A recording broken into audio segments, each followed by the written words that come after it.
Five, four, three, two, one. Okay, we're live. Um, Firstly, we start with prayer to the ancestors for giving us this time when we can talk, have a good discussion, listen, share, and maybe have guidance, insight, and enlightenment, and maybe make the descendants proud. Okay, thank you. Thank you to um, everyone who made it out here. Greetings, Pro Black. I have to say peace before we start. Thank you for coming. Okay, so today we are going to talk about the cult. I know it's going to, there's too much about cults to do it in one time, but let's just start from the definitions. Yeah, let's do that.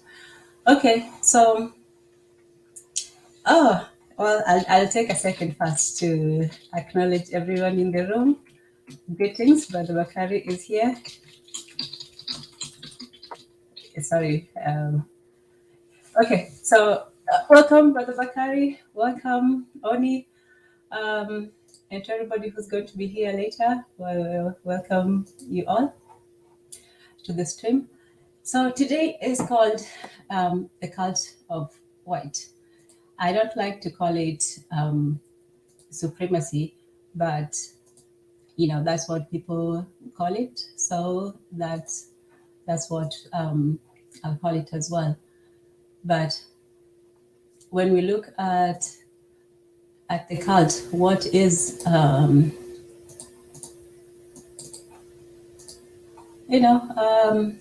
what is a cult?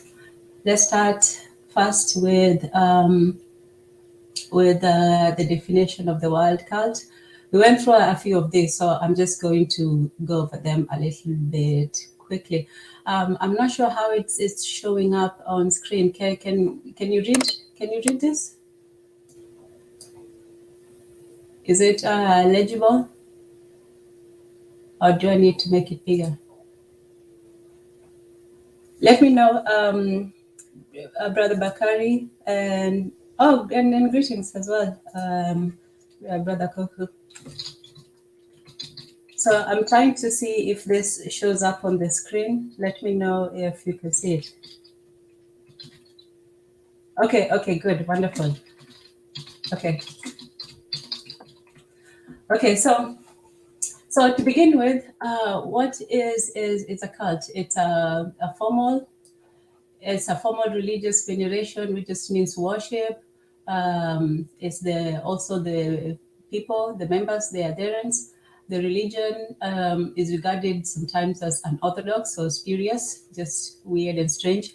Number 4, this one is the most interesting one, which says that a cult is a system for the cure of disease based on dogma set forth by its promulgator. So it's the cure of a disease. It bases itself on seeing that there's something missing or something wrong, or there's an ill of society, or it could just be a physical disease. But it provides a cure for whatever disease, and then by using dogma, which is a set of unwavering beliefs. And then the 5th one is a great devotion to a personal ideal thing. I made some emphasis when I'm reading, just so you can see it too. Okay, wonderful. I'm happy about that. Okay, cool. Okay, so the other definition for the cult is a devotion to a person, idea, or thing.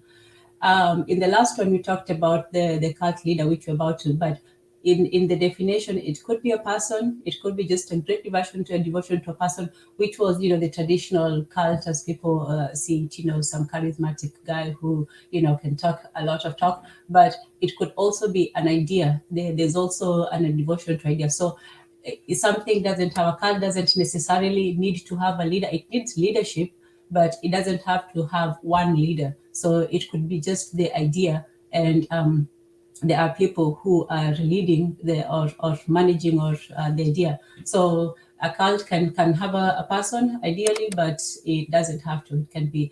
And the fifth one, the part B of that is a usually small circle of persons united by devotion or allegiance to an intellectual movement or figure. So as you can see, cults can be pretty much can be a good thing and can be a bad thing, because if you look at a small circle of persons united by devotion, that can be anything. People have something in common. People have hobbies or things that they do together.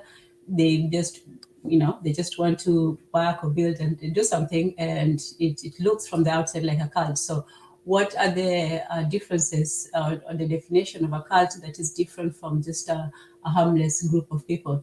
So as we say, the characteristics, yeah, this guy.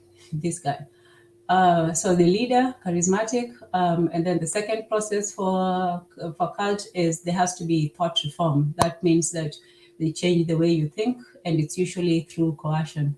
And then it's also economic, or other sexual, economic, financial exploitation of group members. So that's the difference. The group member does not care about the leader does not care about the members, only use them for for whatever they can provide. So that's that.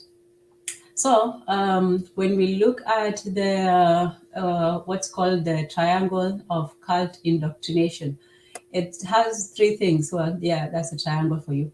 It's miracle, mystery, and authority. Those are the main aspects of cults. Hi, please focus. Thanks for joining.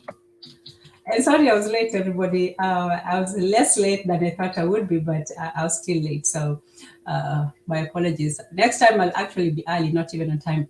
So these three things: miracle, mystery, and authority.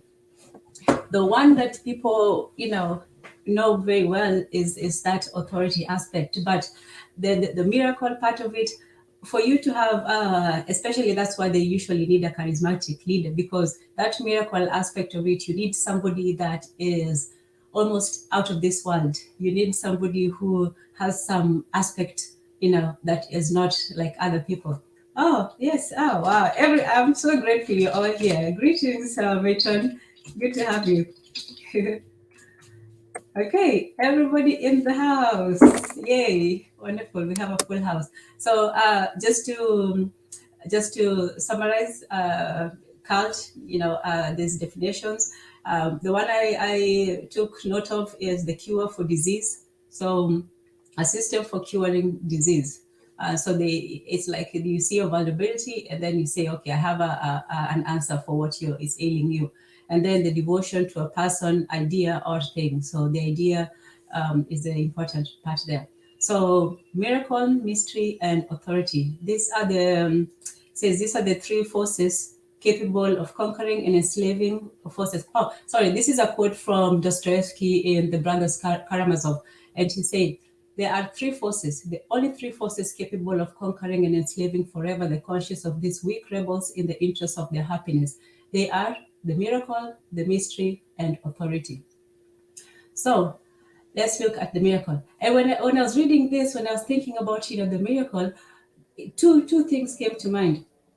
Um, Once I don't know if you guys know Bijou. She's Haitian, and she had a channel, but she was talking about when the Spanish people went to, I think it was to Congo, and then they had this European had a gun, and so he would shoot the gun and kill people, and everybody was simply terrified of the power of the gun, and so he gave the gun to one of his men. They knew that the gun could kill, so he gave the gun to one of his men, right? And then he told him to shoot him, to do exactly as he had done, as the European had done. So the Congolese guy the Congolese man takes the gun, and then he shoots it. He shoots the European, and guess what happens? He does not die. He is still alive. Oh, that just astonished the Africans so much. They said, this man has transcended death. He must be some sort of god or whatever. And they had this great reverence for him. But what he had done, wow, he had just taken out the bullets. Obviously, I'm sure you all figured that out already. But yeah, he just took out the bullets, and it was but to the people, it was a miracle. And also to that God's Must Be Crazy movie, when they saw a bottle of Coca-Cola drop from the sky, and to them it was like a message from the gods or something. And then the third one that came to mind was when we were doing the reading with the matron the other day on Check and Diop, and they were talking about the tricks that the Muslims did. No, it was a miracle, but it was associated with the Muslims, where the Muslim did something, and then rain came, and then they believed his message, something like that. I'm sure I'm not telling it correctly, but if you were there, you knew yesterday, you'd know. So cults, they want a miracle, they want mystery, and they want authority. Usually the miracle and the mystery, you can bundle those together. So the first thing that they do is cults promise salvation. They promise the world and beyond. So instead of boredom, you have goals, noble, sweeping goals. Now you have a purpose to life. Instead of existential anxiety, you get structure and certainty. Instead of alienation, you get community. Instead of impotence, that's the main one, you get solidarity. So if you were weak, suddenly you're part of a strong group. And this is directed by all-knowing leaders. So your leaders are not challenged; they are all-knowing and almost infallible. Contemporary cults. Why now? Why do cults spring up from time to time? And they go back a long time ago. Like even some of the most famous religions at the time, they were considered by some people to be cults. So cults are everywhere. And they sprout out usually when according to this person, when traditional values and structures of a society are weakened. For example, in the 60s, there was a counterculture that romanticized drug use, revolution in general, sexual in particular, and then a sort of retreat to primitive life.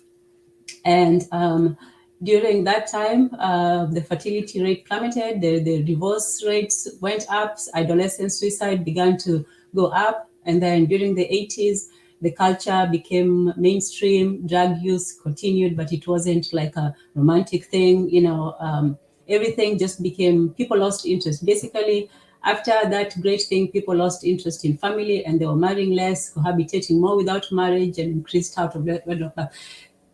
So the existence of cults is simply a reflection of society. It's a time when people are not sure about, where they stand, both morally, politically, economically, and they just want answers to questions, and they need answers that maybe they're not getting from traditional sources.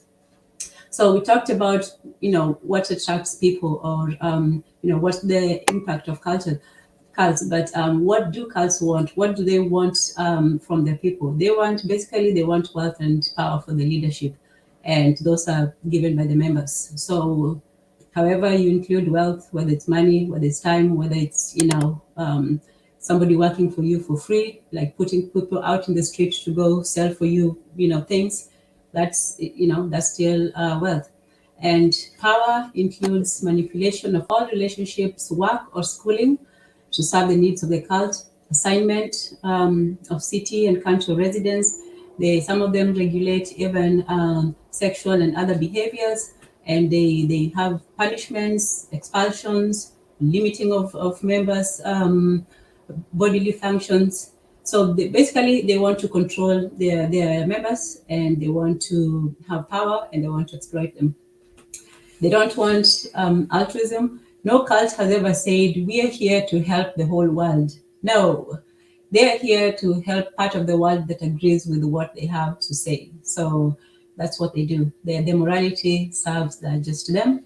They don't want, people questioning what they do. They don't want their workings exposed. They don't want their, books out in the open.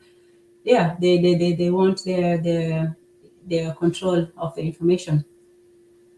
So let's talk about the three ways that they take over people's minds, so to speak. So this is the thought reform. Some people call it brainwashing, what is it, mind control, all of that. But, for clinical reasons, let's just call it thought reform. So the three things: the miracle, mystery, and authority, the MMA of cults. The first one, miracle, is like we said, it's simply making something that is not understood. It's an ideology imparting miraculous power to leaders or activities. The mystery, obviously, is just secrecy, and most cults are very secretive. Even within the cult itself, you have to have different levels of membership to even be made aware of certain secrets. And then obviously authority claims on members' time, talents, bodies, and properties to meet group needs. So while we're doing this, we can just imagine, your regular cult, just some crazy people going, but just think of it in a wider aspect, how it applies to us. And we'll get there, So in Dostoevsky's Grand Inquisitor, and this is one of the really good philosophical books. I know that people, there's I call it the dry philosophy, that one that's just written in terms of, axioms and conclusions and summaries and these long boring letters. But Dostoevsky really wrote philosophy in a literature way, and that was far more interesting because the story is a very interesting one with the brothers Karamazov. There was this very jaded Russian. He wasn't a soldier, but he was just a jaded young man, and he had, anyway.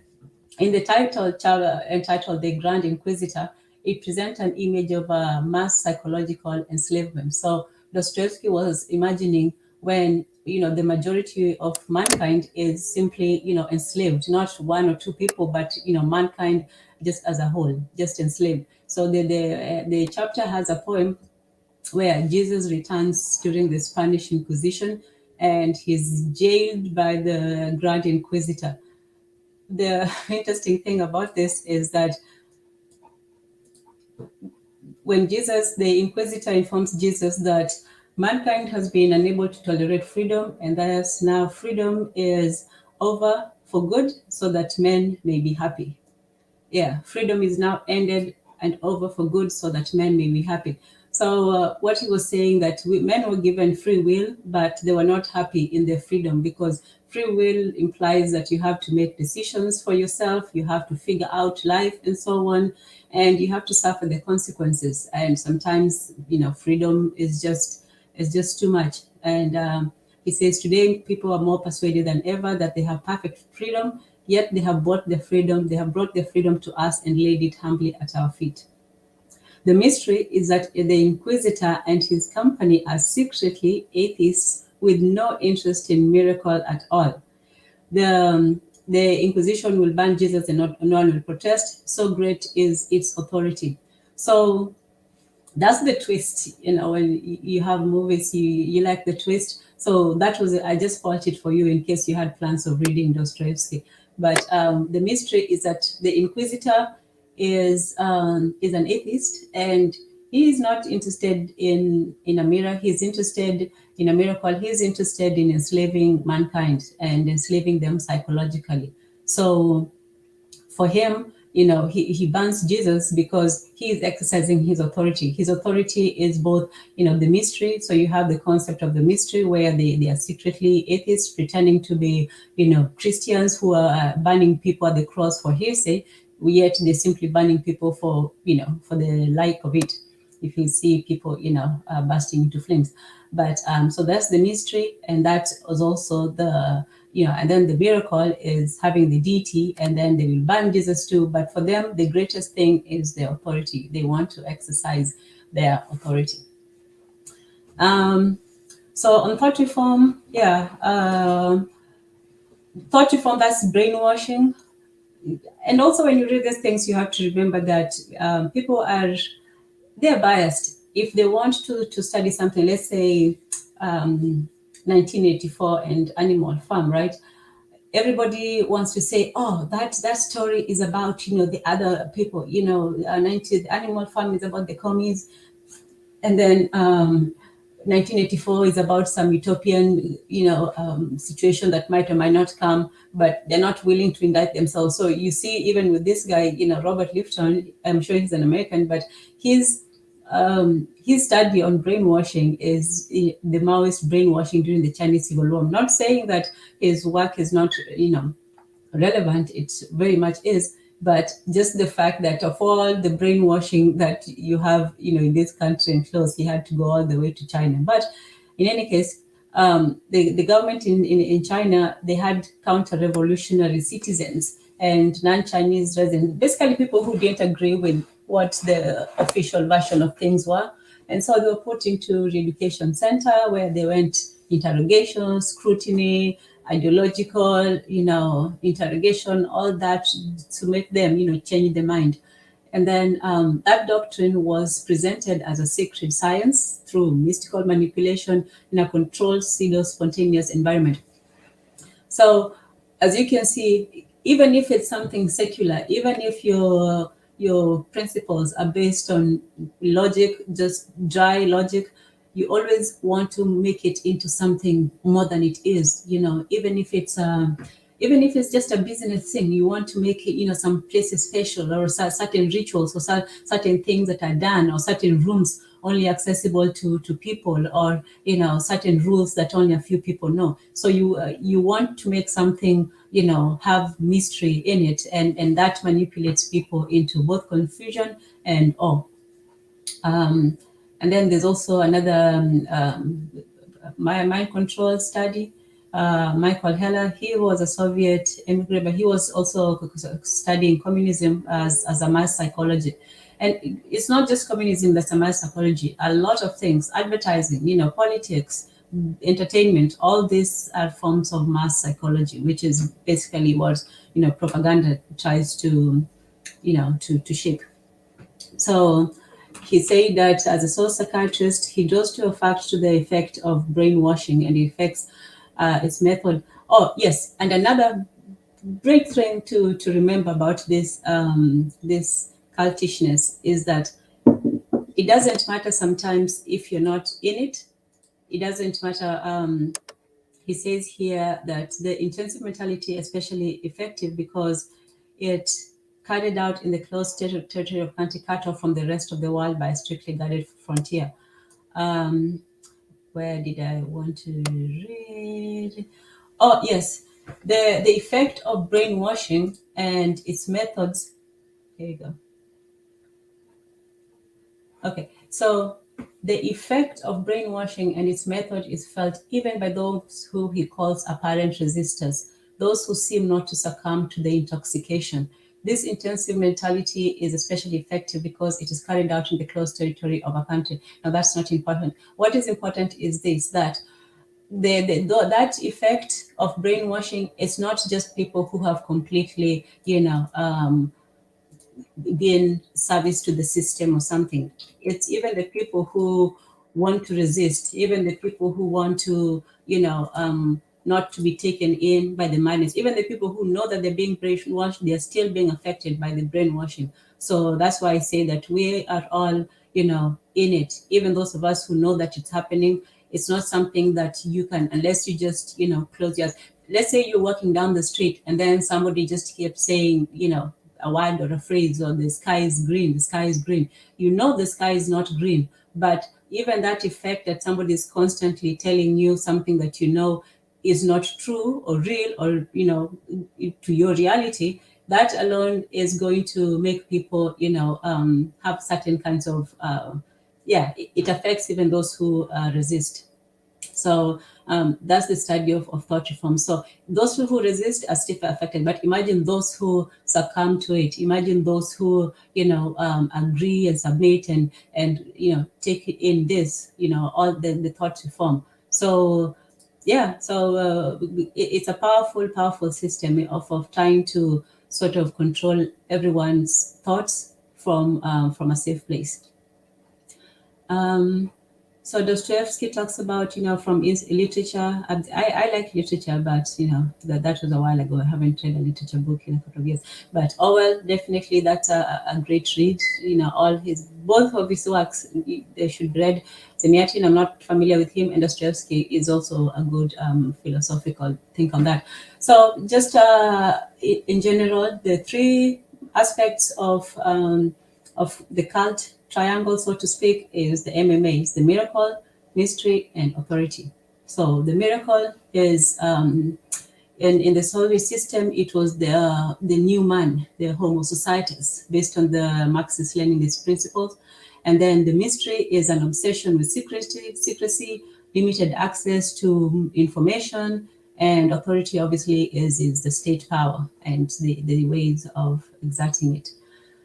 Okay, so I'll just go over. Greetings here.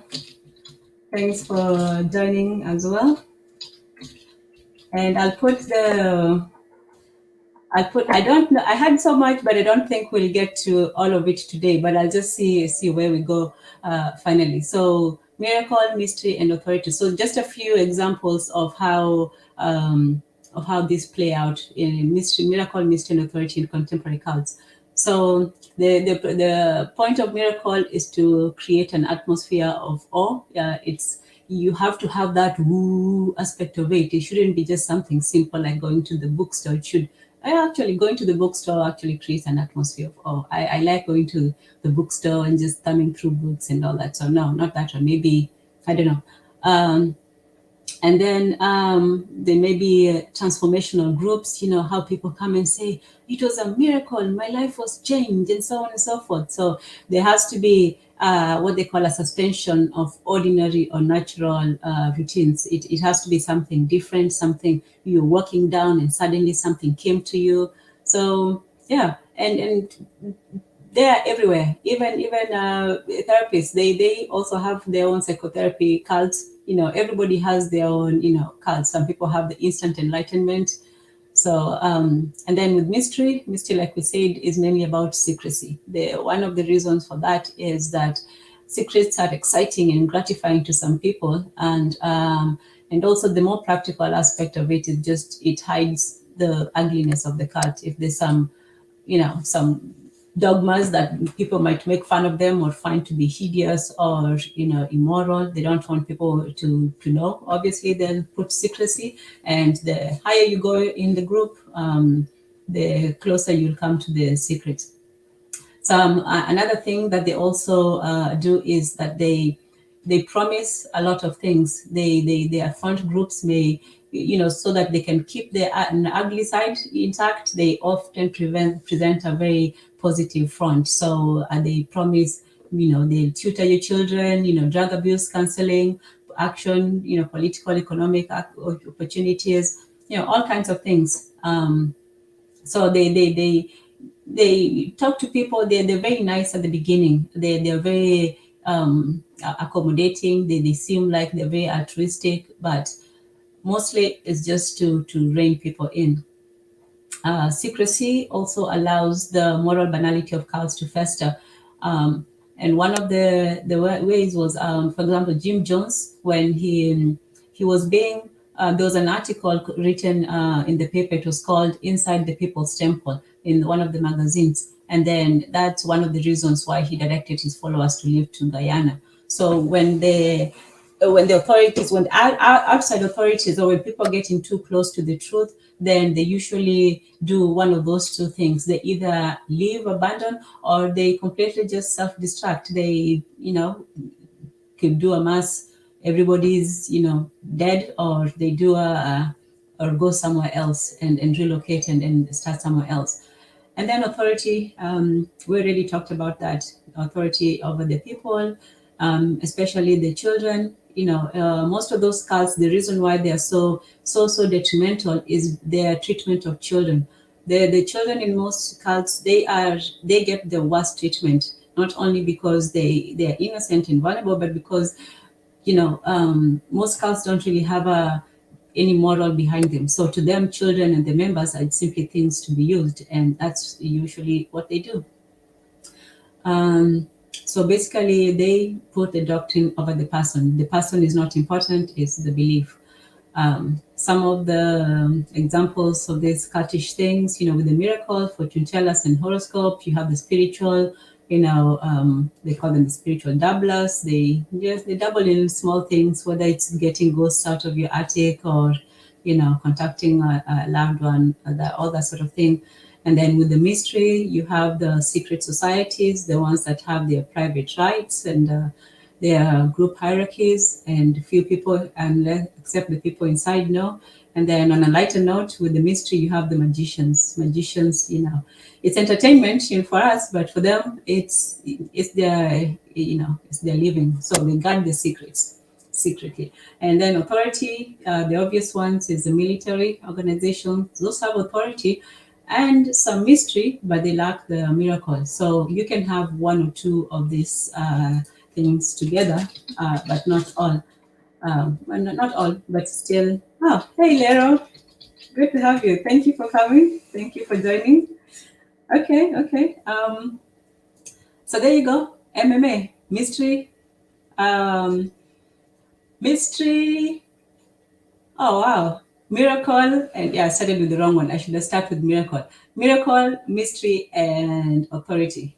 Yes. The miracle one is important because that's what elevates cults to just mere, movements. That's what makes them above your regular just, oh, it's a hobby. I'm just doing this on the side. When somebody starts spending too much time, yeah, then they're a cult. Last on that whole definition of cult is this, that cults don't like to be called cults. Nobody likes to be called a cult. It's a bad word. It's a c word. So most of the time they either cry that they're being persecuted, that the society is against them, that nobody likes them because they're just so special. So they say that people are just prejudiced against them, and so on. So they will base it on, oh, people just don't like us, instead of saying that why people don't like you, because there may be disapproval or objections to what they're doing. But for them, they have this persecution complex, where if anybody outside of their inside, you're not allowed to disagree. Outside, if you disagree, it means that you're persecuting them. So they have a great persecution complex, even though they are the ones who are doing the persecution of their own members. Yeah. So in conclusion for that is that cults are not going anywhere. We don't have the old, communal cults where they go away into the forest. Well, there's still those, but not as much. That was more in the 60s, 70s era. But cults now, the new explosion is online. We'll get to that in a bit, but right now they're active in the global village. They're even, and they're everywhere. It's not easy to find them, and then when you do, they are evolving. I said, as American society continues to foment, cults evolves, but they're not disappearing. Attention-getting activities are emphasized, which led some to believe that cults had vanished. And then anxieties about competition in the business world may also continue to encourage front groups promising to boost worker morale and productivity through special training sessions or courses. And then, yeah, this was written a while back, but millenarian cults will probably appear. Yeah, those ones did appear, and then they disappear. It really depends on, on the political climate at this time. Sometimes there was in the 2000s, there was this great fear of 2K or something, and I know that there were a few cults that, crossed over into that. So, yeah, cults do change, and they adapt to the environment. They adapt to to the political scene, and they always want control. So if one thing doesn't work, they will find something else. Okay. If anybody wants to jump in for a bit, that's cool too. There's still quite a bit to go, but it always. I know you don't want to just hear me rumble forever, but if anybody wants to come in, that's cool too. And then, so the second one we'll look at is the difference between cults and religion, and it's what is a cult. So, well, we talk about what a cult is, but what's the difference between, say, a cult and a religion? They sometimes it seems the same. Maybe it's just a difference of time, but um, so this article says that cults are, generally speaking, a lot like, well, the actual word was obscenity. That was the court case when they were discussing what pornography is. But yes, a lot like obscenity. You know it when you see it. It's hard to, if it's been there long enough, some of them get some legitimacy, but you know what it is. But like the other person was saying, they usually appear during religious uncertainties or political upheavals, and then once that happens, people, for example, in the 60s and 70s, there was more diversity in the religious landscape and what was called the Fourth Great Awakening. And there was an interest in personal, spiritual, and religious practice. And then there was also a decline in mainland Protestantism. So the loosening of the Protestant bonds, people were starting to explore other avenues. They were still spiritual, but they were more and more, looking to other places for direction. And people, started getting into different religions. Some of them became, were Christians, but they were versions of Christianity. Well, there was like the Jesus movement, the New Age, the Krishna stuff, and so on, and the witches, the Wiccans, and also Scientology at that time. So there was an explosion of different kinds of cults during that time, and most of them were started with young people, or they had a great following from young people. So once that happened, there was like this free for all where you could start a cult today. Somebody was starting down the street. There was just cults everywhere. And then there was now an anti-cult movement that people whose families had been affected by the cults, they also started to panic. They also started to see the impact that the cults were having, on the children, on the community. And so they came up an anti-cult movement. And so this is where I want to talk about the great Black Lightning. What's his name? Yes, the Black Lightning. So that's his name right there. Ted Patrick, the Black Lightning and the father of deprogramming. What annoys me when I was going through all this, right? This was the guy who took it upon himself to literally, snatch people from the clutches of these very powerful groups and organizations.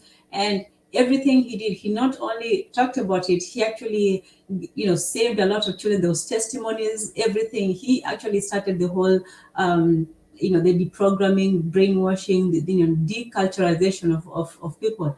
And he was so successful and that obviously they had to try to get him, but he was so successful with people. This is the book that he wrote. So how he started doing it was this, that his son was almost abducted by some cult members or persuaded to join them, and from then on he wanted to rescue people.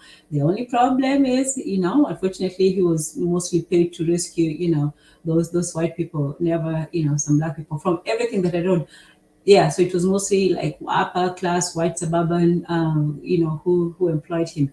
But the methods can be used by anybody. So there were cults just going around trying to, and they were recruiting everywhere. They were in schools, they were in homes, they were in social clubs. They were just sending out people to talk to people. And you think that, especially, one of the easiest way to get them was usually either through social activities, where they would say, "Oh, well, let's go and do this," and then they would make friends with the young people, and then start them talking. "Oh, what do you think about this? What do you think? What have your parents told you?" And then most of the young people probably didn't care about things like that. But soon, they started getting into asking questions and getting into these weird, strange cults. And their parents, some of them would leave home and run away. So just a bit about Ted Patrick. He is called the Black Lightning. He was born in Chattanooga, Tennessee. in a red light district where he was surrounded by thieves, prostitutes, murderers, and pimps. Yes, of course, they have to, this is Wikipedia, by the way. Obviously, they are going to just try to get the worst. But in any case, when he was 25, he went to San Diego, where he became an activist for the Black community. For his efforts in the Watts riots in 1965, Patrick was awarded the Freedom Foundation Act, which led to his job as a special assistant for community affairs under Reagan. Okay. Career as a programming. Despite a lack of formal education and professional training, Patrick was hired by hundreds of parents and relatives to deprogram their loved ones. A high school dropout, Patrick based his techniques and practices on his own life experience. He said, "How I got into deprogramming was through my own son. All outdoor boy nothing keep him in the house. Then one day he was psychologically kidnapped by a cult." In this interview, Patrick also explained how his search to understand cults led him to speaking with witches, warlocks, healers, and in fact, he went all the way to New Orleans to the same person his mother brought him to for his speech impediment. He also stated that he spent time in a religious group and after a week didn't know where I was, not how I got there. I was hooked. Yeah, so even with Patrick, he had quite a miraculous incident happen. Apparently he used to stammer as a child, and his mother took him to see this New Orleans. I don't know if it's voodoo or what it was, but took him to see a lady, and cured him of his speech, of his stammering. I might need that too. So so he says this about his son was snatched and he had to go look for him because the police were not helping him, and he contacted the people whose relatives were in a cult, pretended to join them to study how the group operated. So he actually joined the cult that had taken his son. He learned there he developed his method of deprogramming, and left his job to do it full time. He later founded the Freak organization known as the Citizen Freedom Foundation before merging into cult awareness. This is what he says about his method. When you deprogram people, you force them to think, but I keep them off balance, and this forces them to begin questioning, to open their minds. When their mind gets to a certain point, they can see through all the lies they've been programmed to believe. They realize that they have been duped and that nothing can come of it. Their minds start working again. So yeah, that's really what where I was going with that. You want to force people to think. You want people to begin to question, to begin to look at their reality, and to open their mind. You want them to see, some of the lies that they've been programmed, and you want them to start seeing for themselves. Whether or not they see what you see, it's more important to see things as they are. And so, so he talks about, this is a story that he wrote in terms of, so this was an interview. The book was called Ted Patrick's Let Our Children Go. There it is. Let Our Children Go. Oh, and let me know if you can still see, because I do have two windows and maybe I might not be seeing. So yeah, so Let Our Children Go is the story of Ted Patrick, who they call the Black Lightning, the one who went and was deprogramming all these young men and women who were taken in by certain cults.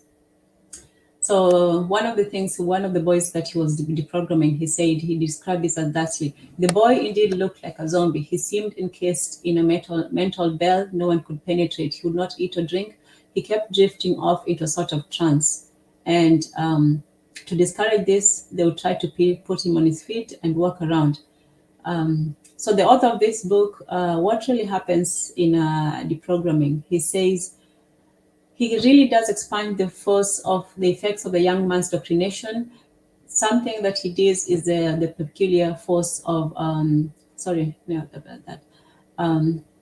the ugly mystery attaching to the psychological incarceration of these children by the cults. So that's what we're talking about. Cults, you need the mystery, you need people to to believe that you have something that other people don't, or something that is beyond beyond the mundane.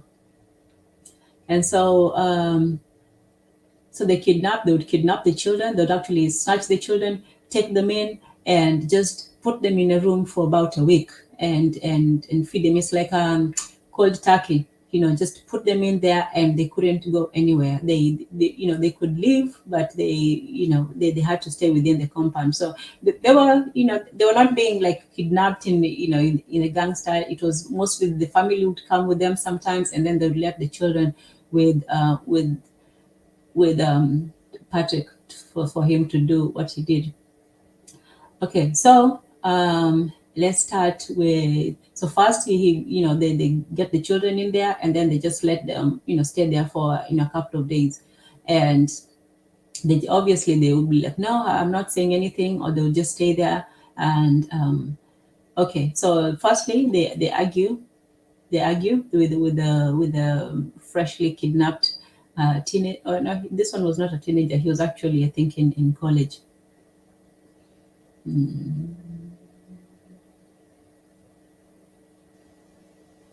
Okay, so he says that so this one particular young man was in the cult of Moon. Moon was this guy who was this Asian guy who was like a Christ figure. So he saw himself as a Christ figure, and so he called.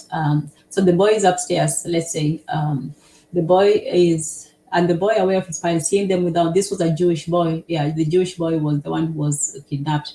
He was raised in a Zionist atmosphere, and he remembers his parents who he had taken him to a bat mitzvah in Israel. So yeah, he was an upper class boy, from what they say, a good family, a good Jewish family. He had everything he needed in life, and he was on his way. But he went into this cult, and now he is a different person altogether. So now he's in the house, and he's wondering if Ted Patrick is in the house. The black lightning, will he be struck? He wonders. He doesn't care. If he has to die for Sun Myung, he will. He's prepared to die. It will be a privilege to die, the boy thinks. He puts himself into a kind of trance, ankles crossed, hands folded, spine arched in a posture of intense militancy. The way they get them is on the spot hypnosis. Once they get them, they brainwash them. The same technique as North Korean use on the prisoners of war, says Ted Patrick. At first meeting, he does not seem to inspire either awe or confidence. He is 5 feet 8 inches tall, 45 years old. He has a small pot belly, wears owlish horn-rimmed glasses. He also suffered. Okay, well, he still suffered from it, I guess. He didn't stammer, but he still suffered from a speech impediment that converts thirst to F's or V's. Upon meeting him, many parents despair of him ever rescuing and deprogramming the child. So he didn't look, the part that would have, that much authority over people. He was of small stature, quite diminutive, and he didn't really seem to have that, air of authority. But don't judge. Don't always judge a man by his height.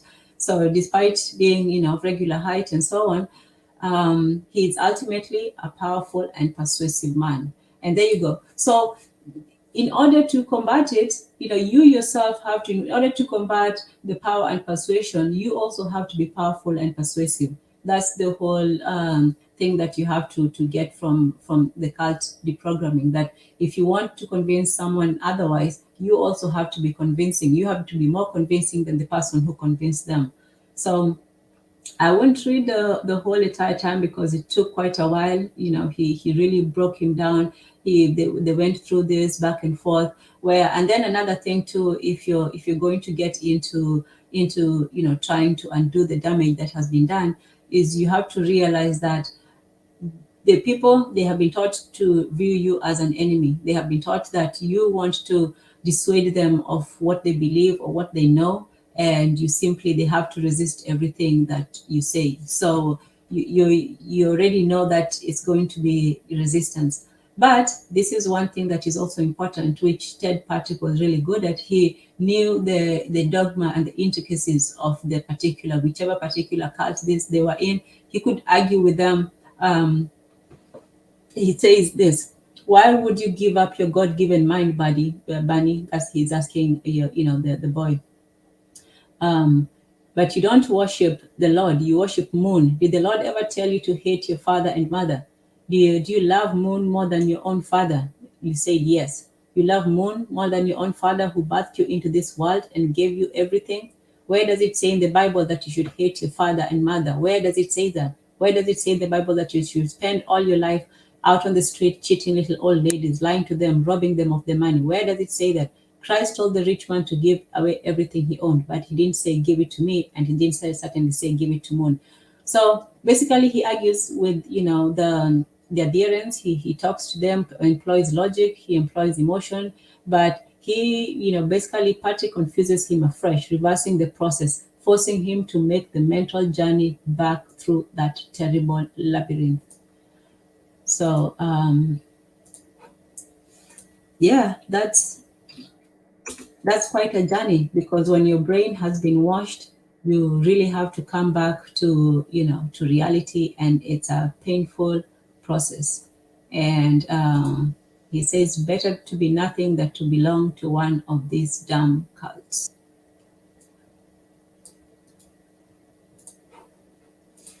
Okay, so that's a bit about Ted Patrick. He was really instrumental in undoing a lot of the damage. Oh, and the kidnapping of Susan. Yeah, that was one of the children, or the young ladies that her parents had him kidnapped. But after she was deprogrammed, she went back and she came and put charges on him. He beat most of his charges because he had the support of a lot of the parents who had the children rescued. But there's always somebody who's not happy about what you're doing, so they call it a kidnapping, but it was a family approved deprogramming. So on that note, well, I was going to go a bit into what makes people get into car. Okay, now here's where we're going. I skipped a few, but this one, this part, this is the cult, the global cult of white supremacy, how the South African radical right is bolstering US extremism. Okay, so here's where we get to, the meat of the issue. There's still quite a bit because I wanted to get into the scammers, but let's just discuss this so you all know where this is going, right? So, as you can see here, this is firstly the global cult. And the interesting thing about it is that it's not just located in one place. It's actually, and this is a few years ago, obviously, it was written, it says February 2021, maybe a year ago, but it was longer. But in any case, it shows the ties between the South African radical right versus the US, the extremists in the US. And you wonder what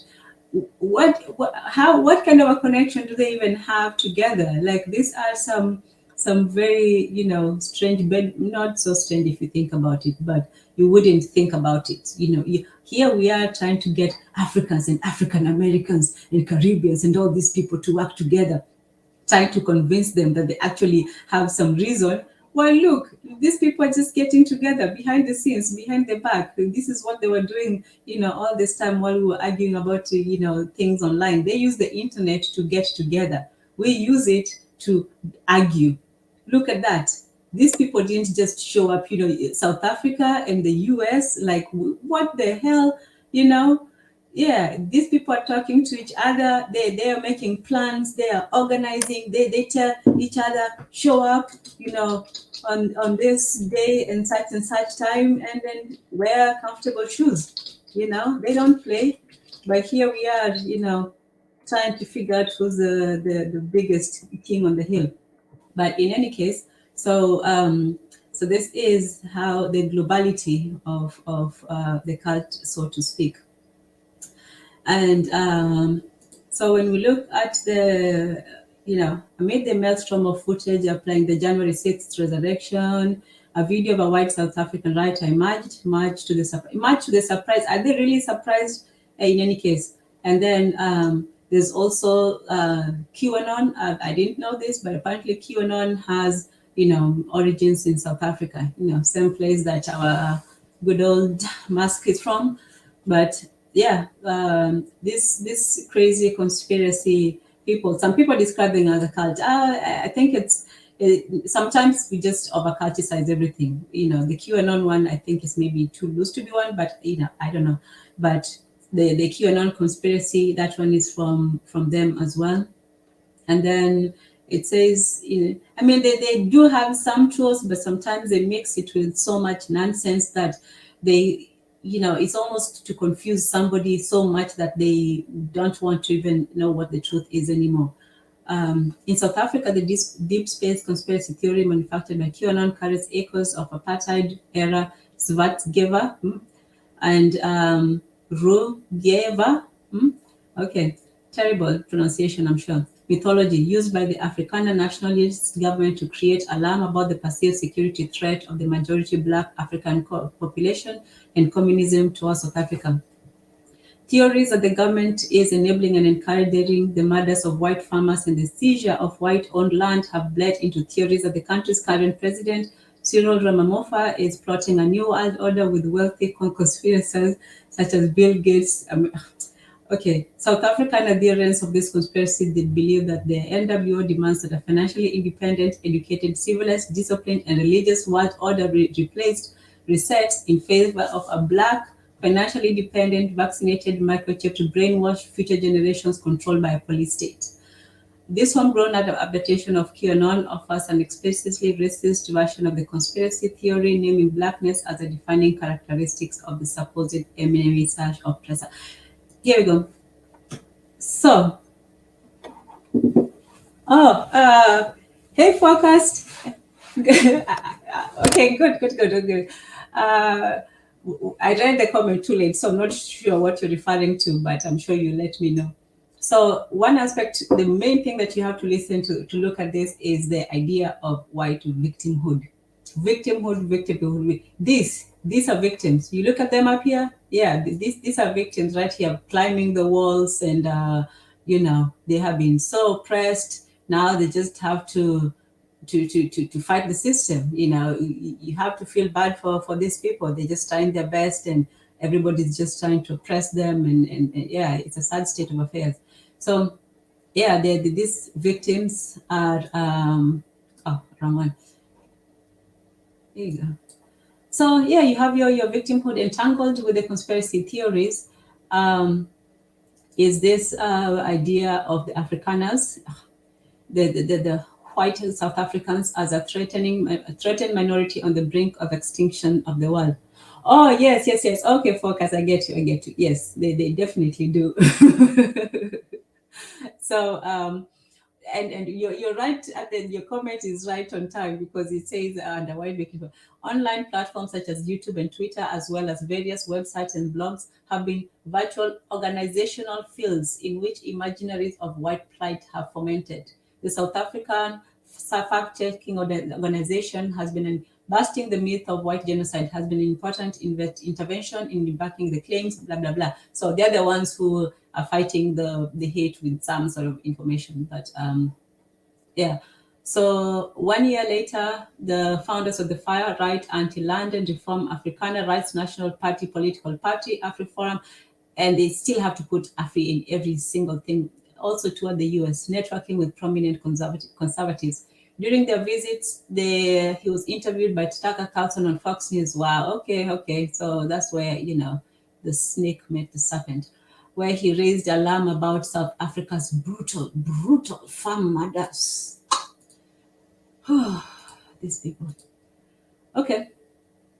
So after all that, here's the, this fake victimhood. It's called, the white replacement. And this is Anxiety about white replacement is a central trope within the rhetoric of many white, groups in the US, such as the Proud Boys. The mythology of white genocide in South Africa, while having no empirical basis, provides an ideologically lucrative illustration of white victimhood, which can be used to substantiate and catalyze white ethno-nationalism elsewhere.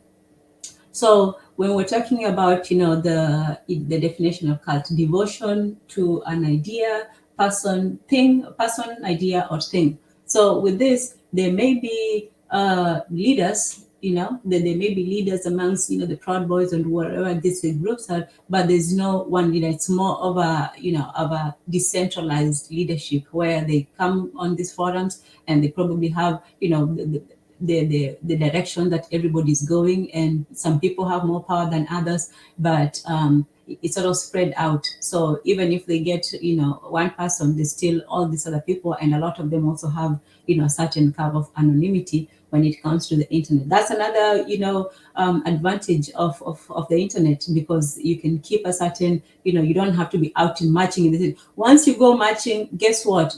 Everybody knows, everybody sees you. You're out there in the street. They don't have to march in the street. They only have to organize behind the scenes. So, nobody will know who they are until they show up, So such narratives are nothing new within settler consciousness throughout the history, and settler states such as US, South Africa, Australia, and Canada, just the tentacles of, the Europe. Real and imagined threats of indigenous and enslaved people have triggered frequent panics among European settlers, ultimately leading to the creation of more stringent and violent forms of colonial control. So these people who persecute people and barbarize them and colonize them, they are the victims. They are the victims. These people who do all of this, they are anxious about being replaced. They have anxiety about white replacement, that suddenly they are going to wake up and poof, all their country people are gone. All these people, they have fear that these people that they did all this to are suddenly going to rise up, and the threats of indigenous and the slave people have triggered frequent panics. Not even that, rebellions, no, just the fear itself just triggered. Like, we're not even that they, what, sometimes we exaggerate the power, the way they don't have to be amongst us for us to, behave in certain ways that are against our self-interest, is the same way we don't have to be amongst them for them to just imagine that we are, we're just plotting. Yeah. You see two of them over there, they're just plotting against us. That's probably what they're plotting. They're plotting against us. And in the meantime, look, what are Africans doing? We are dancing. Those Africans have no, they have no plans of plotting anytime soon. And then they come, oh, look at them, they want to kill us. Man, relax. Anyway, so, throughout the history of settler states such as the US, South Africa, Australia, and Canada, real and imagined, actually, most of them have been imagined threats of indigenous and enslaved people, triggering frequent panics among European settlers, ultimately leading to the creation of more stringent and violent forms of colonial control. So they will control you more just because they fear that you're going to do something. You didn't give them a reason. You're probably just minding your own business, but just because they fear, and fear is not, see, that's the thing too that they play with us. They say, oh, we're so logical, and no. Yeah, they present that logical stiff upper lip, but once they go behind the scenes, these people are, having anxiety attacks about being yeah. If you still have respect for them, I don't know. But anyway, so the recent rise in information sharing between US and South African far right groups exposed some of the new channels through which transnational white supremacy anxieties and imaginaries are actively reinforcing their ideological connections, and more importantly, how they continue to mutually reinforce and reinvigorate one another. Yeah. We should be doubly ashamed to read that. Firstly, because they are doing it. Secondly, because why aren't we? But so just a quick thing about this whole victim complex. Let me see if it's still showing. Is it still showing? An insight into the victim complex. Okay, and let me know too if I need to change the font or make it bigger or more legible. That's cool too. So as we said, with our earlier thing, right there, about this whole victimhood thing, it's like a sickness, a delusion, a projection, whatever it is. But yeah, they have a great big victim complex. They in clinical, it's important to understand the difference between a victim and someone who suffered from a victim complex. The most victims do not suffer from victim complex, but some do. Some people are actually victims and they do also suffer from the complex, which that makes sense, but it's still not, that's still not what you should do as a healthy human being. Even if you are a victim, you should not take on a complex from that. You might have to work through it and go through, get some help, but having a victim complex is not, it's like having I don't know, what's another complex? I don't know all those complexes, but yeah, it's not something that you want to do, even if you're a victim. Like having anxiety. Let's say something happened to you, you were robbed in the street, and you are forever afraid, and you have anxiety about going outside. Yeah, you can have it, but it's not something that you want to. You are a victim, but you don't want to be consciously, constantly, on the edge and being anxious. You want to be, you're still a victim, but you don't want to be an anxious victim forever. So this victim mentality is people who constantly believe that they are a victim of harmful action to others, even when they are made aware of evidence to the contrary. So even when you show somebody that, look, nothing was done to you, you are okay, you are the one who's doing things to people, you are okay, no, that's not enough. They are still going to say, we are victims, we're being replaced, we can't maintain all of that stuff. So that's the victim complex, and you see it a lot in cults. You see it a lot in these groups. Yeah. So I guess you guys are listening pretty hard because you're not saying anything, but that's cool. Yes. I forgot about this whole thing. Yes, they use the internet to unite while we use it to fight. Yes, indeed. Forecast. Hey, Jose. Good to have you. And EL says Europeans act like victims in order to be aggressive, from carrying down the street to nations staging for flag attacks. Yeah, they always, it's, the passive aggression, theirs is like, not even passive aggression. I don't even know what that is because it's not passive at all. These people climbing, these are not passive people. These are not passive aggressors. These are aggressive aggressors. So, oh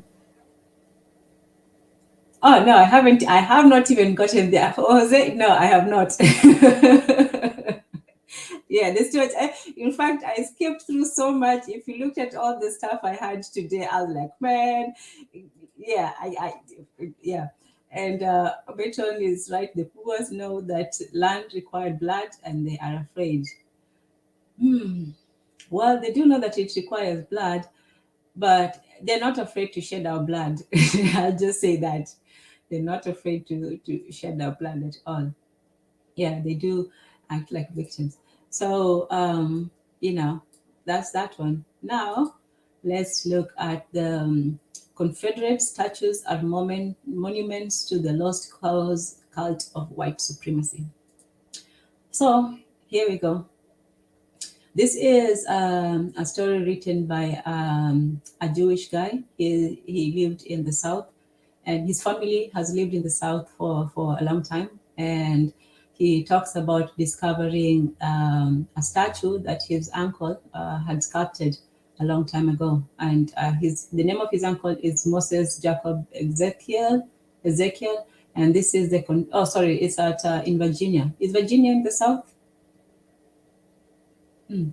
Anyway, detail from Moses Jacobs Confederate Memorial at Arlington National Cemetery in Virginia. The inclusion of a black soldier, third from left, fighting alongside his master in the armies of the South was part of the effort to promote the myth of the Black Confederate and sanitize the South's legacy. Once again, with the sanitization of history, you know, Okay, so I'll try to let me see how long it is. Oh, it's not too long. It's not too long. Okay, Virginia is the South. Okay, the only southern states I know are the south, the proper South ones. You know, like Mississippi, Alabama, New Orleans. Yeah. Um, okay, so nearly. We're done here. This is so. That's the statue that was done. Yeah, and look at the man in the picture. Look. Can you see the picture properly? Can I make it bigger? Let's see. Shoot, what did I do?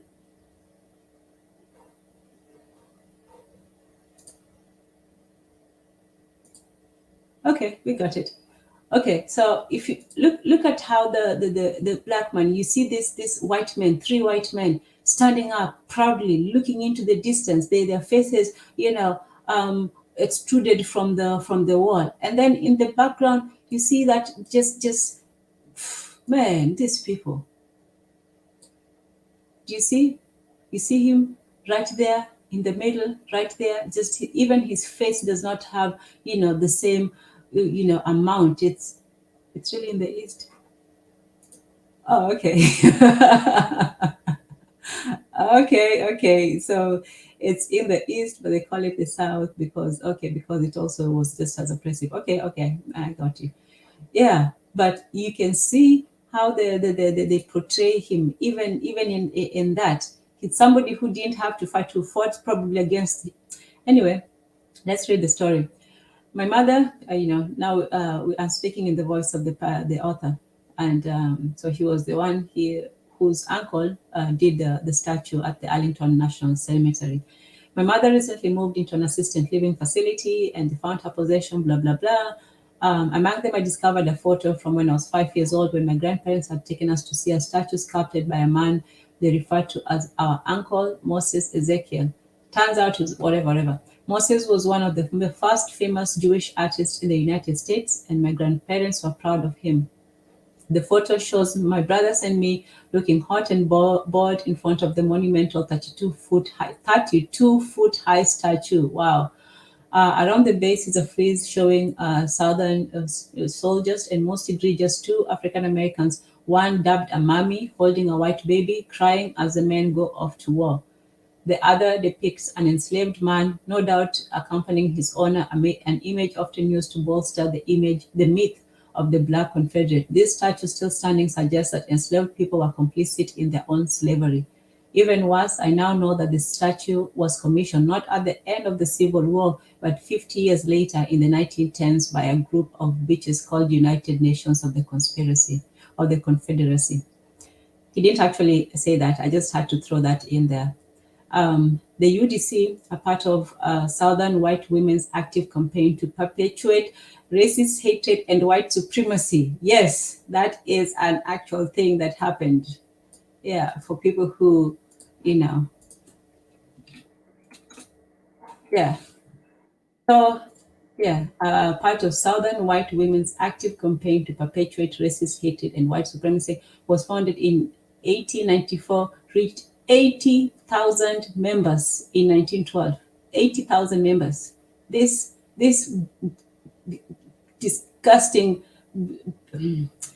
for nearly 20 years, they raised hundreds of thousands of dollars with the purpose of rehabilitating the Confederacy. According to one historian, for nearly 20 years, the daughter successfully campaigned to build monuments in almost every city, town, and state of the former Confederacy, including at least one in commemoration of the KKK. So here are these, morally deficient, female of the species. There you go. Yep. Those are the grandmothers and great grandmothers of these Beckys and Karens that you see today, dressed up. So this is nearly all Confederate statues in the United States were erected after 1855, just like you said. Between 1900s and 1920s, a high point of racist violence and oppression, the KKK had 5 million members in 1925. There was a resurgence during the civil rights movement. Um, Today, even with some having come down, there's still about 1,700 Confederate statues on public land. Wow. And some 700 of them are monuments. Most are in the South, but not all. There are monuments around the country, including several in my home state of Ohio. One of them on Johnston Island is also by Uncle Moses Ezekiel. The Arlington Cemetery statue had faded from my memory, blah, blah, blah, blah, blah. Oh, when Nazis and white supremacists in 2017, they rallied in Charlottesville around the statue of Thomas Jefferson, not even some one of their Confederate Southern people, like the president himself. I thought that it was North versus West, like the Jeffersons were the good ones, and then who was that other guy who was the bad one? Can't remember. Robert Lee. One of them. Okay, I see there is an interesting to quote. Everything south of the everything south of the Canadian border. Okay, I get it. Because this Virginia doesn't seem to be much better. So, so this Robert E. Lee. Yeah, see, I do know some American history. It's just I can't remember them all, but I do remember. So that was Robert E. Lee. But yeah, they went to the statue. They got the statue of Jefferson, not even Lee. No, that's crazy to me. But oh yes, let's do that. Everything south of the Canadian border is down south. That's a good one. Okay, so yeah, this guy finds that his uncle or whoever had made a racist sculpture, and now he feels bad about it. So he immediately started a discussion. We got 22 members of our extended family. Look at how he's bragging. He has great grandparents, he has uncles, he has 22 members of extended families where, unfortunately the slaves couldn't, have that many extended. Age 19 to 91 to sign a letter demanding the removal of our relative statue. I just have to, at least, one less is good. So I can't be, too mad. At least they did something about it. But anyway, okay, since then, another 18 of Moses' relatives, so they had a petition, and here's what they say in the letter, that blah, blah, blah. Adding the sculpture was done by Moses Jacob Ezekiel, a former Confederate soldier, a prominent sculptor. Ezekiel was a relative. Like most such monuments, this statue intended to rewrite history to justify Confederacy and the subsequent racist Jim Crow laws. It glorifies the fight to own human beings, and its portrayal of African Americans implies their collusion. As proud of our family may be of Moses' artistic prowess, we, more than 20 members, now 40 of this extended family, say remove that statue, take it out of the honored spot in Arlington National Cemetery, and put it in a museum that makes clear its oppressive history. Confederate monuments are not memorials to the fallen soldiers or to the victims of war. They are intentional instruments in revisionist U.S. history that portrays a sympathetic view of the Confederacy and the idea of the lost cause, a sort of gone-with-the-wind view of the era. It created a legend to absolve the South of any blame, and in the Civil War and in slavery, it portrays Confederate soldiers as tragic yet heroic figures who failed only because of superior firepower of the North. It contends that enslaved people were not mistreated and they were actually happy with their lot. It claims that the cause of the Civil War was not slavery but states' rights, a code word still used today for racism. Although nearly all historians concur that slavery was at the heart of war, over 40% of Americans today still don't believe it. So did you hear that? That even though nearly all historians have concurred, over 40% of Americans don't believe it. Over 40% don't believe the unanimous, even from their own historians. That's why, truth is of relative value to people. You can tell somebody these are the facts, and that's what we said with even the victim mentality. It doesn't matter, even if you show somebody, then they're well aware that they're not victims, and you have showed them that they're not, they will still continue believing that no matter how much evidence you show them that they are actually the cause, not the victim.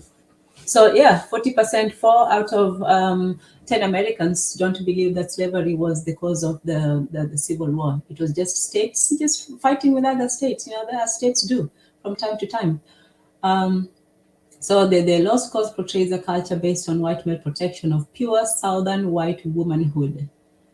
Yep, yep, yep. They were just trying to protect their pure white, women. That's all it was. The lost cause is white supremacy in its most concentrated form.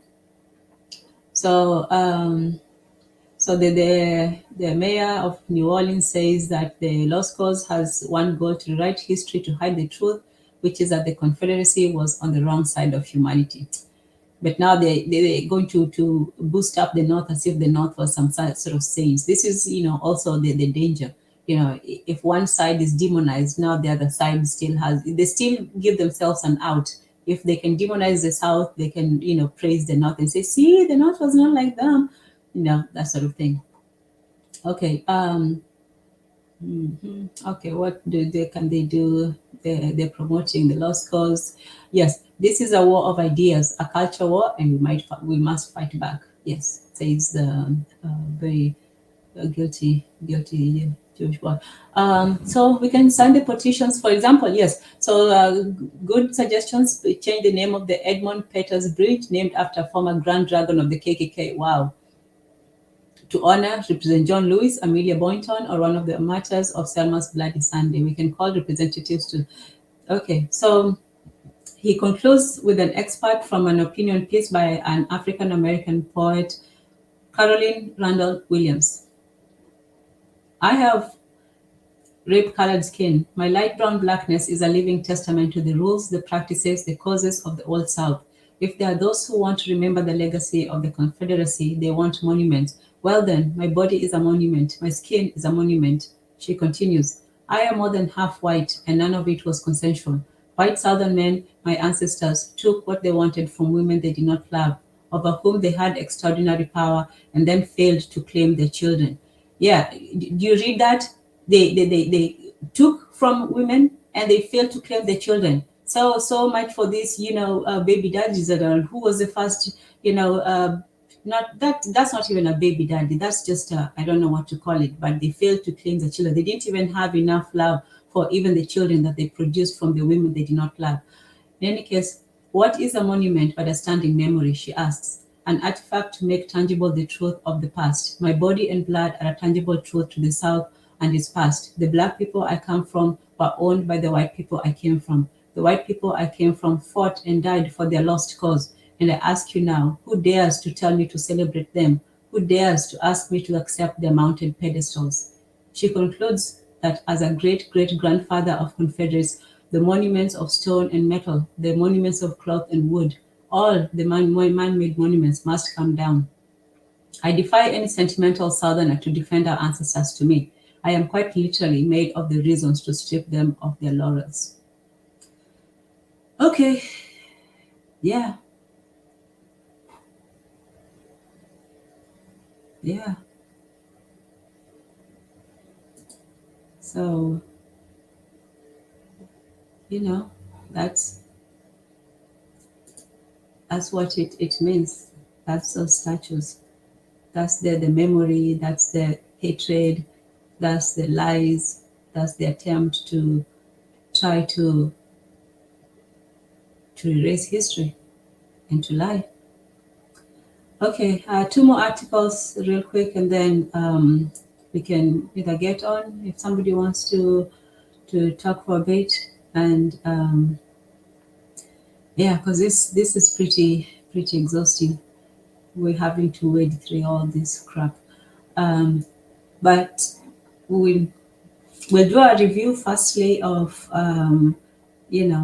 the tenets of cultness, just so we can see the cultness of white supremacy. It's not like other cults. It's not like people gathering under chanting under a tree, all that. But so let's look at this is an article written by Tema Okun, and he's reviewing dismantling racism.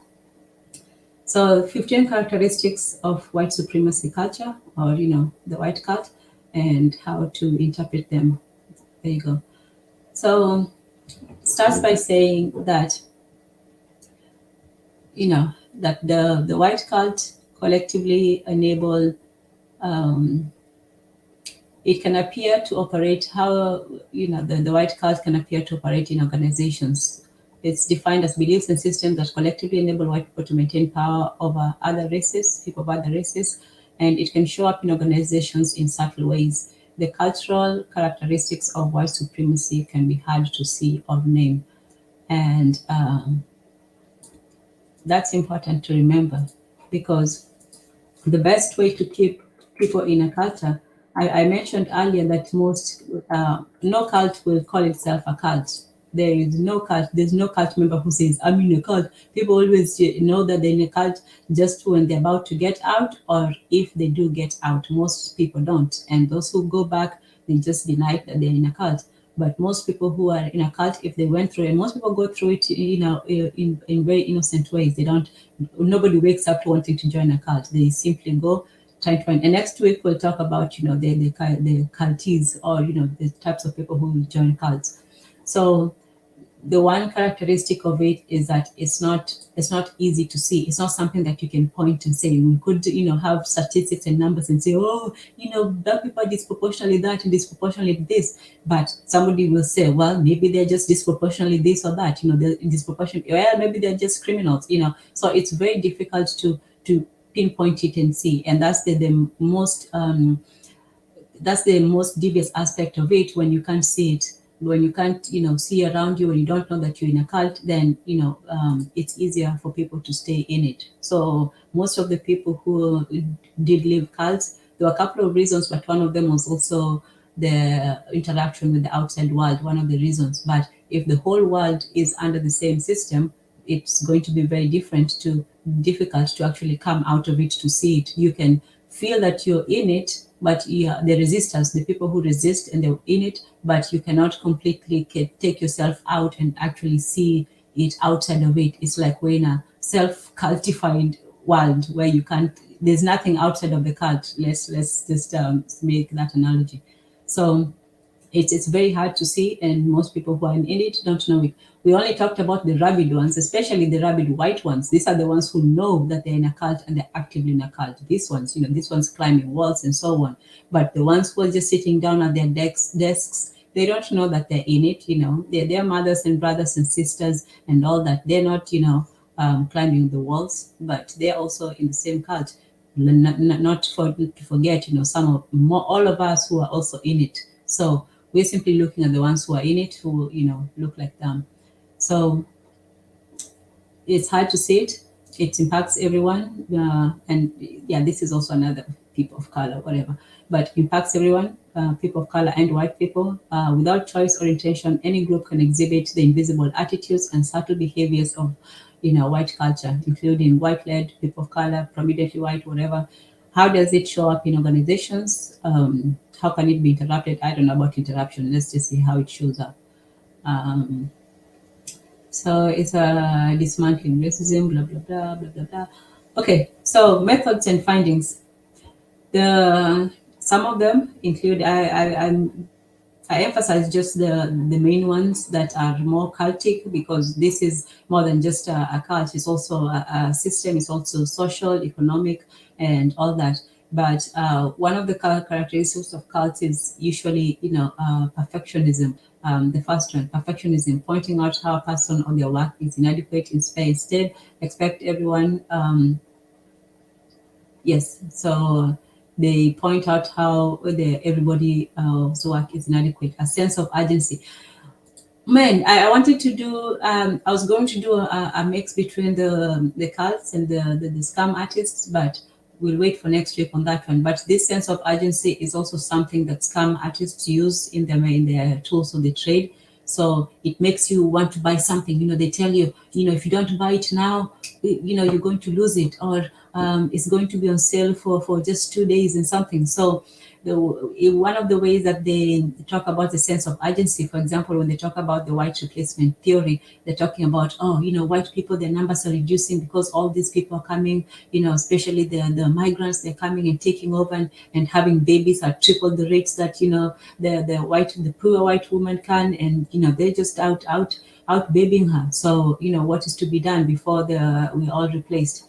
There's the defensiveness, the valuing quantity over quality, worshipping the written word. It's very Christian in that aspect, and very constitutional, because you also see this worship of the written word both with the Christians and with the constitutionalists. Like, the lawyers, the most learned amongst men, they are still consulting things that were written 200 years ago, and they revere the constitution just as much as the Christian worships the Bible. So this worship of the written word, and also you'll see that it's also an obsession with contracts, with putting things down in paper, things like that. Believing in only one right way, obviously. Paternalism, yeah, either or. Paternalism. I'm butchering that word. Paternalism is when those with power make decisions without consulting those underneath them. They feel that they know best. Father knows best. Uh, yeah, that part. Father knows best, even if it's the one whipping and beating your mother. I'm sure he knows best. You know. So the either or thinking. It forbids a deep analysis, holding of power, fear of open conflict. This is this is a good one, because you can usually find people who, they'll only confront you under a hood, or in a dark alley, or under some kind of false shield. Individualism, believing I'm the only one. I'm the only one. Yeah, this one is also, you can see this only oneness. You can also see it a lot in the movies, where movies people are, like the chosen one. There's something special about you. That also gives you the MMA of cults, the mystery, the authority, and the mystery, magic, and authority. I hope I'm saying that right. Yeah. So the MMA. So once you believe that miracle, yes, the miracle, the mystery, and the authority. So the miracle, like Harry Potter is born miraculously with a lightning bolt on his head, or what's his name? Neo is miraculously the only one who can, do certain tricks, and he was the one who was being waited for. So all this, in fact, every movie is pretty much, the only one movie. John Wick, everybody has these extraordinary powers, these miraculous powers that regular humans don't. So belief in the only one, of the specialness of the person, like you're born for something. Believe that progress is bigger and more. Progress is continually going forward. So if we now, in 2022, we're better off than the people, 100 years ago, something. Believing in objectivity, considering emotions to be rational and destructive, claiming a right to comfort, especially especially at the expense of other people. Like your comfort supersedes everybody else's pain, everybody else's experiences, everybody else's feelings. If you're a little bit uncomfortable, even just mentally, that is enough justification to make somebody else uncomfortable, or inflict pain. So these are some of just this is an organizational characteristic. It doesn't really talk about the true cultishness of the of the white cult, but this is only in organizations. We haven't talked about in society, in psychology, in all these places, in education. So this is just what you have to go through if, let's say, you're in a corporate environment, for example, or some other organization. So, that is how, oh, I won't go through this one too much, but this is also another one. Freedom of mind, yes. White cult's influence on modern Pentecostalism.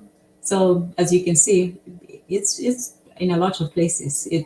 in the church. This is, and I don't even know as if it's an influence, as if what was Pentecostalism without it already, I'll just say the continuation of it or the characteristics of it or something.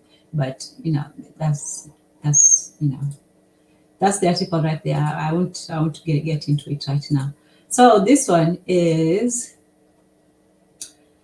so this is the picture of those crazy statists, the ones who are overrunning the White House, I believe. This is those, evil and hateful daughters of evil and hateful men. And what in the hell are they thinking? Look at these people. What's in their minds? What is in their mind? So since the birth of the nation, we have lived under a dual justice system, one for white people and one for people of color. I hate that term, but this is that person. I didn't write the article. And the spread of the white cult. In a recent interview, the former department DHS official Elizabeth Black, somebody saying the focus was on ISIS until August 11th. And this is written a few years back. 2017, when a white supremacist and neo-Nazi ally Unite the Right took place in Charlottesville, Virginia. Damn, Virginia, what's wrong with Virginia? What's going on in Virginia? I thought it was just a nice suburban place where the CIA had its headquarters. I didn't know there was so much racism in any case. A shift had occurred within the groups of white supremacy, and this is that they no longer felt the need to hide or mask themselves. So apparently now, they could come out and just, show their faces. Feeling emboldened, in October 2018, a white supremacist terrorist killed 11. And then in August 2019, one opened fire in Walmart in El Paso, wounding 46 people. Then in March 2019, the US white cult movement went global when on the same day, terrorist attacks occurred at 2 different mosques. Emboldened by the president and vice president, Newman believes that the US has become an exporter of the white supremacy, white cult movement. On the world stage, they are coming to the US and asking something to be done, but the president would call it out. He uses the term domestic terrorism for Antifa, but not the white cult movement. Historically, lethal, violent encounters happen within the white cult movement. White cult groups are emboldened by the refusal of the president to condemn them. The extreme fringe of the right believes the country should be white and controlled by white men. As recruitment occurs, there's more violence, which we've seen in the last 3 years. It is worth noting, Antifa stands for anti-fascist, so logically those in oppositions are actually pro-fascist. Imagine naming your thing after something that people... Anyway, I just thought that was such a funny thing. Yeah, because they're naming there. So if you're against them, then what? You're pro-fascist, you fascist. It's worth noting that the online radicalization process used by the far white cult groups in the US is very similar to the process used in the radical jihadist movement. Do you see that? The tactics used by them are exactly the same as the radicals. So ISIS and KKK, they could cross each other on the internet if the internet was an actual, super highway. So these people are using the same. Why are we so slow? Why are we so slow? Like, man, after we've done all the nonsense internet stuff, why can't we now start doing serious things? You've checked your Facebook and your Twitter and your whatnot and your whatnot. Now it's time to get radicalized.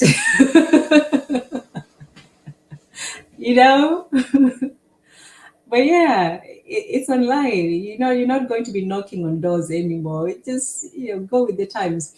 Emotional roller coaster. Yeah, let me put that in the chat because this is just... And the methods are available to anybody. It's not like they have some kind of, secret internet that they discovered. It's the same internet that we have. Anyway, the killings of Black Americans by police, as well as the murders of white protesters by white cultists, has led many to feel intense sadness, hopelessness, fear, frustration, and anger at the lack of correction action that should be taken by those who govern us.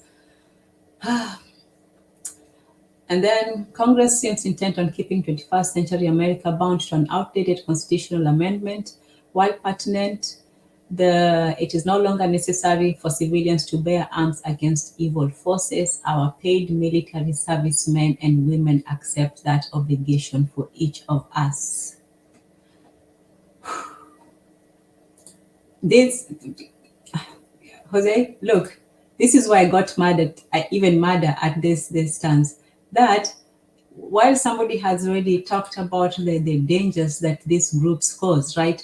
The next thing is to say it is no longer necessary for civilians to arm themselves against evil. You have demonstrated to me that these people are evil, but you're telling me that I don't need to defend myself because what our paid military servicemen have agreed to do that. Do I have a bodyguard? Do I have a paid military bodyguard? Just there, just making sure that every single one of us is has accepted. It. Anyway, yeah, that's why when you read these things, you have to read with several grains of salt, and several of them to be sure. Oh wow, I have been going on for quite some time. If anybody, I'm almost done with all the reading, so if anybody wants to come on, yes, you can. Okay. Yeah, it's constantly, it lies and lies and lies. That's what it does. So one thing that these people have in common is that they're deeply afraid of loss of the way life used to be, the way they want it to be. Once again, they see their future threatened by people and also support them. Some are loners and have been socially excluded by peer until they hooked up online with those of like mind. See, even losers can get on the internet and do something. But whatever the reason, they become to varying degrees sociopaths without the restraints of guilt, compassion, and empathy, and feel personally justified in their atrocious actions. So, whatever the reasons, perhaps they've been bullied and have become bullies, or perhaps they've always been bullies, who knows? Were they, did something happen to them? Did they lose their pencil in the gutter? Did they have a bad day? What happened to these sad people? We need to know. So what we can do is, this person says, we who want to work towards a more perfect, inclusive union need to stand up together and help create necessary legal changes. And this starts with the voting.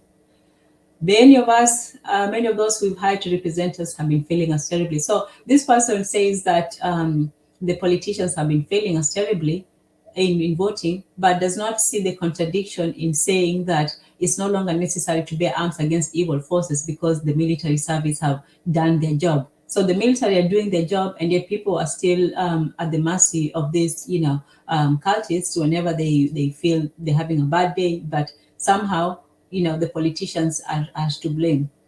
In any case, saying we need stricter gun controls, those are bans on military weapons, all of that stuff. And youth need to feel accepted, respected, and even loved by others to affect the change. Whew, man, my cynicism is just trying to burst out right now. Talking about loving and respect and all this stuff instead of giving the youth something proper and tangible to do. Okay, so that was the last SAPI article. And this person is on the idea that, yeah, they may be, effed up in the head, these people, but, with just some gentle love and a touch of the old, hope, yeah, maybe, just one day, we can live. Focus, if you want me to let it out, you have to come on. I can't just be talking to myself, be ranting to myself. I can talk to myself, but yeah, I'm not letting it all out. I'm trying to actually maintain and be cool. Okay, here let's go to the last one because I was going to read the Protestant one. This one is called How to Deprogram a White Cultist. I don't think you want to read that right now because I don't know who wants to right now. I know that the reason why I did this is because I'm more interested in reprogramming our African minds. That is who I want to deprogram. I want to get our people to, stop being so lost, stop being so confused. I want our people to get out of, this trance that we're all under and not know it. And when you read this article, it's like if for them to get out is hard enough, we're going to have several Ted Patricks. There's going to be black lightning just striking here and there and everywhere. We're going to kidnap these bad little boys and put them under 2 weeks of just, and then these girls who think they snap their hands, they're going to learn how to cook and take care of each other's hair in a month. But that's just me. That's just me. I'm not going to enforce it, but it would be nice. So imagine this third party guy. He was going, this white kid parents were asking him to go kidnap their children who had gotten lost in this, ideologies, kidnap them for. And here's the thing that he said. Usually, he would um he would threaten the children that, look, we can be here for months, for years, for as long as it takes. We're doing this.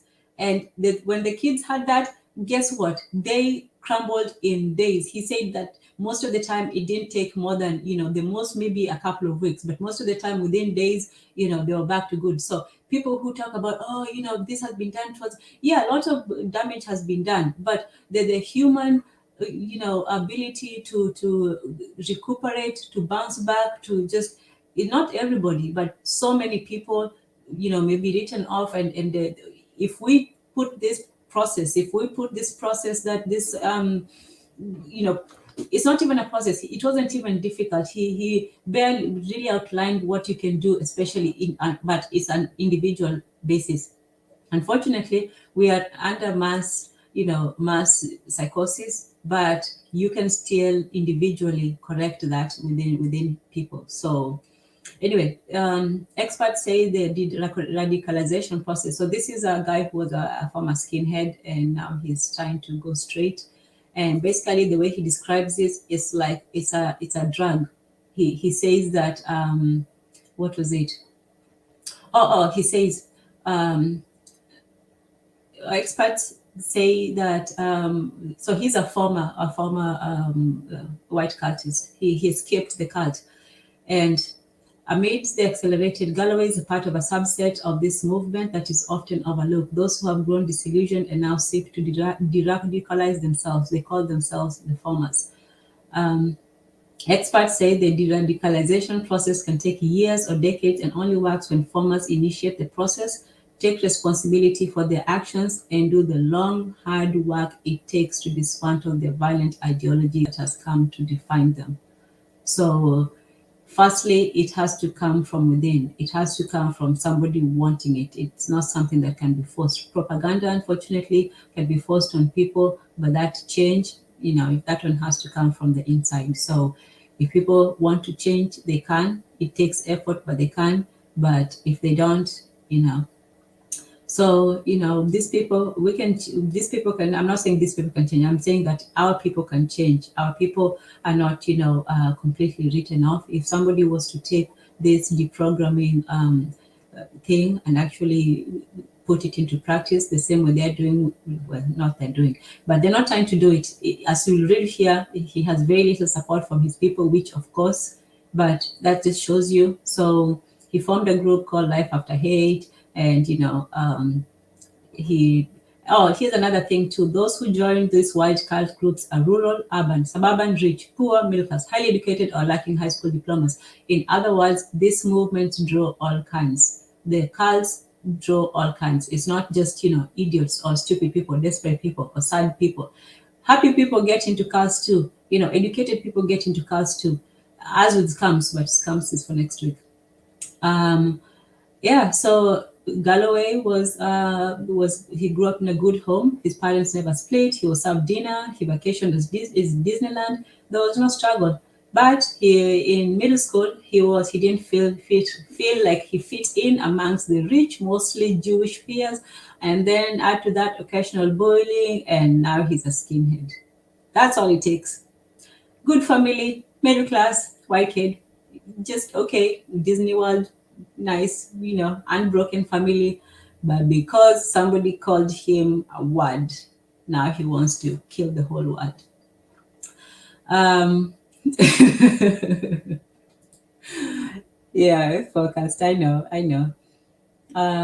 Radical, Milton says, radical love and acceptance is needed from the people that matter to you. Cults play on your desire to be accepted and knowing your place in the world, build community of emotional safety and trust.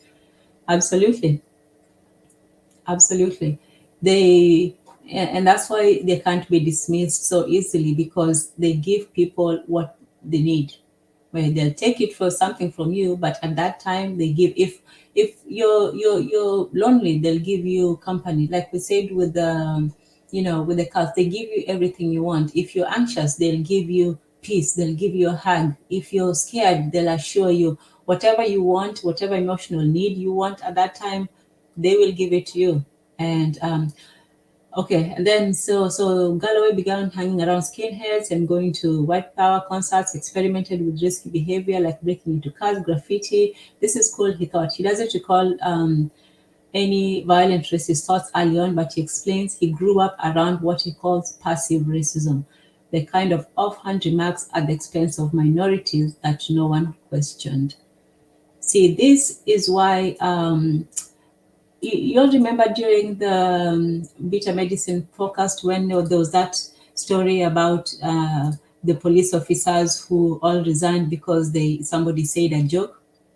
And you know, most of the time, if somebody says a tasteless joke, they probably won't even say it. They'll just say a racial slur or something. You won't even find out what they said unless you dig. But in that article, they were almost gleefully making that joke as if, oh, ha, ha, ha, look at us, putting in a joke without pretending, without showing that we are. So for me, one thing that I was always, on knew the way they play with certain things. They would say an offhand comment, or they would say something amongst themselves, and ha ha ha, it's just a joke between us, all of that stuff. I tell you, when they laugh around you, know that they're probably not probably they're laughing at you. So don't let people just laugh around and make jokes and like, hey, remember that? And then oh, it's just this obscure, TV show we saw together. Like, look, if you're going to laugh, do it at your own time. You don't need to be, laughing and joking in front of me. I don't know your nonsense. So these kinds of, and then at them that no one questioned it, not even the minorities, because sometimes somebody is making fun of you and then you're there laughing with them. Don't ever laugh at a joke you don't understand. But that's just general. If you don't get the joke, it's better for people to think that you lack a sense of humor rather than you be the expense of their sick humor. And they will do that to you. They will. They'll say things in front of your face behind your back. So then an older skinhead took Galloway under his wing and began saying things like, look how different the Orthodox Jewish community is. They've taken over the neighborhood. We've got to take it back. And then Galloway is like, I can see what this guy is saying, and soon found himself in a world where people raved about saving the white race, fighting for the marginalization of white people, and killing, others. And then he says, I chose to side with him because he invited me into his circle of tough guys. I was kind of a blank slate. Now, doesn't that sound like, the gang ideology? When people ask, oh, why did you join the gang? It's because, well, I didn't have a family at home, so they felt like my family. I felt I needed community. It was a group who could protect me. They could make a man out of me. So this is where boys, these white boys are going to go to become men, and where I was going to become. Yeah, so that's how it starts. It just starts very slowly. People don't just go off like that. They usually start off very slowly, and it starts with jokes. Don't think that jokes are a very serious thing for these people. They laugh, but look at how much they spend on comedy. There's networks just for comedy. We think we laugh. No, they laugh more than they dance. They make a lot of content. Stand-up comedians, they have suckers going from, they take their laughter seriously. Have you ever noticed that? They take their laughter seriously. Anyway, EL says we need to get our people to read nonfiction from us to teach the Black others. Yes, indeed. I definitely think so. We need to not just know ourselves, but know other people as well. So he felt, yeah, okay. So the rest of that is just how he tries to get out of it. The extremism holds a grip on both mind and body. So it's not just controlling what you think. They also want you to prove that you're going to act on it. Says all-consuming, self-destructive lifestyle. That's the lifestyle of that's the lifestyle of the cult. And all cults are just the same. They promise you. Okay, the final one. This is the final one. So this one is what this whole thing was. It says white cultism is a death cult. White cultism is a death cult. It's a cult built on death. Um, Before, let me just read that real quickly. I hope somebody would come on and we can discuss this, because these two articles, especially side by side, were quite interesting. But anyway, so the first one is written from, I think it's a black lady. Yes, it's a black lady. And she was reacting after the Breonna Taylor and George Floyd. Okay. With that being said, May 20th, 2020. With that being said, she starts white cultism is a death cult. Now read it back, read it back, read it back. And she says, as a black American, she says, I often joke I have a PhD in white people. As a black American, you have to, so I'm sure I'm not the only one with this distinction. Okay, cool focused. That would be great. To have someone to talk to. Wow, I have been talking to myself for 2 hours. Anyway, I wasn't talking to myself though. I was mostly just sharing information.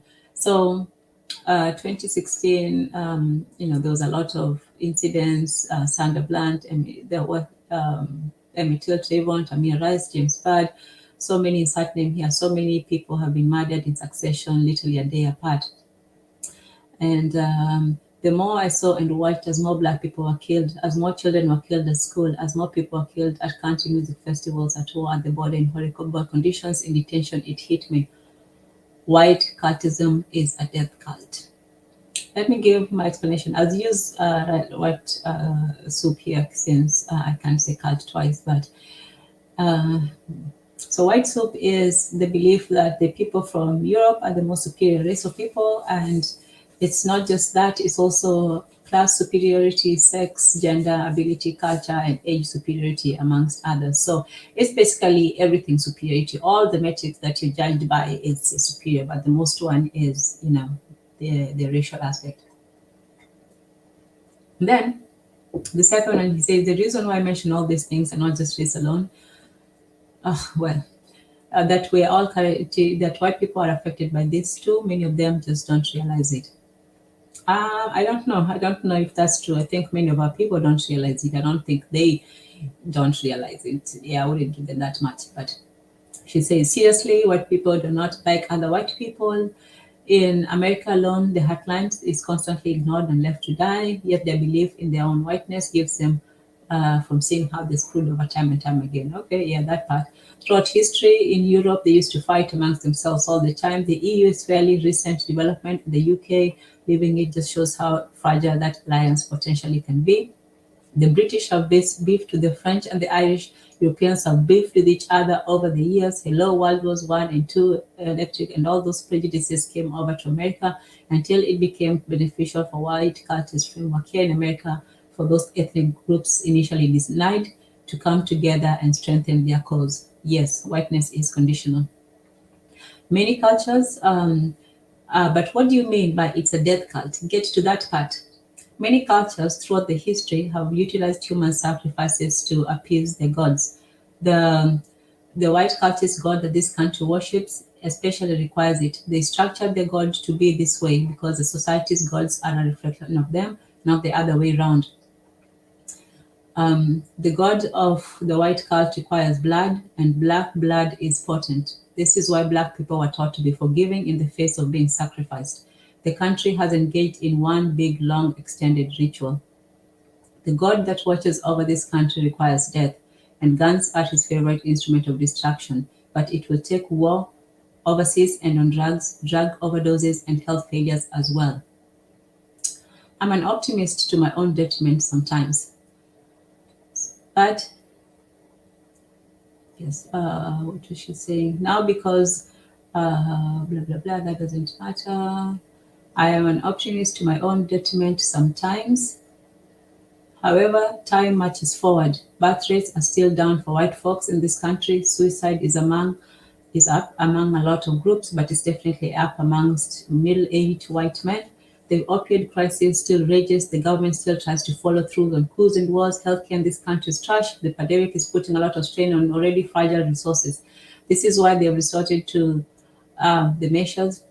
Numbers have come out, and it's some people believing, okay, this is one of those brown and brown coalition people again. See, that's why, there are some things I'm like, man, you didn't need to go out there, but I'll take the point and then just to leave the rest. But in any case, she says, I'm not saying this stuff out of hatred, frustration, anger, fatigue, anxiety. Yeah, those things that I feel on a constant basis, but not hatred. Honestly, I want better for everyone, but I can't want it more than the folks I want better for. Those who benefit the most from the white cult need to recognize that they're expendable to the cause, that the benefits are minuscule. Even if the racism aspect of this was miraculously eliminated, you're still getting, by those in power. The entire structure need to be destroyed and rebuilt from the ground up. The impetus has been on Black people to do this work since we got here, but it's not up to us. We've been more than willing to assist in the work, but it's not us. As long as the cultists are still there drinking the Kool-Aid that the white skin is an invincibility buff, they won't move. I recently learned a new term, necropolitics. Oh, hey. Hey, Jose. Jose. Well, no, that's not Jose. Sorry, I saw your name on the screen. Hey, Focused. You are the first and brave person to hop on today. Yeah, Welcome. that's right. That's right, Tanzan. I'm gonna show up. Yeah, peace to y'all. Peace to Yeah, everybody in the yeah, chat. good to see you. Hmm.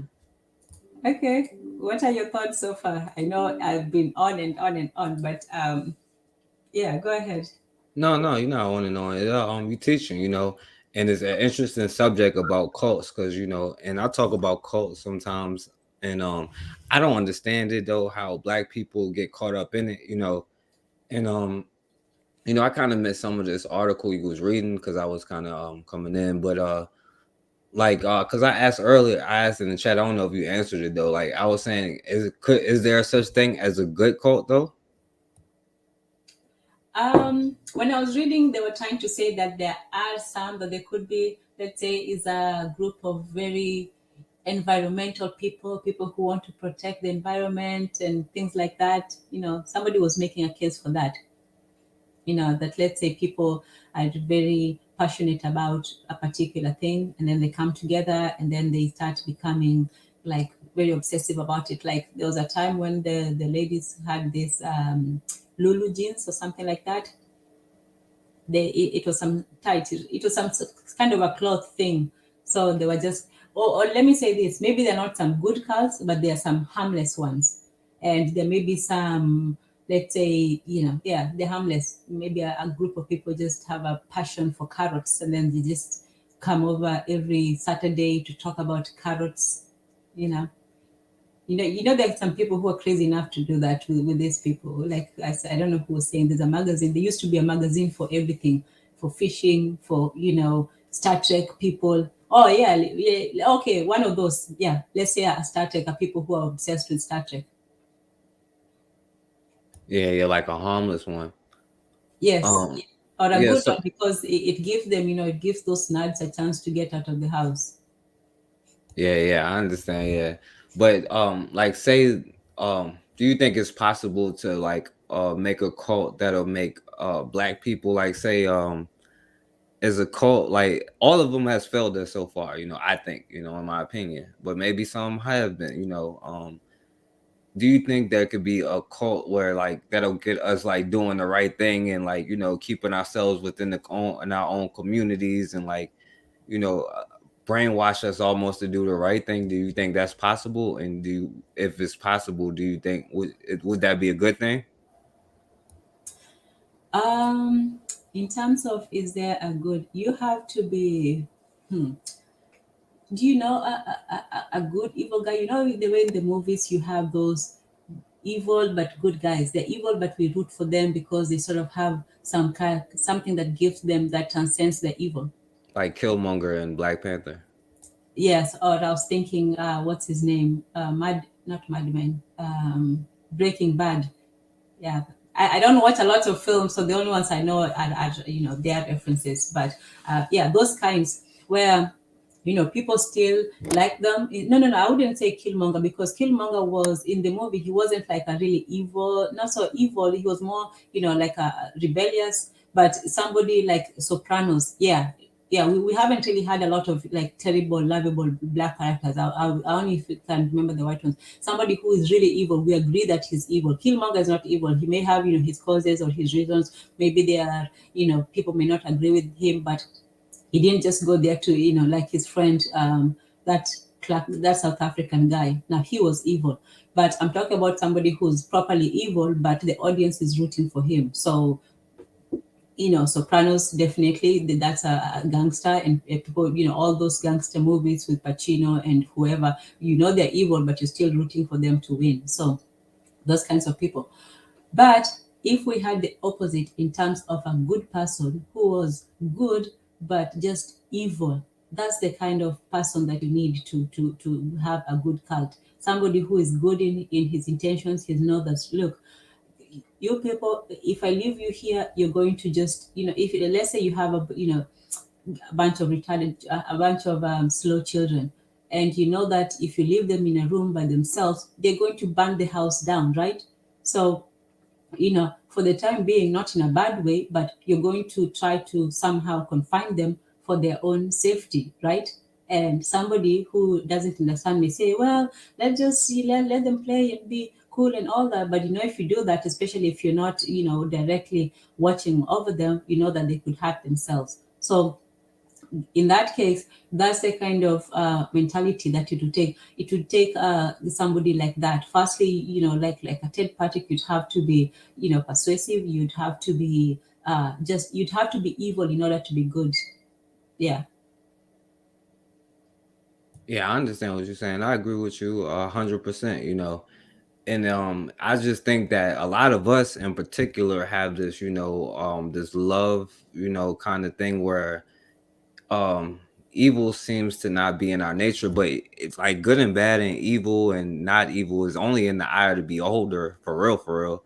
You know what I'm saying? So like even the so-called bad guy sees himself as good, and I understand what you're saying with the crowd, roots for that bad guy, but in that crowd they still see him as like, they see him as a representation of themselves, and also we don't control the representation of ourselves on any kind of level, but I do think that we are a little bit too loving and too kind, you know what I'm saying?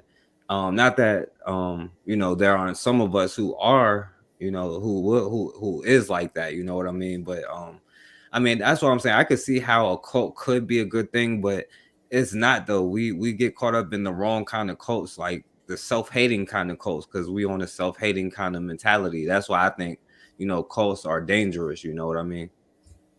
Well, you actually made a very good point that if we did start to something, it would probably devolve into what we always see right now. And the reason for that is this. Like I said, cults are, the way they succeed is that none of their members know that they're in a cult. Everyone else outside can see that they are. Everybody else is concerned about, little Johnny. But little Johnny has found, salvation, his way of life, his community, his people. He's the happiest he's ever been all his life. So little Johnny cannot understand that he's, caught up. That's the same way we are still under the cult. I read earlier about the resistors in every cult. Even the people who resist this kind of cult that we're in, even the people who resist, they are still also affected by it. Nobody can resist it completely. I read Matrix or listen to Matrix theory albums, analysis, but one of them was that Even Zion, the place where those people were dancing and having a great time and all that, that even Zion was also still a part of the matrix, that they had built all that with the knowledge that there are going to be a group of people who are going to resist, and they're going to eat that resistance within the system. It's going to eat itself. There's also this movie called Thank. It's a corporate movie. I can't remember it now. Not Thank You for Watching, but it's about this black man who is works in the corporate world, and so he gets a new job where he has to talk to people, and the older guy is telling him, the guy who's been there telling him how to, that you Yes. have to talk Uh, to. s- Huh? sorry to bother you. Oh yes, yes, yes. There you go. There you go. I knew it was like a sentence movie, like "Thank you for smoking" or something like that.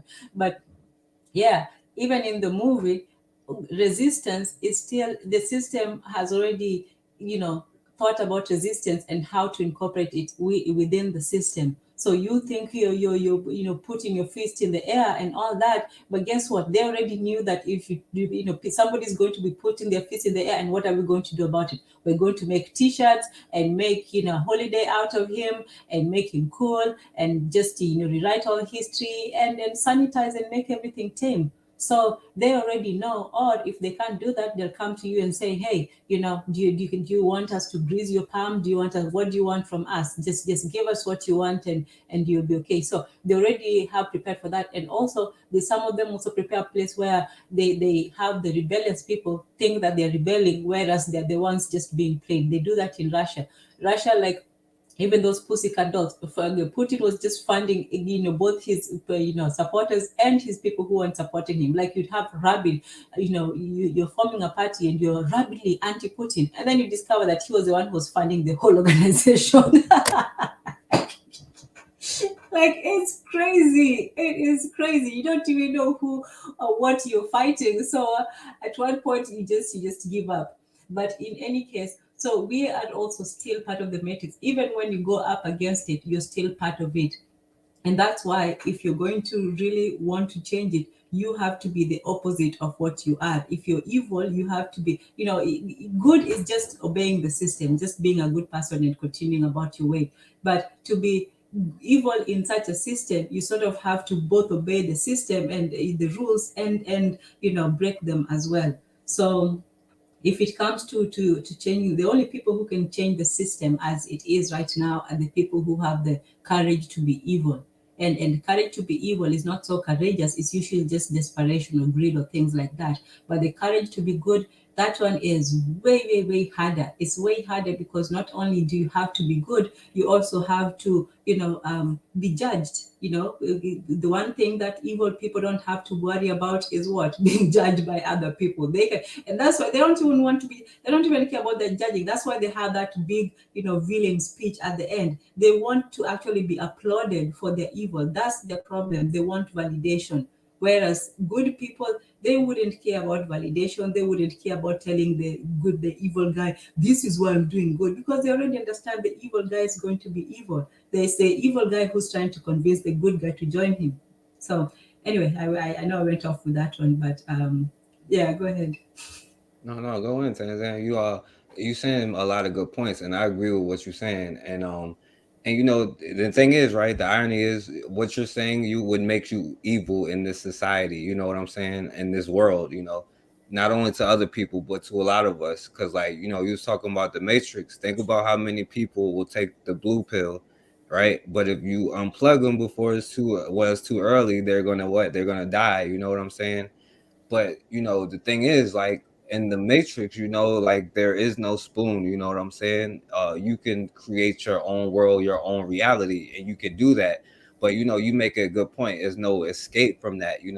And no matter how quote unquote revolutionary that you are, you know what I'm saying, we got lights on, we're on the internet right now, you know what I'm saying, and that could be shown as a level of capitulance if you want to look at it that way. But you can also use the position, the things that we have, to make it crumble on itself. You know what I'm saying? Like, I wouldn't say that the mission is clouded, because I know what the mission is. Like, it's not to kind of oppose something, or who are we going to oppose. The thing is, we're opposed to anybody who oppose us creating the society that we decide that we want. You know what I'm saying? But on the other side, what people don't talk about is like, yo, for everything that, especially if something great, there's a greater sacrifice that you must give, you know. And you may be have to be in charge of your own water system. You may have to be in charge of your own electricity. You know what I'm saying? And all of that comes with a responsibility. You may not have the level of comfort that you're used to, but you have a freedom that you get to self determine. You know, and a lot of people is like, you know, I don't know if you saw the latest Matrix. You know, where you know, is about, and this applies to us especially because we are so emotional. You know what I'm saying? And that's why I always say it's not about right or wrong or emotions or anything. It's about winning and losing. You know what I'm saying? It's like, because to us, the evil is good. You know what I'm saying? Like, yo, not like, I don't know if you heard the Eddie Murphy line from one of the movies. You know, evil is good. You know what I'm saying? Because to us, you know what I'm saying, even to the most liberal white person, when you say trying to, and you're not even talking about destroying somebody else's system, you're talking about building your own, but subsequently it would probably disrupt somebody else if you're trying to compete to be a world, you know what I'm saying, force on your own, you know. But at the end of the day, it's not about trying to just unplug right away. It's about using what you have to your advantage, you know, so you can build. Like, we have the ability right now to link and talk together because of the internet and stuff like that, so we can put our resources together as, even if it's like three people, and invest in something that can help the greater later. You know what I'm saying? It's just that we look for the sky to crack, but the sky is not going to crack. It's not like a movie. It takes time, and you may have to just put it in your mind that, you know, I like to say, you know, shout out to Bukhari and his grandfather, everything his grandfather did, you know. But you know what? It took his grandchildren, you know what I'm saying, to, and what he did led to his grandchildren being able to go to college. So we have to think like what we do will lead to our grandchildren, great great grandchildren, the position they're gonna be in. But you know, I'll pass them on. No, no, no. Good point. Let me ask you this: what do you think that those white cultures are really, really afraid of?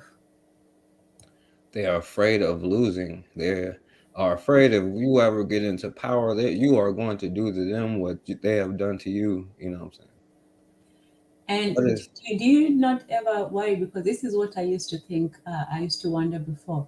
Are they not worried that doing evil might send them to hell, or to that consequences to being evil?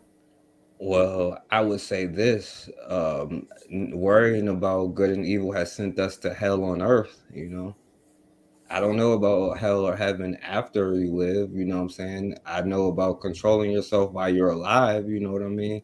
Like, how do you know it ain't reincarnation and you're just coming back every time as a black person to get enslaved again? You know what I'm saying? Yes, but don't you, aren't you afraid? Like, I mean, even when you were small and you did something wrong, and even if you knew your parents would not find you out, you still felt a little bit of guilt, right? Don't you feel that they're afraid of some punishment or consequence, or spiritual, karma or Yeah. something? No? They're afraid that you will recognize who you are and take back what you want, and they'll be starving again and throwing the baby out with the bathwater. They're afraid they'll lose power. You know what I'm saying? That's what they're afraid of. You know. And by the way, I would say psychopaths and like and stuff like that, like they don't have empathy to feel emotions like yo guilt and stuff. They feel shame, but not necessarily. Well, you know what I mean. Like, I Yeah, feel bad that I lost this thing, not necessarily, oh, I should have valued it, but I want it back. It's mine, you know. yeah. So we can't shame them into being nice. Welcome, Brother Bakari. Thanks for joining us. What's up, Tanzan? What's up, Forecast? Chilling, chilling. Yeah, you sound low, Bakari. Oh man, look, I just came on here, to You're speak. good now. Mhm. I'm better now. Yes. You know what? I missed a whole lot of this. She was talking about the cult, which I think is a very interesting topic. But I missed a lot of it. I heard one question you just asked Forecast, and he gave an answer that he said they are afraid they're gonna lose. They're afraid they're gonna lose power, and they're wondering what they also would be concerned about. They're afraid we gonna do to them what they did to us, right? Don't And disrespect Khalid Muhammad, but my brother. I really do believe that's some stuff we need to be thinking about. Shit, are we gonna go ahead and do to them? Are we gonna do to the rest of the world what the rest of the world have done? What the rest of the world have done to us? I think that is something we need to talk about seriously. They worry about that, and I don't blame them. They should, right? But we should be thinking about that. Like, what would we do? How long could we keep power? Or could we keep power? Because they have kept power so long, and from fear is one of the greatest. Fear is one of the greatest weapons, right? To control people, control anything.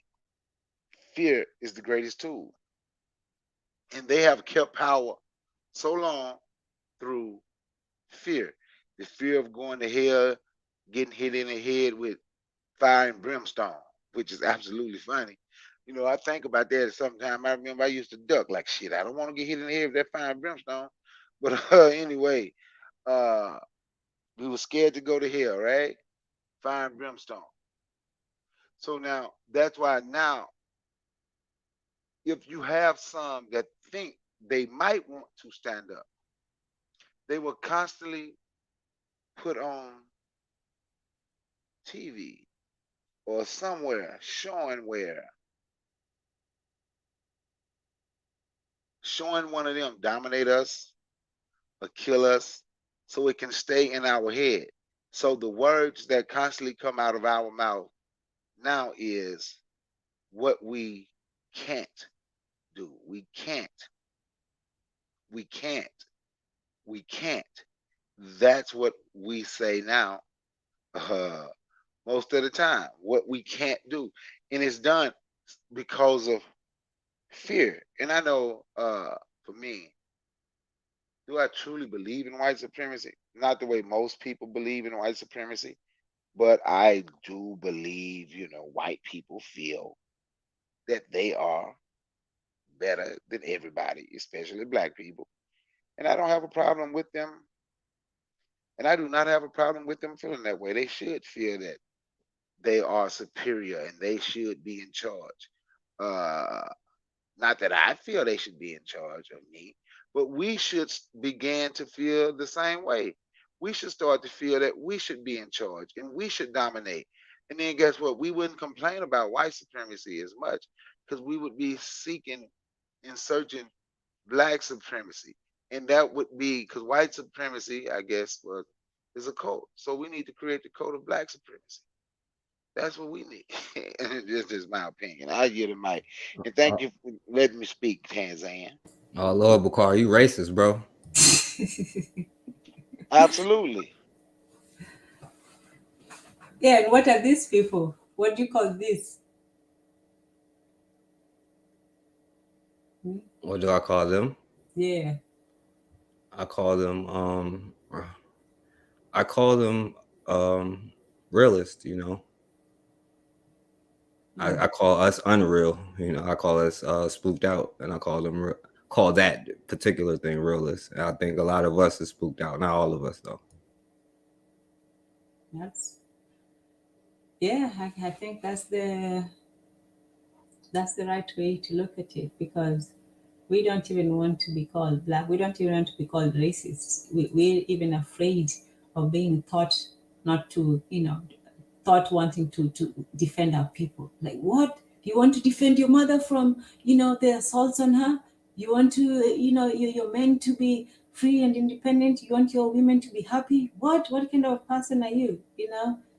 That's a kind of programming that is given to us that we shouldn't even be who we are, that for you to make someone comfortable you have to stop being who you are, you have to be somebody else, you know and I'll tell you what they think that they are, the reason why I think that they have no what we call shame and conscience and all that, because when you look at victim mentality.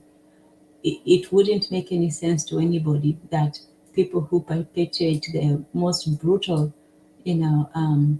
undignified, horrific things on other people, that they would have the nerve to call themselves a victim. So it's, we don't have to go through it all, but it's this story about the Prometheus. I didn't get to read this, but is this, well, firstly, the reason why they can be so cruel and so, arbitrary about life is that for them, nature is cruel, and I don't blame them for how they see it, because for much of their existence on this earth, they have lived a very difficult. You see, the reason why we still are, resilient and all that is because we have lived a pretty easy life as Black people. Like we were living in Africa for hundreds and thousands of years in relative peace, comfort, quiet, just happiness. So, 10,000, even if we suffered for 10,000 years, it would be a drop in the bucket for how many years of just comfort that we were living for before. Not that we're just living in luxury, but in peace. Let me just say that, not comfort, but peace. So for all this time that we have been living it, so we are sort of, we view nature as a bounty. But if you come from somewhere of mountains and caves and ice, sometimes 6 months out of the year, the sun rises and sets in weird times. Sometimes it doesn't even set for months at a time. You'd hate life. You would literally hate life that you have to be here, but at the same time, you do want it, because nobody wants not to exist. Nobody, even people who are suicidal, they're still alive until the moment they kill themselves. Anyway, people still want life. Even those people who are sick, who are evil, who are tired, who are all, people still cling on to life. But it's what kind of life? We cling to a sort of, harmony with nature.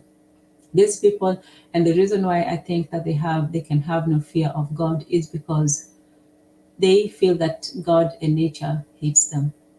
You know, do you understand? Yeah, yeah, yeah. Can I say something to that? Yes.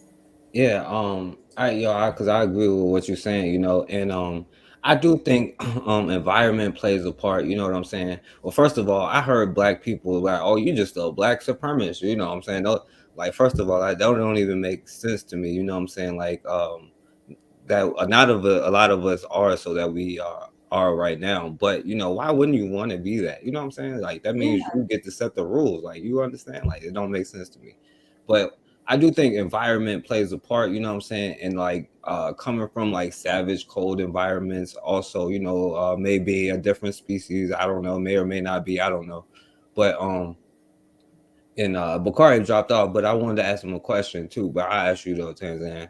But I think that environment plays a part, and I think that they develop some kind of like this not caring about stabbing their neighbor for a piece of food, because that's what happens when you get to like the animalistic nature. When you start starving, you'll eat your own children. You know what I'm saying? And like even when they came over here, they had like 4 or 5 like tribes when they came, and they all like got extinct. They got wiped out. They start eating themselves, even though it was like fish and berries everywhere. You know what I'm saying? And whether the people were Black here or not, that showed them. And just because they showed them how to live, they probably are Black. You know what I'm saying? Based off that, but that was just a joke. But anyway, they showed them how to survive off of that, because it was plenty. That's what the mindset of Black people is, like, yo, abundance mindset. And then to switch places where that person came in to take your abundance and left you with the scarcity mindset. And then when you look at the hood, that's what I think the hood is. There's a lot of good people in the hood. You know what I'm saying? I used to have to work in there. I used to have to go there all the time. You know what I'm saying? It's not a lot. And then it's only a few. And even then, you know what I'm saying? They try to exaggerate. Like, they talk about Chicago, but how can you say it's Black on Black crime when most of it is unsolved? Not saying that there isn't a such thing and that's not a problem. But I'm saying, like, the hood itself is a poverty mindset. And that's something that, I don't even like to be around that. You know what I'm saying? And I think that environment plays a part in that. You know what I'm saying? And what I wanted to ask Bakari, and I might be tripping here, you know what I'm saying, but I asked you, Tanzan. But all right, you know how you speaking of cults, right? How the Israelites and stuff be saying that Black people is cursed, Mhm. And I don't agree with that because that takes the power out of your hands. You know what I'm saying? But they say that we are cursed. But then, I heard you say, we are, we've been around so long. That's what made me think of it. We've been around so long that this is just an experience that we have to have. And then I'm like, yo, what I thought of is crazy thought, but I was like, yo, what if that's like karma showing us not to do that to each other? You know what I'm saying? On this long line of existence, if that is just an experience that we are having, you know what I'm saying? This situation, you know what I mean? You get what I'm saying? Yeah. No, I understand. I definitely think that, that would be one. And then the other thing I would also say that it's also to get us out of our complacency and to also make us, fight and acknowledge that there is evil, that the world is not, that we are blessed because that we did get, we are the chosen people, that we got something that the rest of the world did not, that we're unique, that we're different. Let's just say, look, even when it comes to the hair thing, like imagine the whole rest of the world has the same, and we, ours is just different. We're just different in so many ways. Who else grows this kind of, happy kinky pullable hair that you can pull and it springs back to how it was, and it's nice and thick and you can do different things with it and so on? Who else has that? Like the world was telling us, the nature was telling us, you should be happy, you should appreciate who you are, and should revel and celebrate and being able to dance in the sun without, you know, applying weird stuff on you. When you want to apply them, you apply them because you want to, not to protect yourself. Who didn't? Why don't we remember that we had so much that the rest of the world wants? We still do, that we have all of that. We are the prize, we are the people, and yet we still, it's like, we forgot ourselves so that we may be reminded, and we still don't see it. you know it's like, you're the son of the king, but you went somewhere, and somebody, beat you over the head or something, and then you forgot, and then you came back, accidentally back to your home, and then people are treating you, all nice and stuff, and all that, but you still see yourself as a beggar, and therefore you reject everything. I'm not saying that the world is treating us that way. I'm not saying that at all. I'm just saying that nature gave us so many advantages, opportunities, all of this stuff, that you know we really shouldn't complain as much as we do. Just look at Africa. Like, I get mad sometimes, not even in the amount of people. Yes, we have so many disadvantages and all that, but if we really put ourselves together, we could do a lot. And so my target is not that we're not capable, it's just that we're not doing it. I know that we fully are.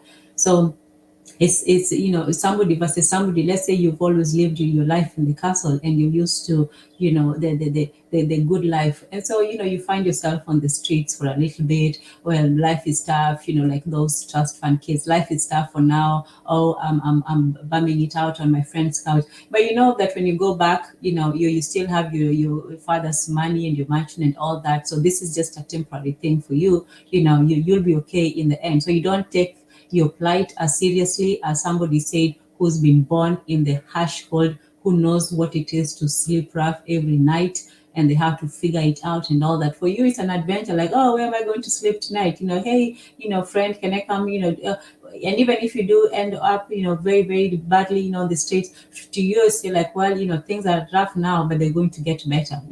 I don't know how, but they will. But somebody who's known that as their real reality, somebody who was born into it, who knows that this is all there is. There's rich dad to call and say, hey, I want to come home. This is how they were when the Vikings left their country. You know why they were so, rapey and pillagey and all of that stuff?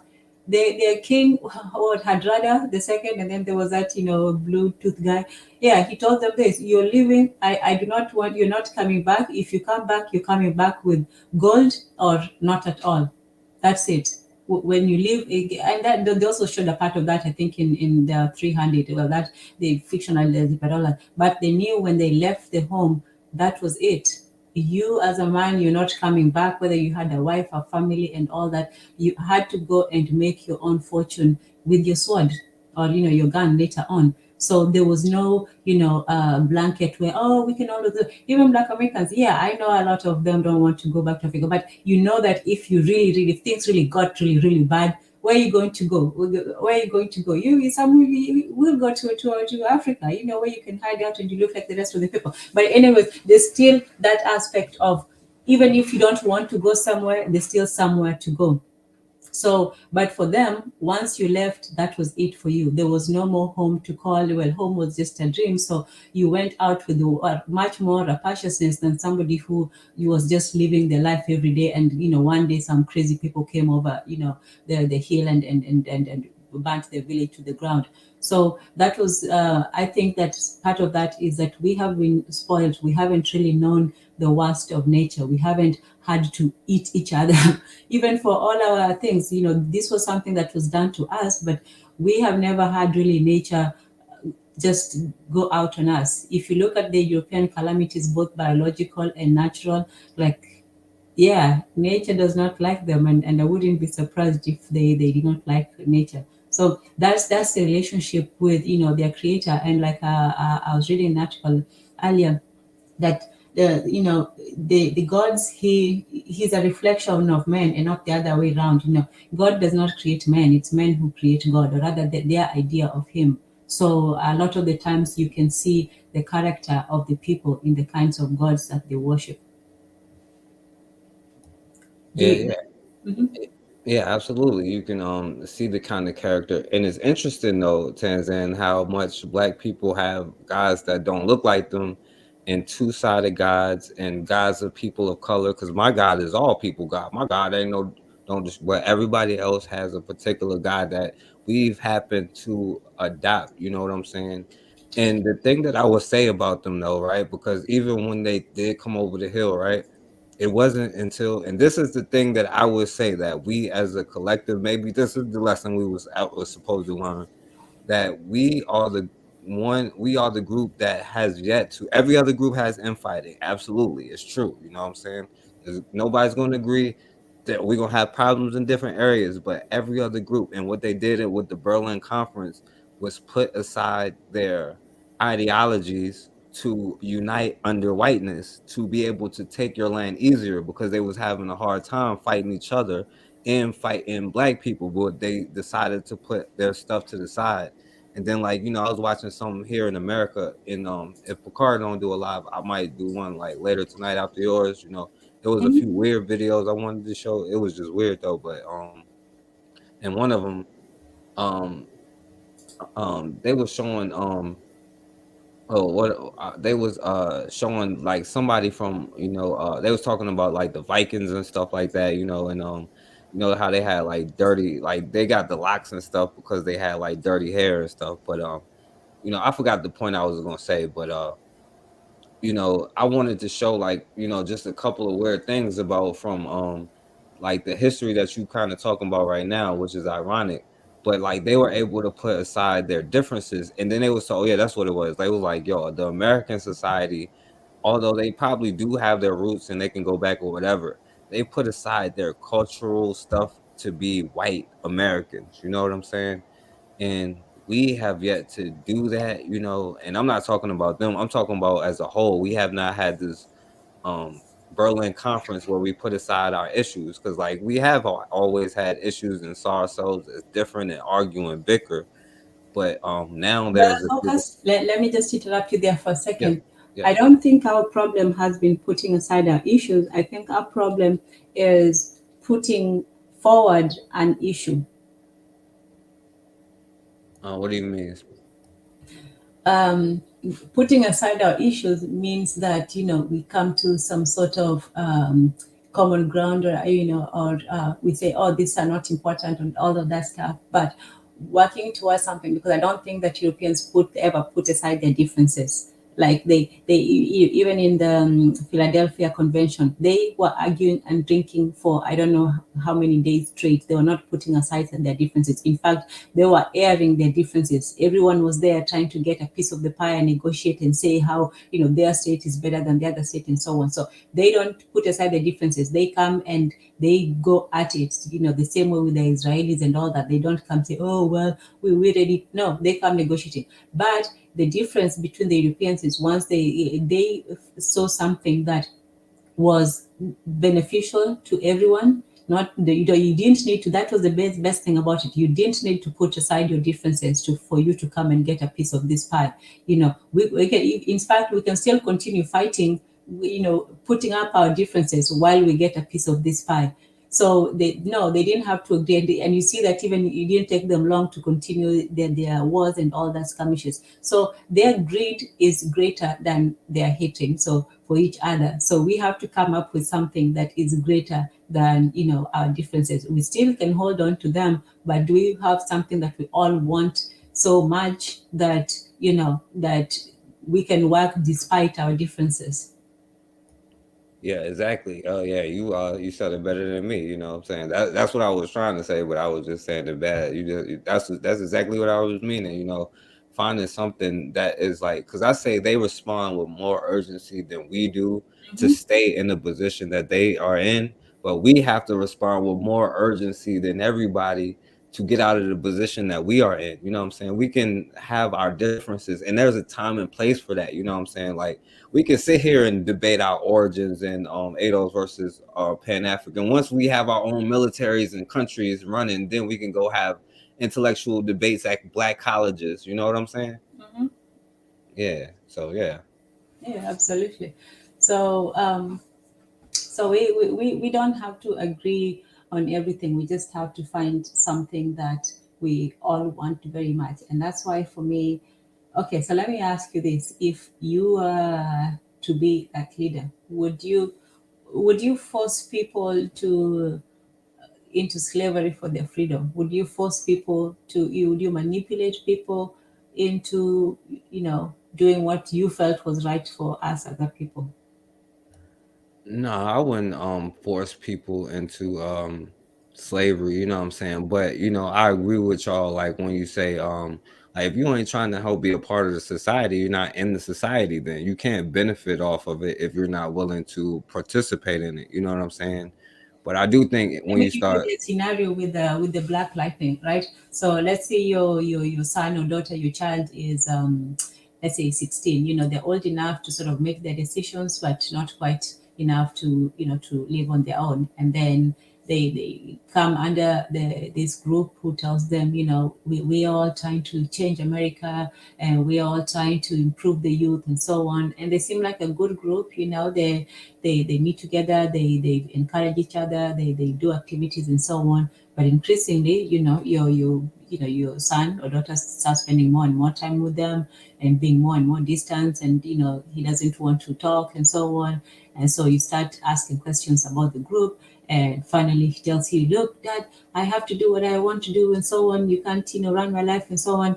And so, but they're not doing anything like evil or outright, but he's just, let's say he's standing in the street, trying to convince people to to join their work, or to go to their foundational center of wellness and so on and so forth. So is that something that you would get involved in, or would you say, well, he's just going through a stage? yeah, that's a tough one, Tanzania. You pretty tough. All right. I would say this, you know what I'm saying? I would definitely get involved, but force him, like, you can't force anybody to do anything, like, unless, or you're gonna like lock them in this room, you know what I'm saying? Like, there's a give and take, and then you also have to trust, like, me, it's a sacrifice that you have to make, you know what I'm saying? You have to trust how you raised your children, like you and your wife, like for me and my wife, how we raised our children to be prepared, you know what I'm saying? And I would definitely do everything I can. If I think it's a dangerous cult, I'm gonna do everything I can to show them. You know what I'm saying? I might even like put them on punishment. But I understand that like the more that you try to lock somebody down, the harder it's going to be, and especially if they're doing something positive. Like helping the community. But if they're like trying to get them to drink like Jim Jones blood, you know what I'm saying? Of course I'm gonna go do that. I'm gonna try to do everything I can to prevent it. You know what I'm saying? But sort of like locking them to the radiator, you know what I'm saying? Like, unless that's what you're saying, I wouldn't lock my kid to the radiator, you know. I'm not asking you to. But no, no, that was a joke. But that's the thing though, because there are some things like my mom might think my views is radical, but I think that their generation, like her, she's just like, thinks the white man's ice is colder. You know what I'm saying? So like, is she supposed to stop me from doing what I want to do? You know what I'm saying? So like, what if I'm wrong and the whole time they was right? And I'm spending all of my time like, there's different things, but like I said, I would do my best I could. I would show them, or try to teach them. You know what I'm saying? But you can't do but so much. You know what I'm saying? A person is going to do like, you can only be in control of yourself. Just hope that you've instilled in them enough common sense not to do something crazy. Wow, wow, wow, wow. Okay, so you still respect his freedom of his free will rather than his goodwill. I mean, what are you gonna do to stop them though, Tanzania? Okay, okay. No, I'm asking. You would stop them, right? I would think so. I would think you'd find a way of stopping him. How? Did you? Okay, so let me read you what Dostoevsky was saying earlier. This is one of the ones I had earlier when he was in the Grand Inquisitor. And he includes a chapter where he presents an image of mass psychological enslavement. And in this chapter, Jesus returns during the Spanish Inquisition and is jailed by the Grand Inquisitor, right? So the Inquisitor informs him that mankind has been unable to tolerate freedom, thus, freedom is now ended over and for good, so that men may be happy. And he said, today people are more persuaded than ever that they have perfect freedom, yet they have brought their freedom to us and laid it humbly at our feet. The mystery is that the Inquisitor and his company are secretly atheists who have no interest in miracle at all. The Inquisition will burn Jesus too, and no one will protest, so great is its authority. Um, so, what he's saying in that is that sometimes mankind cannot be trusted with its own freedom. And one of the ways that you can see that is the way that people just go along with the way things are. If they're told that this is what is right, they go with that. If they're told, so why would you trust people who can't, think for themselves? Why wouldn't you, if you knew that what was right, if you're convinced that you were right, wouldn't you do everything in your power to, enforce that rightness? Let's say you believe that black people should have their own stores or whatever, right? Wouldn't you do everything to enforce it? Let's say they didn't, they were still reluctant to do it, but you could, twist their arm, not, violently. I'm just saying you could manipulate them, because that's all. Um, this is cults and propaganda, and these mass movements. It's all manipulation. You're not really beating anybody's over the head with it, as you can see. So for me, it's not so much that, oh, you're going to just turn evil and start shooting people. It's that manipulation, that bending people's minds towards your own will without thought for theirs. Would you be able to do that? Manipulate the people to, what, like to be Muslims? No, Manipulate no, them to no, be no, Muslim? no, no, to do something which was in our collective interest. Let's say that, all these things that we say we want as a people to do. Let's say we want to work together, or, create businesses, or do all these things, right? Okay, let me give you another example, because this was from a movie. There was this lady who really, really, really, really wanted to lose weight, but she didn't have the what do you call it, the discipline, yeah, to stop eating. I guess she had a very sweet tooth. So I think it was her husband or her ex, I can't remember. It was one of those old movies with that lady with the hair. It was a white movie. So her husband or whoever, he kidnaps her, takes her somewhere, and literally, forces her to get on a diet, which obviously, as you can tell, she's going to be angry about it, and she's going to protest and all of that stuff. But after 3 weeks, after she lost the weight, uh, she was happy with the weight but angry with him. So would you do that to somebody if you knew that they would be happy with it but they would be angry with you? Hold on, what did he do to her? He chained her up. No, no, no, no. He not that evil. He just kidnapped her, put her in a room, and put her on a diet. Uh, um, I don't know. Cause like you gonna keep her in the room forever, No, not forever, just until she loses the weight. and then what happens when she go eat again? You gonna put her in the room again? Now you just leave her and hope that, that will be enough to motivate her to continue because she also wants to lose it. I mean, if you gotta put me in the room to make me do it, like I don't know, but like I mean that's an interesting question. Like I don't know. Would I manipulate the people? You know what I'm saying? To do something because like that's the thing. It may be something I think is for the greater good, and that's why I'd be kind of questioning about the dictator thing. Like me and you may disagree. I'm like, yo, no, we gotta push the nuke on France for us to survive. You like, no, we don't gotta push the nuke. You know, and that's just gonna lead to our destruction. You know what I'm saying? So like, and I would I be like manipulate you into doing it? You know what I'm saying? Like I don't know, like it's a touchy thing, you know what I'm saying? Because like we also say, you know, and we are easy victims of manipulation, you know, Mhm. and I will also say that, you know, because like other people say, you know, we are savages and they had to put us in chains to manipulate us to be in their and manipulate us into being their societies, you know what I'm saying? Like it depends, like you know, like what because like yo, it's a slippery slope when you start going into that stuff because like at some point, you know, like there is something that you may believe is beneficial. You know what I'm saying? Like you know, like if that person like just like when somebody is institutionalized, if they have a rough day and fall back down, like are you gonna be like, oh, let me put you in the room until you get back together? You know what I'm saying? Like, are we gonna keep doing it? You know what I mean? Once again, you always have sympathy not for the devil, but for the. For the black man and woman. No, no, you have sympathy for the weak, you have sympathy for, you know, the degenerate, you have sympathy for the coonish, you have who doesn't pass your bar, your low bar.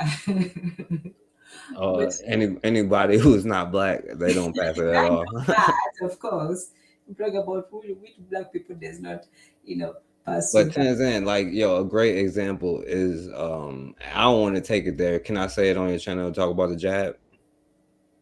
Yeah, let's just call it a job. Yeah. Okay, say you think that's important and I don't. Do you think you should tie me down and make me get it? No, no, no, no. But that I could kill your whole population. That's like, you know what I'm saying? Like that's endangering the people, right? Yeah, but if you want to do it and you're not, it's up to you. I don't see what the big deal is. And if everybody else has done it, then you not doing it doesn't really affect things. Yeah, but some people would be like, yo, you shouldn't even, some people would be like, they should take your baby away if you don't do it, you know? Or they should, would you pass a law to be like, you can't have a job if you don't get a shot or can't get on the airport or something? No, I don't know. Most of this, are just, things made out of panic and all that. So I wouldn't, but what I was saying was this, if you knew, I'm talking more about, what the learning curve, Mayton was talking about, that benevolent dictator, because the dictator might also have to be a cult leader. You have to propagandize, you have to persuade, you have to be charming, you have to employ people's free will and bend it to yours. You don't necessarily have to use force, and that's the thing about cars. They rarely have to resort to force. They do, but they rarely don't. They rarely do, because when it comes to that, then you already lost somebody's mind. So even when it comes to, you talk about with the shackles. No, when they had to use the shackles and the physical restraints, that's when the brainwashing was not working. Once you're free, they know that they can let you out and you'll come back, and they don't have to put chains on you, then the work is done. Then they don't need, cars don't need to tie you down or kidnap you. They do that for a couple of weeks. That's why the brainwashing has to be done almost the same way, because while they don't tie you down as a cult, they tie down your attention, your focus, everything, so that you're solely. Have you ever gone to one of those meetings where they sell you stuff? You guys don't get Like a it. timeshare? Yeah. Oh my God. There's timeshares. There's those pyramid schemes. There's all those things. Like even if you can you're free to leave, but most of the time, what will you do? You'll just stay until the end of the presentation, right? Yeah, but why though? Because we're human. Hold on. Let me. No, because you get a free room and a free vacation. That's why. No, but even if you don't want it, let's say you just go, somebody invites you, because this happened to me. Somebody invited me, oh, we're going to this formal event, it's going to be really nice. They didn't tell me they were going to try to sell me something. And then I realized it's one of those pyramid schemes, and then I'm just stuck there. You can't leave. Well, and Tanzania, you more unapologetic than me because you definitely should have left. I'm joking. I'm just playing. Okay, yes, I do. I was like, I kicked myself for that, and I was so mad at myself. Like, you can leave, but somehow you just don't. So, it's terrible, but they get you. So I'm not talking about being an evil, dictator. I'm talking about being a benevolent dictator, where it means that you know what you want for your people, and you know that there's some people who are not going to go that way, but you're still going to have to convince and get everybody on board with it, and everybody has to believe that you're leading them, the answer. Yeah, That's I agree. I agree with that. And before I pass it to, I don't know who came. I can't see, but Brad Bakar is back. well, yeah, I was about to diss Bakari, so I take it back. I was about to say, to Bakari, I changed Bakari without force. I've been his will, you know what I'm saying? That's all I'm saying. But now I agree with you that says, and all I'm saying is like, short of locking them to the radiator, you know what I'm saying? Because then you become, there'll be a little me out there to take you down. Just know that, that's all I'm trying to warn you. Yes. All right, Brother Bakar, it's on you.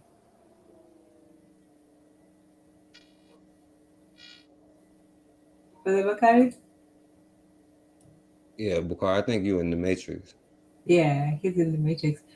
Okay, we'll just wait to hear him get back. But all I'm trying to say is this: how far are we willing to, follow the our conviction? Because even though I don't admire what the results and the intentions and the greed and all that from these people, their methods are very effective. And why are evil people's methods more effective than our method? We used to have our methods too. We had a system where everyone in the community was taken care of. It's not the system that we're in right now, but that's as it is. But what these cults do, they form systems within the systems. Unfortunately, if the larger system is already corrupted, those smaller ones are not going to be any better. And that's why in this one, these cults usually are, like you said, they're all either bad or at the most benign, harmless. But that's what happened. Imagine if we had a reverse in the African system, where it was more a communal system, where the larger system was righteous, and so anything that formed in the subsystems would also be usually a group of women coming together, or young men going on a hunt or something. It would be something productive rather than destructive, like in this system, or harmless. Ours would be either for leisure or for work, but it would have a means. That's why it's so easy for people to be evil in this world, because there are so many more evil ends to go to than there are good ones. Like if you just want to be a ruthless asshole, there are so many ways to do it than if you want to be a good person. Let's just say a good person. If you want to be just bad, oh man, you can be sassy, you can be sarcastic, you can be cynical, you can be annoying, you can be braggadocio. There's so many ways to be evil that being evil is not even interesting anymore, because it's easy. Anybody can be evil in an evil world. But to try to do something different. I'm just talking about evil and good in a relative. For me, like Nikki said, what is evil? Is There's no such thing as good and evil. It's just what is good for you and what is not good for you, and the other way around. So when I talk about good, is what is beneficial to us as Africans, and the system obviously is not. So that's why I call it an evil system. So if you do want to be good in an evil system, you have to be sort of evil. You have to, in a way, you have to know how to. Okay, if people are already brainwashed, because this is what I'm trying to get at, if people are already under the system, they already believe what they want to believe and so on, but you had a chance to show them a different way, but it would have to take a certain mental pain, not physical, just mental pain. You'd have to show them things that they thought they knew and they didn't. You'd have to undo how they looked at the world.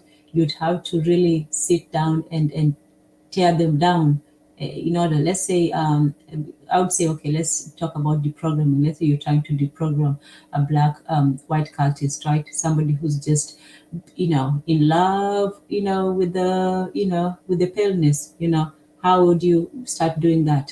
You know, you have to know all the arguments. You have to know why it is that they love what they love. You have to know the arguments. You have to know, just like the Black Lightning did. You have to know what they believe in, what they like, what it is that they hinge their belief on, and then just start attacking that, slowly by slowly. If it's their admiration for for what they built and civilization and all of that stuff. You ask them, civilization for whom? What did it benefit you? So what is good? Oh, they're so cool.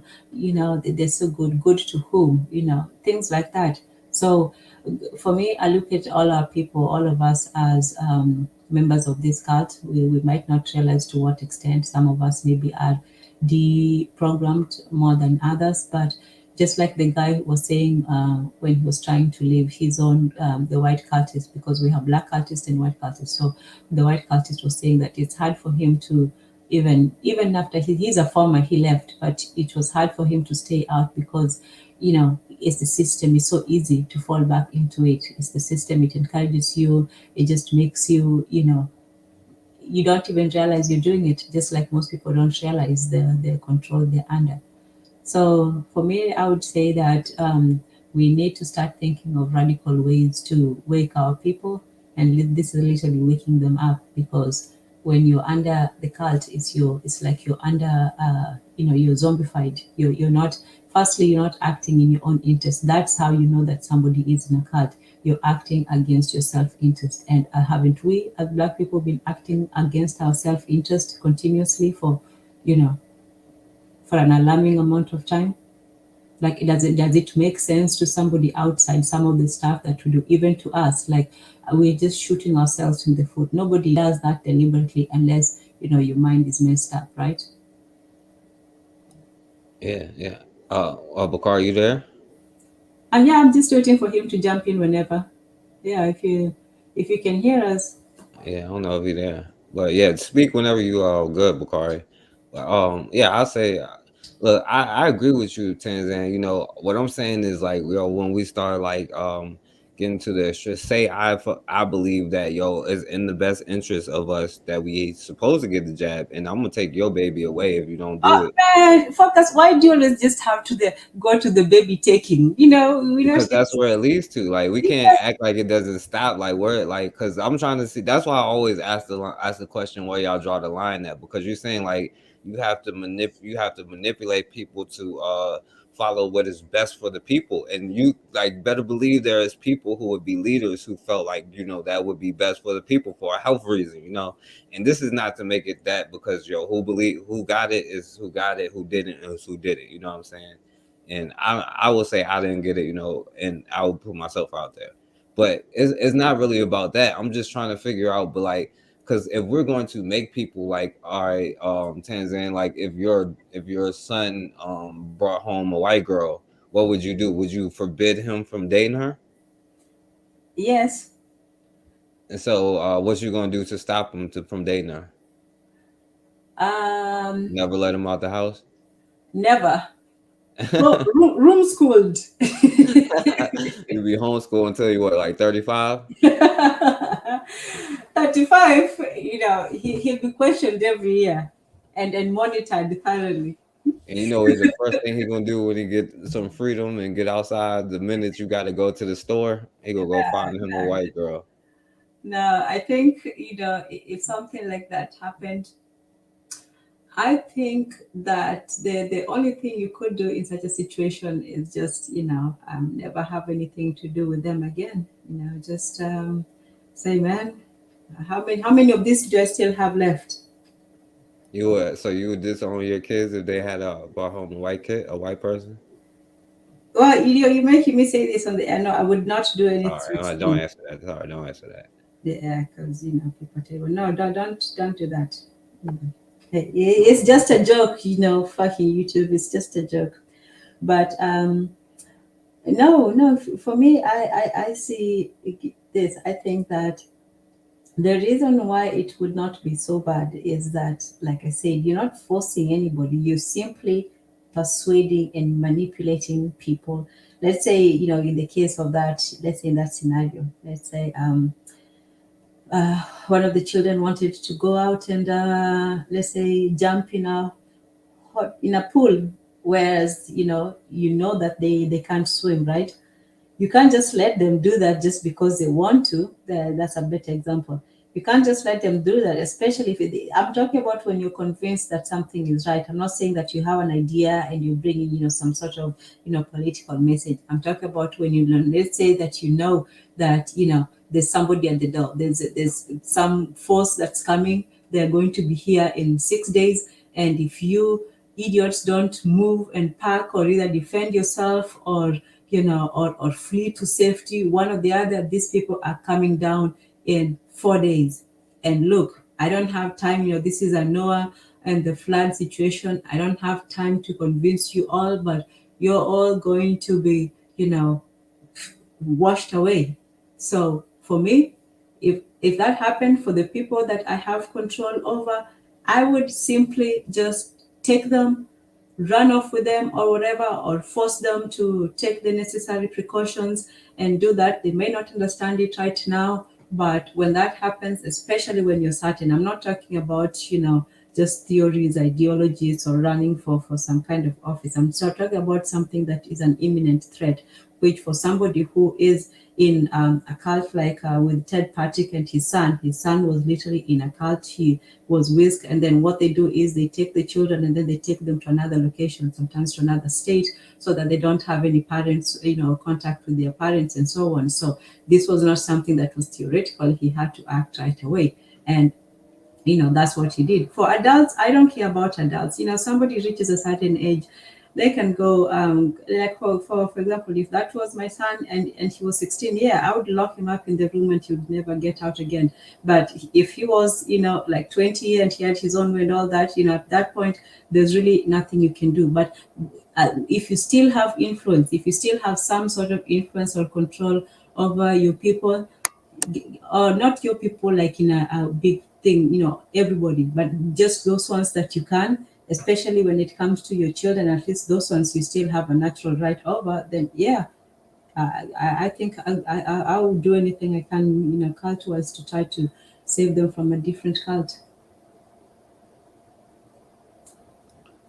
Yeah, yeah, I agree with that. I wouldn't, let my kid jump in a pool or nothing like that. You know what I'm saying? I agree with that. Yeah, I don't disagree with that. That's all I'm saying. Just like with the extreme stuff, and No, that's just my only thing against no like the dictator extremes. stuff. Hmm? I don't like extremes either. I think that we should always try to find a middle ground. It's just that if things are that, and this is why sometimes I think that people don't take things seriously. Firstly, because we have in our blood too many years of relative comfort. We have had, centuries of pain and torture, but before that, we lived in relative. We have not undergone what others have undergone. So there's that. And then the other thing is that we always think that things are, they're going to get better. We are the most hopeful people in the world. And that's why maybe we also are not religious, because we're really hopeful. Even, and that has also kept us alive, because we went through things that other people did not go through, but we still survived because we had that hope. So it's a good thing sometimes, but sometimes it's a bad thing because it prevents us from seeing, the direness of the situation, of seeing really how bad things are. Because I don't know if the Africans on the continent really thought that things could get as bad as they did when they let a few people in, or because even with them, as Sister Lady Matron was reading, when they first settled, they were peaceful people. Things didn't just escalate. That's why there's no major, race war. We didn't sit on the battlefield, and then, it was very progressive. It was done one by one by a few people. Some people saw the danger, but by that time it was, either too late, or they didn't.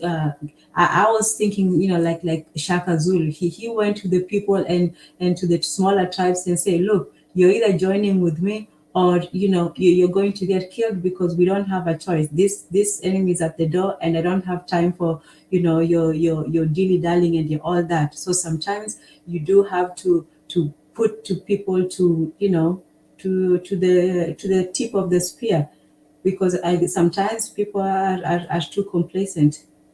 They don't think that they have reached the depths of, you know I don't know, of pain, of torture, whatever it is. But I still think that we should also have a greater sense of urgency, and that's how these other people, like, let's say, because Baka, you also have that, poor man's, no, not poor man's, a good man's complex, where, like, oh, but I just want to respect people. I just want to respect people. Like, yeah, you're not respecting some fool who's about to jump, into a fire or whatever. But let's say you could just tell a little lie to save a life. Would you? You asking me? Yeah, focused. Sorry. Mm-hmm. Oh yeah, yeah. I mean, I have, yeah. Yeah. So that's what I'm saying. So manipulators, they just tell a lot of big lies, to get what they want. But that's what they want. If you had something that you wanted for the people, let's say, you had to lie to the people to, let's say, to invest in some, no, investment is too risky. Let's say to work and build a school or a hospital for the kids, right? Oh no, I can't think of a good one. I can't think of a good one. But let's say you had to manipulate the people into doing something good. Oh, okay. Let me give you this one. Let's say the Ethiopian government had to trick Ethiopians into giving the money to build the dam. But if they didn't trick them, they would have to go to, the IMF, and beg and plead and take out loans, which would actually enslave debt enslave the future people. So wouldn't it better to just trick and manipulate the people into giving the money now, rather than, trying to go the other way? So wouldn't that be a positive manipulation? How did they trick them? I don't know. No, I'm not saying they trick them. I'm just saying that if they had a choice between, let's trick our people into giving us money for the dam, versus let's go get, free money from a foreign country. Mm. Oh yeah, well yeah. Between tricking them and asking somebody else, I would trick them. But like, do you think that people, like, you would have to manipulate them to do that though? Yes. Okay. Yes. Forecast. Yes, you do. I think that's the whole. If I have not made any point today, I hope you can see that people need to be tricked into doing things. And by Okay. trick, yeah, people have to be tricked into doing things. This is why propaganda works.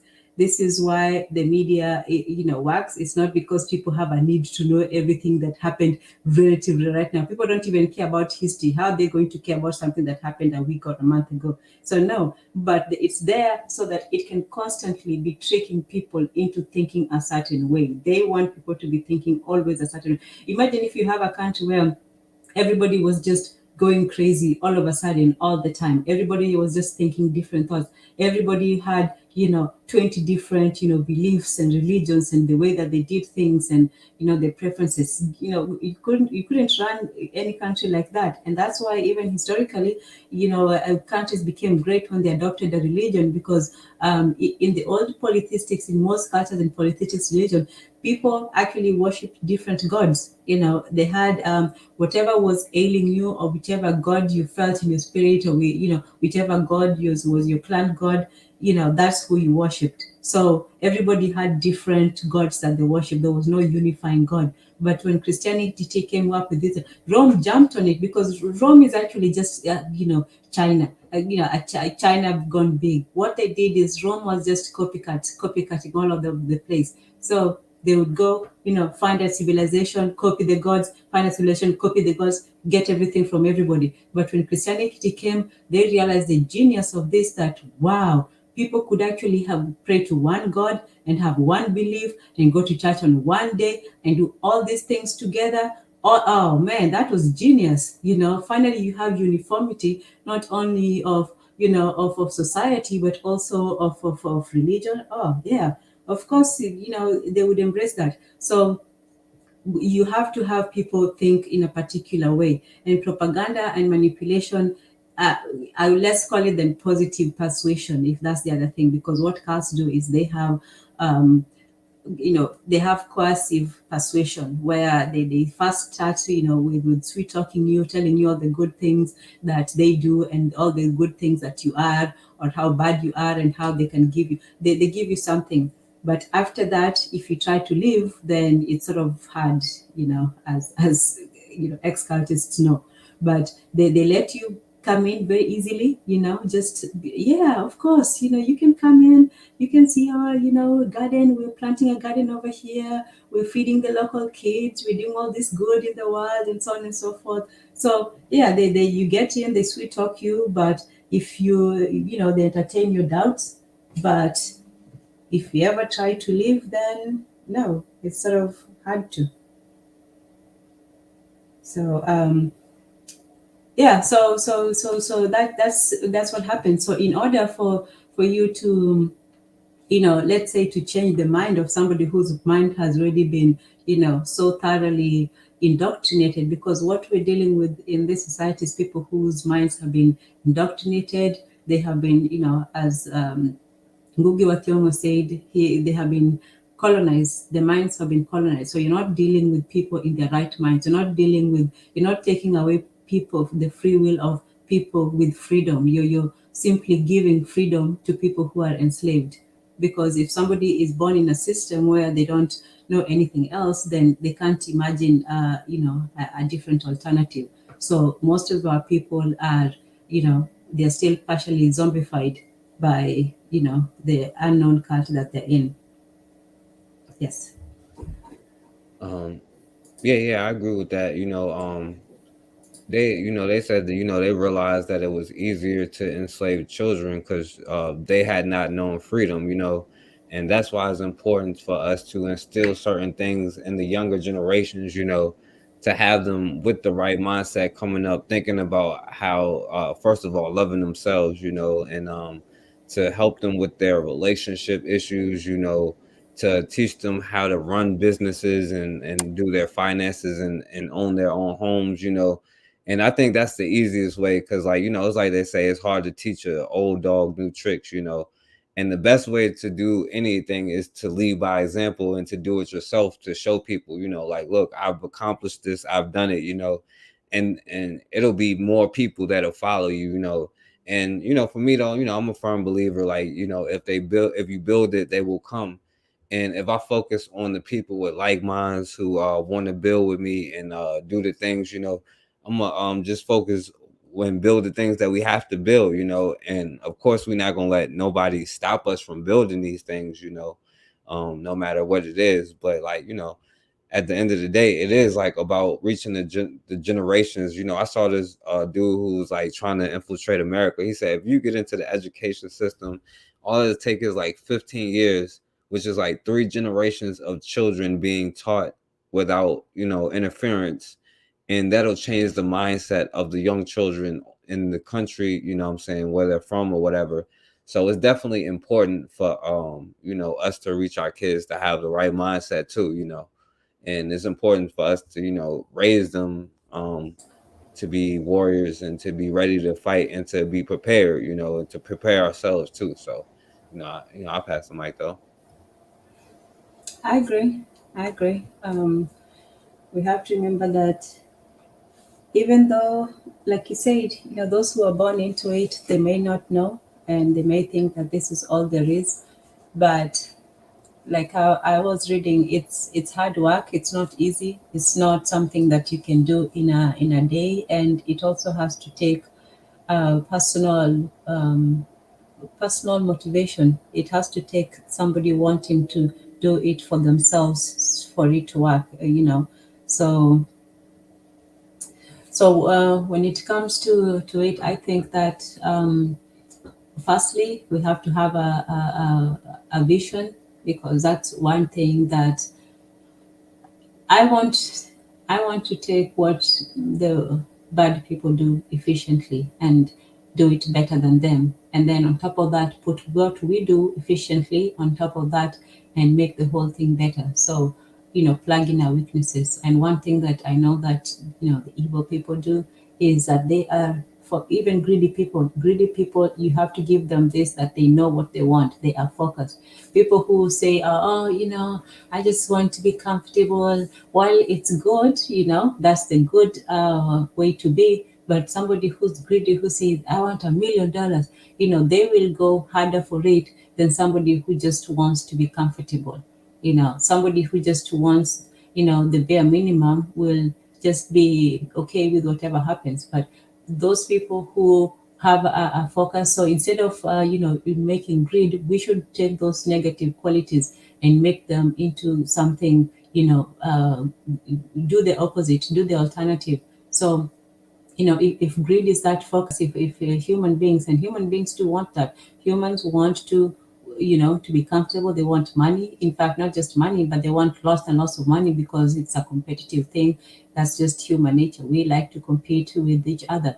So if that's how we are, why not take that and make something good out of it? And you can see that in terms of sports versus war. Sports is that the positive side of human competition, the positive side of pushing yourself, being part of a team, working hard, putting in, the discipline and all that, and you're using it just to prove that you're the best, or just to beat somebody else and show off your prowess. And nothing wrong with that. In terms of, let's say if that was a cult, that would be a good cult because it helps. But on the other hand, you can take that same energy, that same discipline, self-motivation, being part of a team, and turn this teammates into, a squadron, into a war machine. So it just depends on what people want to do, what direction people want.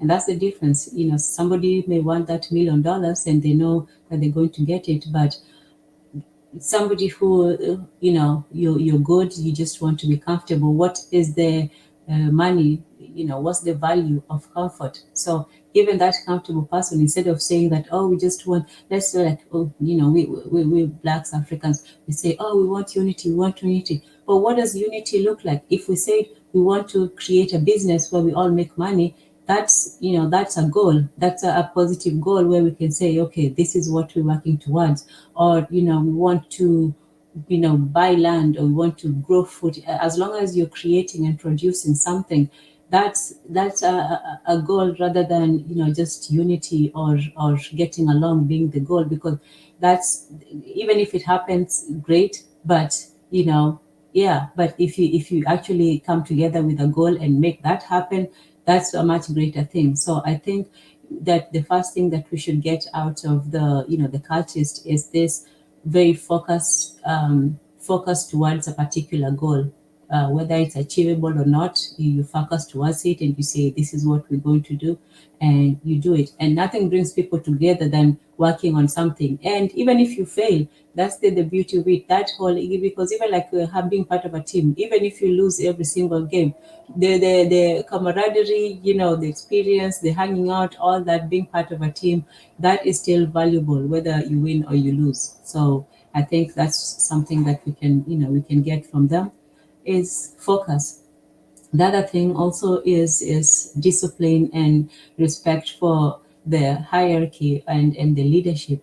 In these organizations, leadership is almost unquestioned, and that makes things run very smoothly. Not democratically, yes, but very smoothly. If you can trust, and this is the other thing too. This is it's an equal exchange. If you can trust that the leader has what is best for the people, then the leader can make decisions where, he does not have to argue with the people or see the people as an obstacle, so he's acting in their behalf. So that's also important, that whole aspect of obedience and trust in the leader, that the leader knows what he's doing and you follow him, and there's no time for divisions and arguments and things like that. Oh, Forecast, are you still there? Yeah, I'm here. I'm listening.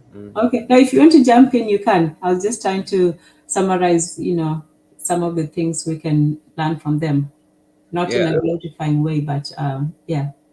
yeah, I agree with you. You said a couple of key things. Like that's why I was listening. You were saying a lot of key things. Like one of the most important things to anything you do is like goals. Set a goal, and like even in your individual life, that's important to do, is to set goals and to wake up and do everything to achieve it. To have a particular direction. It takes like the thought, but it also takes the action. So you got to have a goal and then take steps towards those goals, and then you are being successful. You know what I'm saying? And Mhm. another thing, you were saying like trying to change people. Like I don't think that you can. Like I say, like they'd be like, you can bring a horse to water, but you can't make him drink. But I'm like, yo, you can put his head in the water and he'll either drown or drink it. You know what I'm saying? But like I don't think that you should use where people is at. I think we should meet people where they're at, and then you're gonna have to slowly bring them to you. Not try to Mhm. change them overnight, like you were saying. Just meet them where they are. Like I understand this is where you are, so I'm going to talk to you on this level. I'm gonna meet you on this level. Not that it's lesser or higher or none like that. It's just that it's a different level. And you're going to have to meet the people there, and instead of trying to change them, use whatever advantages they've learned from that. Like if somebody learned something, a skill from a particular profession, use that to the greater good instead of trying to shame them for having this profession. like like use everything that you can that's available to you. You know what I'm saying? So yeah. But yeah, that's all I wanted to say though. Yeah. Now, that's a good point. So pretty much it's just we can take some of their structures, some of their techniques, and try and use them for our own ends. Our own ends. We have a goal. We have something we want to achieve, and we can achieve it. So it's not always, because the other option is this too, that if you don't, when the one of the former cultists was saying that everything, even when he's out, he still wants to revert back, because it is still, you're still a part of something. So if you take something from people, you should give them something else in return. You should give them something to replace what they had. And for me, that's why I'm reluctant to you know, to deprogram, let's just call it that, people from their, what they call, from their beliefs and so on. Firstly, because I don't have I was just saying that if you're convinced of the rightness of your ends, not that I know what is right, I am still trying to figure it out. But say we had a self-confident man like Gavi was a man who knew in his heart. He didn't have to ask himself or question something or do something. If we had that kind of force, and that's the other side of the power of the cult, because even Gavi, that is a cult. When people look at it, they are following an idea, a very powerful idea. They are following a very powerful, a man. And Gavi also used the miracle mystery, well, not so much mystery, but the miracle and authority. The miracle was, even when he spoke in this, very very prophetic terms. You find me in the whirlwind and so on. You have to have your cause, not just to be, oh, we're fighting to get a few more pennies on the dollar. Like, that's not a cause. You have to give your cause importance and meaning. You have to give it that self-importance. So that's what I'm talking about when it comes to manipulation. Unfortunately, there are no good words in English too for persuading people. Even the word to persuade, it almost means like you're changing somebody's mind. So in everything, even argument, rhetoric, all those is a form of all manipulations. The whole of rhetoric in manipulating people. So until you embrace that you can use manipulation methods to actually do good, then we good people will be scared to do anything because you're afraid to touch, the tool, because it's been used in an incorrect way, instead of using it to define ourselves and our people. So yeah, I guess that's a good place to, Hey you know, Tanzania. yes. Hey, you supposed to be teaching us Swahili, like at least one word every week. So Oh, yes, yes, yes. Thanks for reminding me. Thank you, thank you. Okay, okay. Tell me one word, and then I'll give you. I'll tell you what it means, and I'll give it to the in Kiswahili. all right, so I guess we can make it about like the show, like I guess cult or manipulation. Like you just said you can't use the right word in English. Is there a word in Swahili for what you're saying? Huh.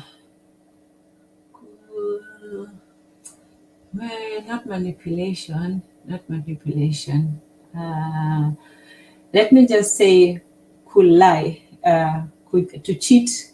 I know that's simple. I'll try to find, because I don't even think, even so things like mind control and things like that. I don't know if we have an exact word in Kiswahili, only because very few people thought to think up things like that. Like even that whole lifestyle people, we don't really Yeah. have names for it. That's interesting. Like when you say that, like we don't even have words for those kind of things. But I guess it should be something positive though, for real, instead of something like that. It might seem negative. I was meaning it in a positive way, like you're saying it, But I guess it should be a positive word, though. You think? Yeah, that's a very positive thing. Like I know, in most African languages, the to find words, there's a lot of words for love and things like that, but very few for hate. There's maybe one or two words for hate, and even that is not usually said like hate. It's usually said like ill feeling or ill will or jealousy, or having a hard heart, things like that. But to outrightly say that you hate or dislike something, no, it's almost a taboo. You have to find a way around saying it. But when it comes to English, just the number of hate words like loathe, dislike, despise, disdain, you know, uh, just so many disgusting words in English, just for this terrible negative emotions, disgust. Oh man. But yeah, the language, and that's why I do encourage people, because language also shows you how differently our minds are also shaped, because you think differently in on the different languages. In all three languages, I think differently. So in English you have to think a certain way, or phrase things in a certain way, and then in Kiswahili, or in the mother tongue, it's also a different way. So you can see almost how people think and how they connect things together. Yeah, it's interesting. Yeah, But yeah, we did have I was earlier on the on the Swahili thing, and we did like a translation thing as well. So we're going fast. We BJ is you remember BJ, right? yeah, yeah. Uh-huh. Yeah, yeah, she was there too. She was like, "Oh, I wish I could, speak." I'm like, "Just come on." So I was going back and forth with the Swahili guy in Tanzania, and then translating to BJ over here. Yeah, yeah, that's definitely interesting. You should definitely do a whole show because, like, yo, I do find it interesting that it's not a lot of words for like hate or like there's a lot of words for love and not hate, which is ironic. You know what I'm saying? And it kind of shows, what I'm saying, like how us as a people really think, which is a good thing. I'm not saying it's bad or good. I'm just saying, it's interesting. But yeah, but how do you say that word that you put in the chat to cheat? Kudanganya. Kundayanga. Oh man, I should have gone with an easy one. Okay, Yeah. give me an. Let's start. But that's a bad one to cheat. Let's say a good thing.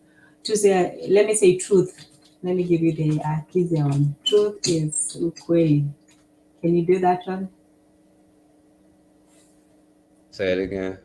Ukweli. Ukweli? Ukweli. Ukweli. Yes. Ukweli. Ukweli. Yes. Yeah, I got it now. Ukweli. Yes, that's true. Gotcha. Yeah, that's a good word right there. Hmm. Yeah. So, and just a quick, just in just Kiswahili, if you see a U before a word, it usually means a concept.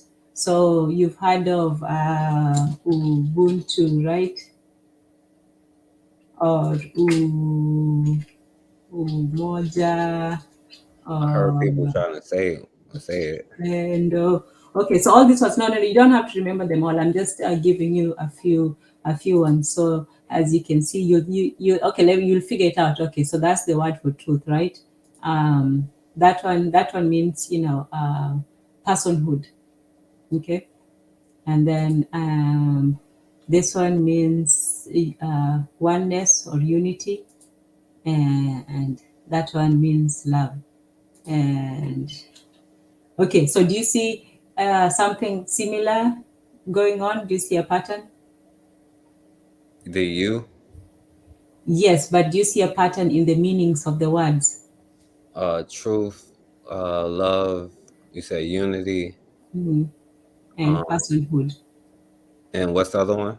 Personhood. Ubuntu Personhood. is like Ubuntu. I would say manhood, but English is also gendered, which is another thing that African languages don't have. African languages, they don't have pronouns in he or she. It's just a person. Like if I was referring to you, I would refer to you the same way I would refer to a man or a woman or a child or anything. You wouldn't have to specify that somebody is a male or a female.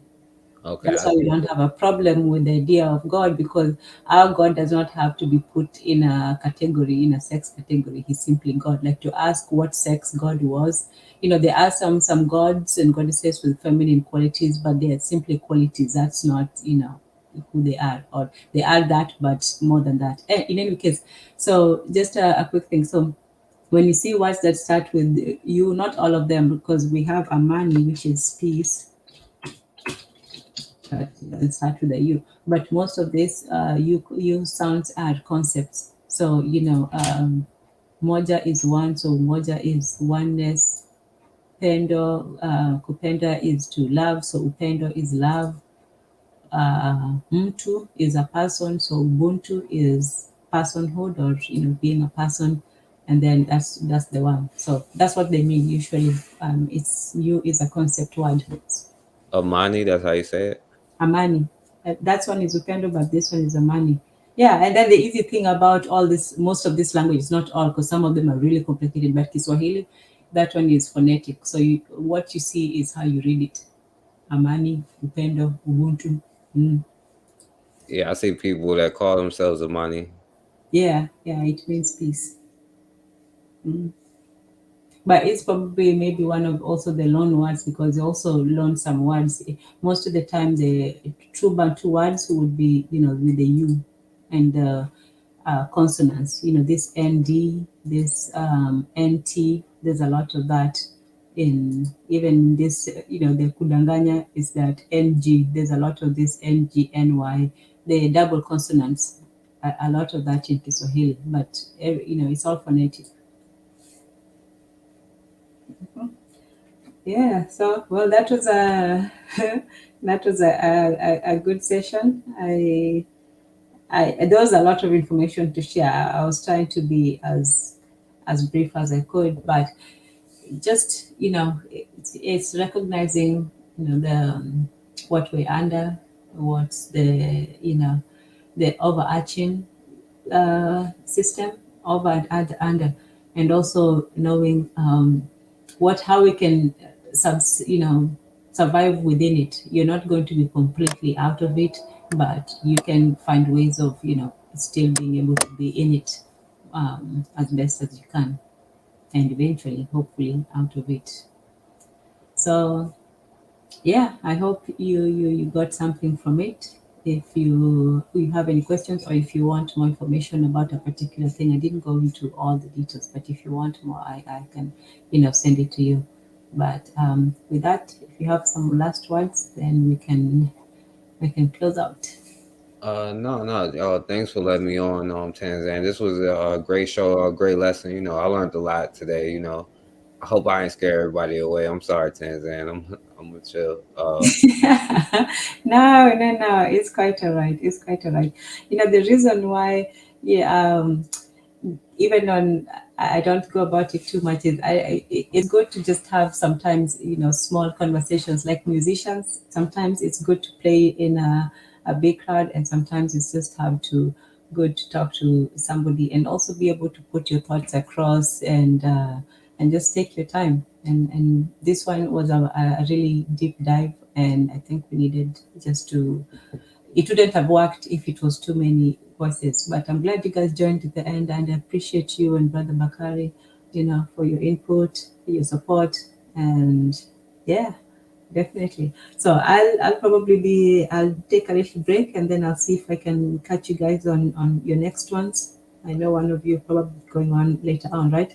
Yeah, well, I don't know. I'm gonna see if Bakari gonna do. I'm not gonna do it if Bakari go on. I'm gonna see if he do one.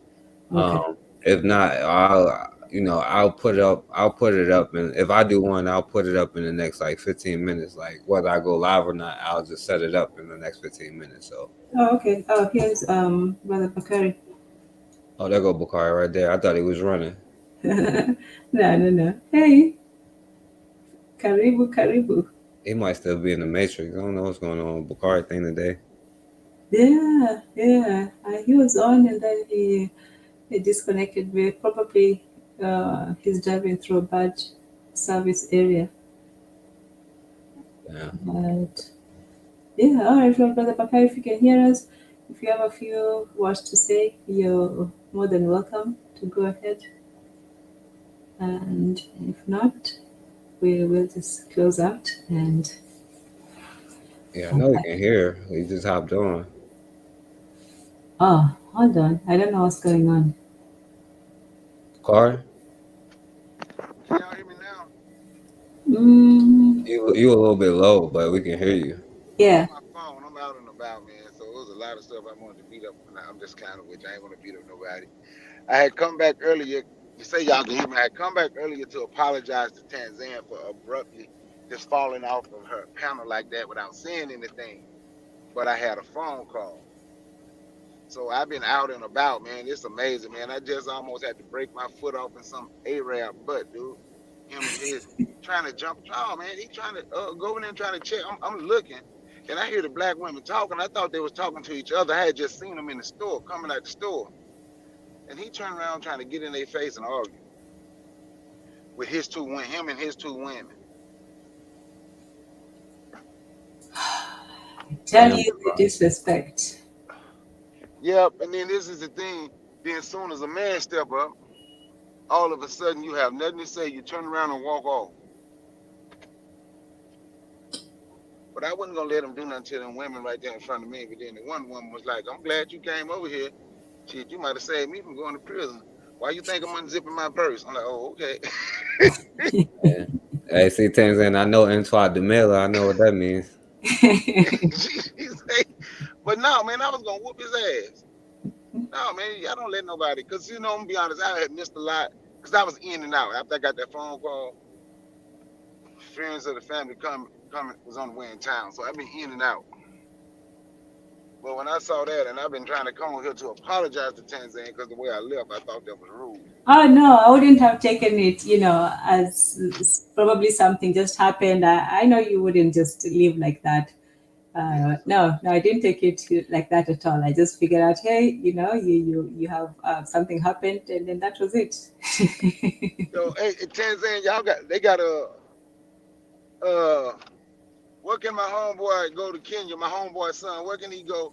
What's a good area to go in Kenya to go look for land? My homeboy got a son over there, and he thinking about going over there too. He in the military, and he's stationing there for the next year. And they Well, gonna, it depends. What does he want to do? uh, I mean, is he planning? Does he want to live there? Does he want to, have crops? Does he want to have like a farm? no, no, he want to have somewhere where he can go, back and forth. Him a place that he's young. His dad want to like move there, but the son and they talking about it together since the son is already over there. Okay, okay. So how long has he been there? He's been there 2 months. Okay. What part? What part did Oh, you say? I don't know what part he's in, but I think the white people done scared him. He a little nervous by getting up, going out by himself. I think they done told him some bad stuff about Kenya, even though he done been a couple places.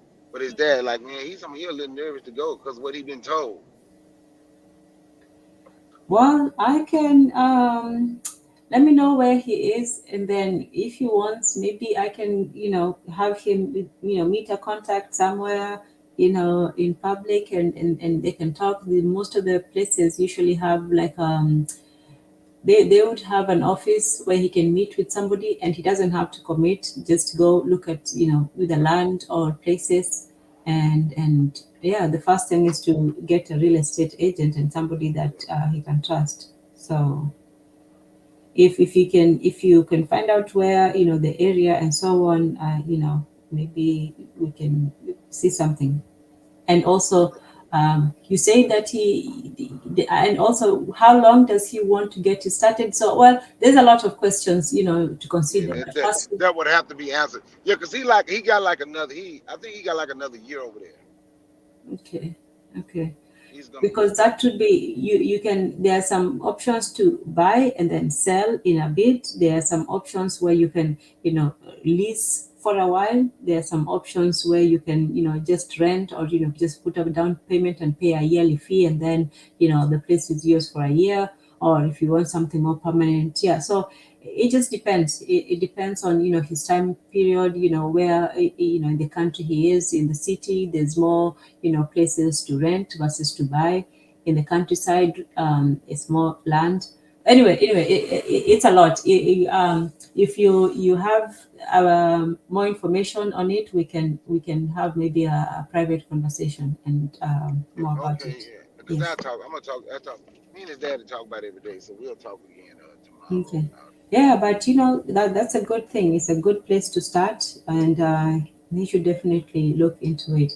But it would be nice to have a contact, somebody he knows. I say that that's one thing that when people go to a country, I would advise people, if they're going to Africa, to either go with a tour guide, as a company tour guide, although those ones are usually more for the tourists. But if you just want a safari, a tour, and see places, that's one way to go. But also, it's very important to have a local person. Even, people like us, when we go back, I don't go back walking around by myself, not because I don't feel safe, but because there, having social relations is very important. Even if you're negotiating things, even if you're, talking to people, and while they're very hospitable, very nice, kind, hospitable people, but when they know you're not from there, or you've been away for a while, they'll try to get one over you. So I know to work with my cousin, if I'm going shop. If it's just a supermarket, it's not a big deal. But if you really want to go interact with the people and really have a good feel of the day, and it's enjoyable, it's not like somebody's trying to, steal from you or something. It's just, people like to negotiate because it's a way of making conversations and joking and laughing and things like that. But I know they'll joke and laugh my way into making me pay double the price.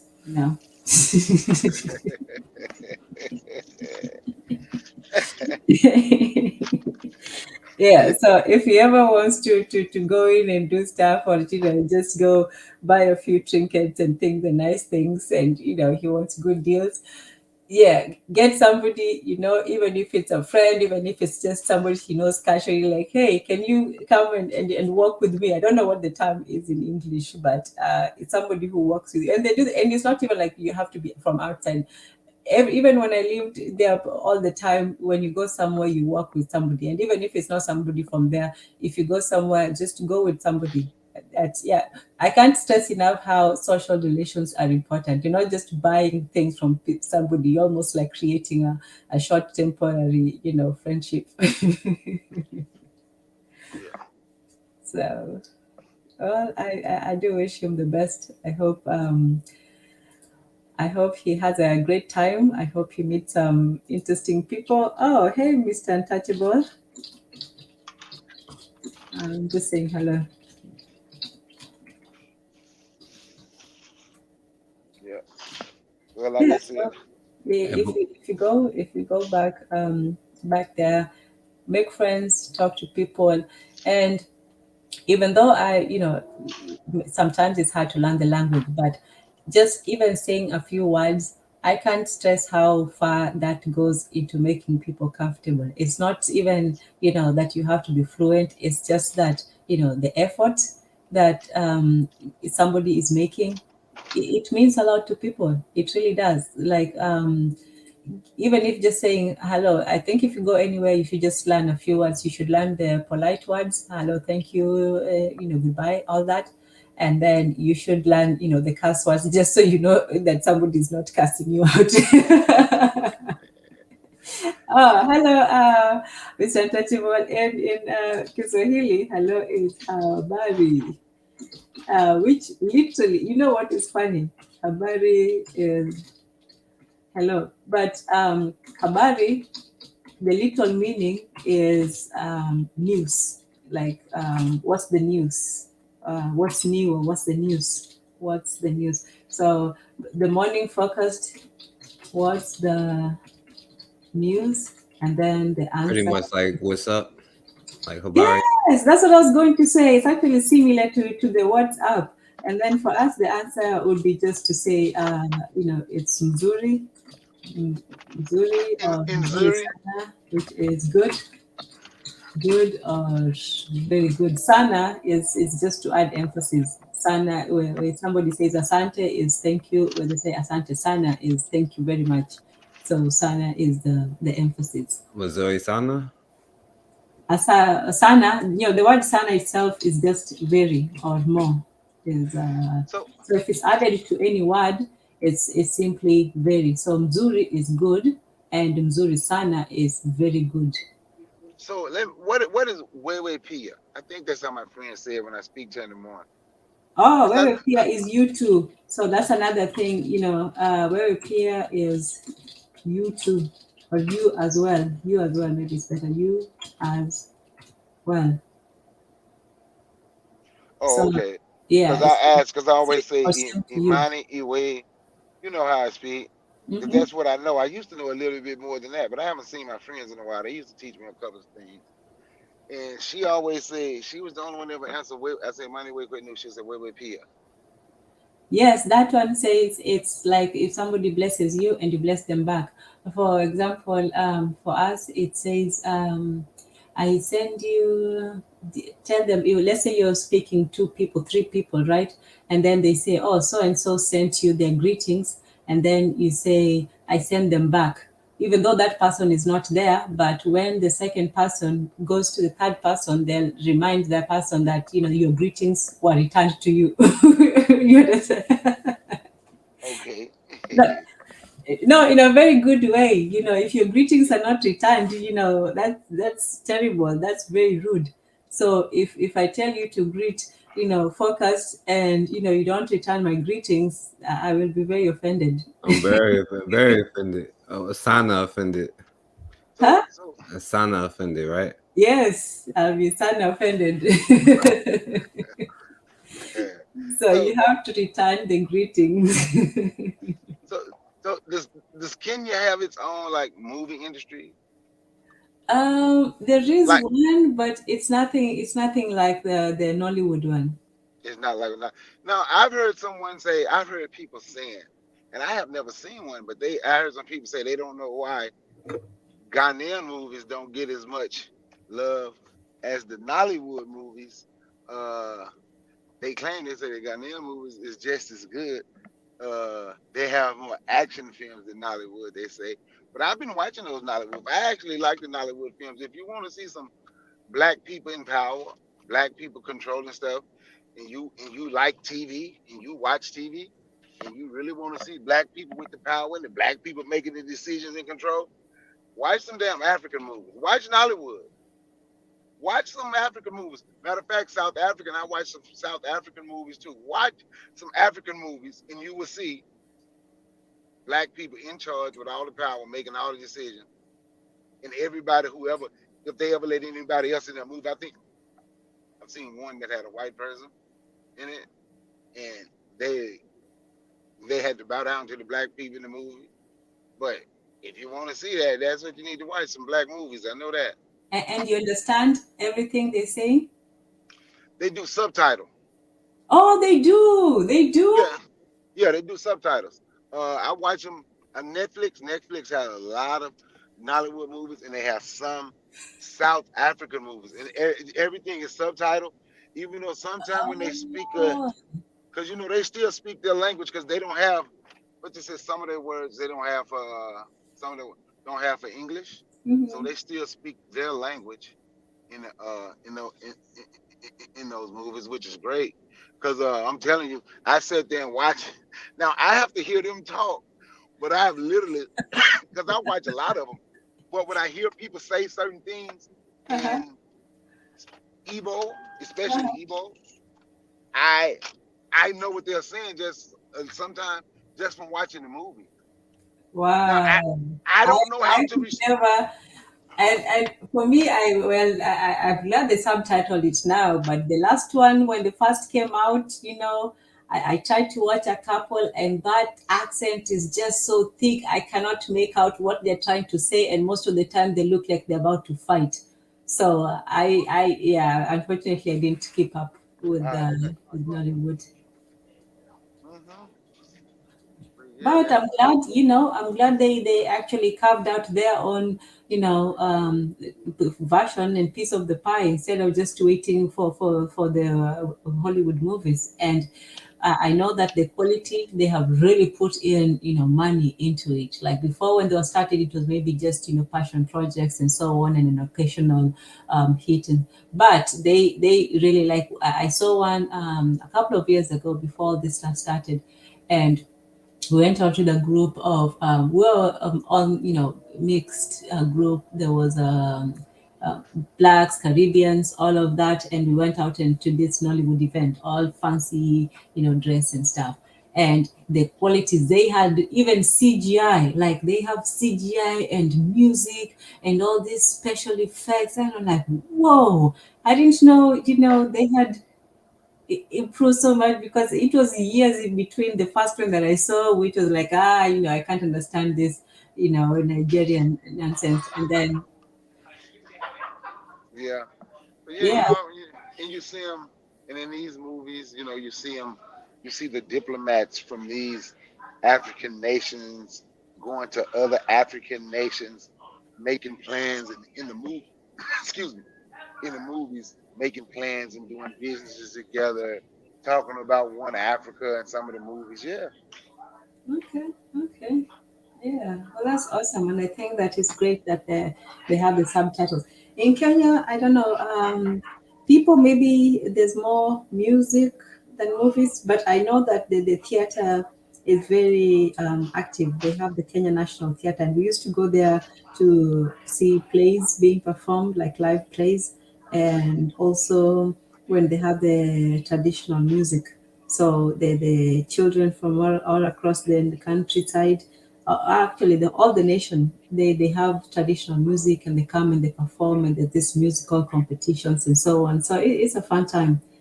Mzuri sana, Mr. Untouchable, to you as well. Wewe pia. I, Wow. So I this want to is say, Habari to Mr. Untouchable, and to Bukari, yo, Amani to all the guys in the earth.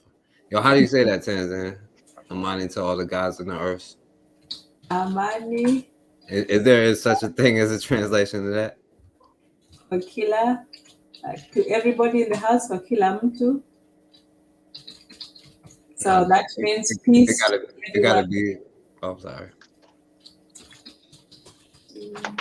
It gotta be to the guys in the earth, though. Oh, the gods. Oh, sorry. hey, forecast, you better stop trolling people. Hey, hey, Tenzin, what's the word for God in your language? God in Kiswahili is Mungu. New Mungu. Mungu. Mungu. Mungu. No, Mungu. Okay. Yes, So and it comes from Swahili has a lot of most of the words in Swahili. They have a root word which is the meaning. So a concept is after a meaning. So unga, unga, and unga has two words which it just happens. But unga means to create. So the action is to create, and Mungu is the creator. Oh, okay. So it's creator, but it doesn't necessarily mean God. But the reason I'm asking, right? Because I have like my buddies from from West Africa, right? Mm-hmm. Cameroon, Nigeria, Ghana. I asked them, especially my Cameroon, when they're honest. Mm-hmm. I say, "What's your word for God in your language?" Mm-hmm. And all of them told me they say we didn't worship God. God is a white man's word. They say we had our own thing that we worshiped. And they would tell me the names, but they say we didn't worship God. God was white people. Say God, that is something white. So I asked them, and they were funny, but they was honest. I said, why do you keep it was funny and embarrassing at the same time, and even to them. I said, so why do you still worship God? He was like, you want to know the truth? I was like, yeah. And it was like 10 of them. They were like, well, white people kicked our ass until we worship God. he said that's what happened. I said but so I asked, I said, so what about your own thing? He was like, yeah, a lot of us still worship that too. And he said more and more is getting back to it, but they say the word God. When they say God, they say that's why they always say God in English. In West, they say they didn't worship like God. They say they had deities, but just one God. They all told me. See, when their tradition, there was no one powerful God. Is it like that Hmm. in Kenya as well? For us, we have, the qualities. Ours is not so okay. Maybe they are deities, but they're not worshipped separately. Most okay, they're worshipped in the qualities of God. Let me say that. So it's not that God is a different deity. Okay, let me try to explain. So let's say there's a God of oneness. That's the one God that is all gods, and He's only one. There's only one God. There's not like there's many gods, right? Uh-huh. Okay, so I'm just saying, I'm doing this thing where, in Kiswahili, when you speak, you have to speak, and then, you wait for somebody to say yes. But okay, so there's the oneness of God, which is the quality of His being one, or the oneness of all the creature, whoever, but there's the oneness. But then there's also the flowing of God. I don't know how to say it, like the wave that which goes through the earth, that which is everywhere in the earth, like what makes the earth. So with the oneness of Him is that which is everything, and then with the other one is that which makes up everything. So in the oneness of God is that unity, and then in the flowing of God is the movement, is what creates and makes and multiplies and all that and flows. It's like the energy of the world. I don't know if I'm describing it well, but that's one quality. And then you have the quality on of the strength, the power. So from that energy creation to what makes it happen to the effect that makes that energy come alive. So you had the oneness, you have the energy, and then you have the movement of that quality of godness. And then you have the so in that and then is the beseecher, or the one who is beseeched. That's also another quality of God. And those, there are some qualities that are masculine, that like the oneness, that's the masculine. But like I was telling Focused earlier, we don't really have masculine and feminine when we're describing people. So if I refer to Focused or to a woman, I wouldn't make a difference. So in any case, some of those are masculine aspects, but they're not necessarily like he's male in this aspect or in this principle or quality. So for us, it's mostly with the principle, not so much with one representing nature or deity or things like that. Have I made any sense at all? Yes. So Yeah. basically what you're saying is more like nature. More like Meaning nature, but mostly more of like the forces of nature, more like the forces, the qualities of nature. So you have the oneness of nature, and then you have the multiplicity of nature, the flow of energy in nature, the expenditure of energy into creating something, if you're into making something be created. And then it's the social aspect, where the God of beseeching, where you can talk to God. God is like the one that you plead to, the one that you plead to. Then there's the God of the one that is, powerful. Then there's the God, that is, comforting and things like that. So the different aspects of divinity is what we have. Whereas I think in the Western, well, I don't know too much about the Western religion. Is that so similar? Yeah, it sounds similar. Yeah, because to me, what you explained it to me is more like nature, and then in a sense, everything everything you see would have a piece of what they call God, of God, for lack of a better term. I would say creator, because I very seldom say God. I say creator. I do believe in creation. I can't explain it, so I'll just leave it at that. But for so everything, the wind, uh, uh, uh, uh, and almost like me, the one, okay, I'm gonna tell you, the oneness of God, right, would be me, God, right, or you, God, right, the forecast, God. But then your five senses is all the attributes. You understand what Mm. I'm saying? It's Yeah, all the yeah. attributes, and that's how I understood that. So then, in a sense, it's like even I like animals and I like to talk about the lions, right? So in a sense, a lion, because of his nature and in his live natural in his movement, has to some aspects of God, of Mungu. Ain't that what you said, Mungu? Yes, Mungu. It would have an aspect of Mungu. The fishes in the ocean would have would have an aspect of Mungu, because it's in nature and it's movement and it's just living off nature and naturally through the abilities that it have. I guess that's how I see it anyway. And Bukari with the Hi. Yeah, I agree with you, Bukari. I ain't even gonna say what I was gonna say, but Go yo, ahead, say it. Yeah. Say it. I whooped him so much he done got scared. I was gonna say Bukari with the you can tell you've been reading this Elijah Muhammad speaking this way now, but nah, nah, I'm just joking. You know, y'all going to hell, right? You know, Jesus is gonna get y'all for saying the stuff that y'all saying right now. You know what I'm saying? Y'all tripping. Yo, hey Tanzan, I do got a serious question though. Is there an exact translation for the word scripture? Um. Okay. In Kiswahili, it's just a translation of the book. It just means hadithi of the book. So that's similar to Islam, but It, no, there's not. there's And no word for scripture, is it? no, That's and what I'm trying to tell you, Bukari. Poor guy just mad that he don't have any scriptures. but you know what's interesting though? Instead of scriptures, we do have the most powerful and sacred word that we had. That's why most Bibles were translated as this, was the word oath. So oath, that's usually that's the most powerful word between, to people. When you make an oath, you put your word to it, and your word does become, it's not even about, um, God or anything. You're the God in that situation, because you're the only one who can stop you from doing what you need to do.